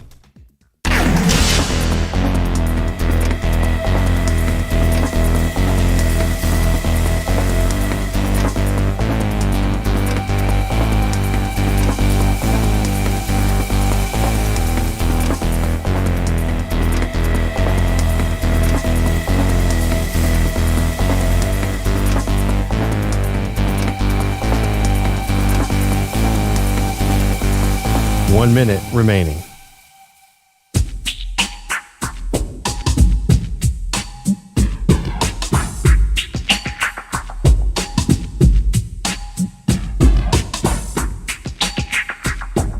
$45 seconds remaining.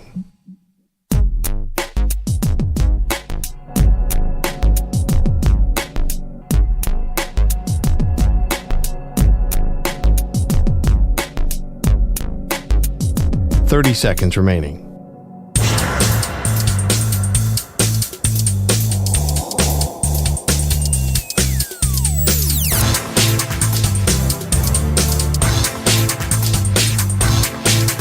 $15 seconds.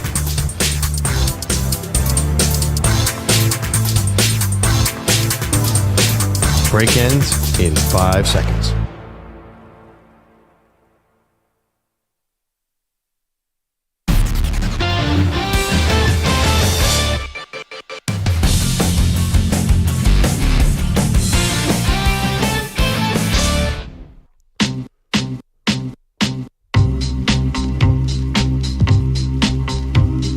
The Defensive Player of the Week is sponsored by the Navy Federal Credit Union, who proudly serves the armed forces, DoD, veterans, and their families. Their members are the mission. Learn more at NavyFederal.org.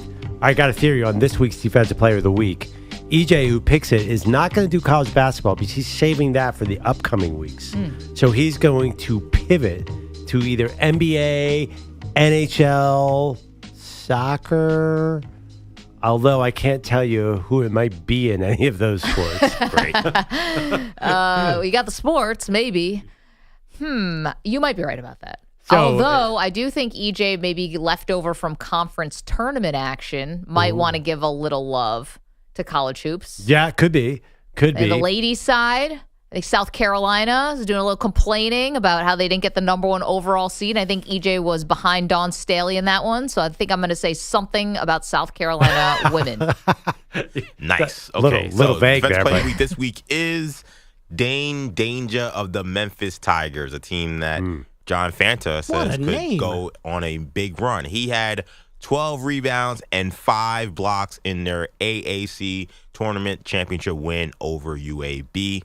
That win got North Carolina tournament, which caused a lot of controversy, and it all was thanks to Dane Danger, who had a personal beef with UAB stars throughout the entire season, too, so he got the last laugh on that as well. Swept UAB, 5 blocks in this one. Dane Danger, you are the Defensive Player of the Week. Fantastic. All right, we want to clear something up here before we have to get out of here, which is yesterday, EJ got called over to the WFAN morning show with former NFL MVP Boomer Esiason and Jerry Recco, who's in for Gio this week. I was all about the beefcake, boys. I wasn't about the acting. And Boomer's obviously been a great friend and supporter of the show, and we're lucky that he's on our side. But, okay, let's set this up. It all started when EJ was hosting a show on WFAN over the weekend. And as the team player that EJ is, as the executive producer of the show, casually dropped where you can see and hear him and the rest of us during the week, which is right here on the Infinity Sports Network and all of the other things. So that drew the ire of Joyce in New Jersey, who called to tattle on us. I woke up yesterday morning to EJ Stewart signing off at 6:53 in the morning, promoting the viewers listening to him and Maggie and Perloff from 6 to 10 in the morning. How does WFAN allow a guest DJ on the weekend to promote over Boomer and Gio? She said the viewers that are listening? I think she called you a DJ, too. She did. It was amazing. Crazy. You should add that to your resume. That'd be cool. EJ the DJ. So my dad called me when I grew up. So, Joyce, Yanark, first of all, but also she wasn't totally right about this. Now, you did promote our show, which we appreciate, but you also gave plenty of love to Boomer and Gio. So here's yesterday. EJ gets called over to the morning show and gets confronted by former NFL MVP Boomer Esiason. We had a caller this morning tell us that you were on the air and she was listening to you. Yep. Joyce did. And she told us that you were promoting you, Maggie, and Perloff opposite us in the morning, trying to steal our listeners. On this radio station. Yeah, on this radio station. What the hell was that all about? So I heard the allegation.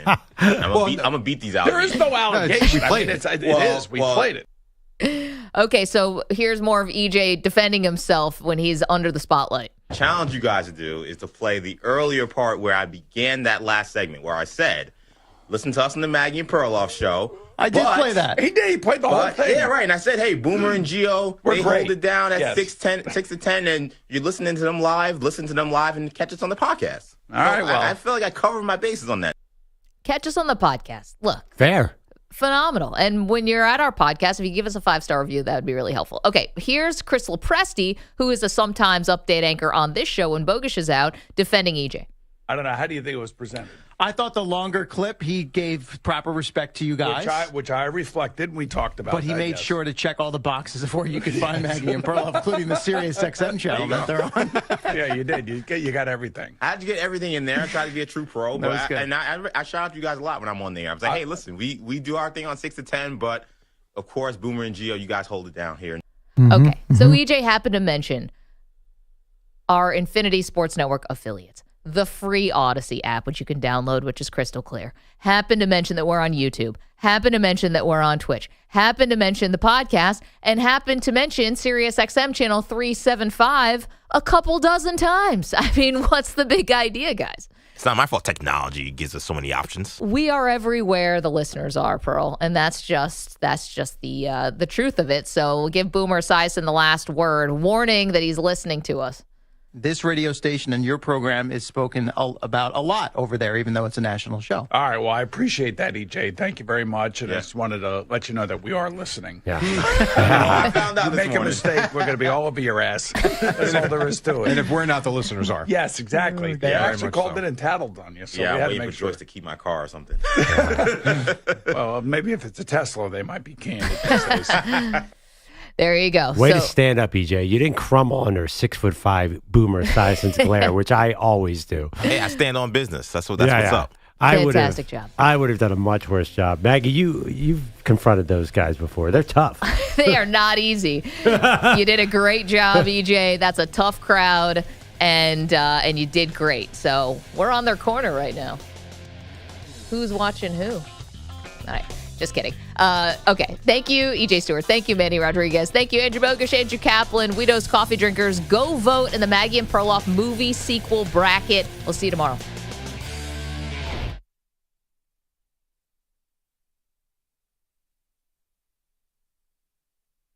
You're in a 5-minute break.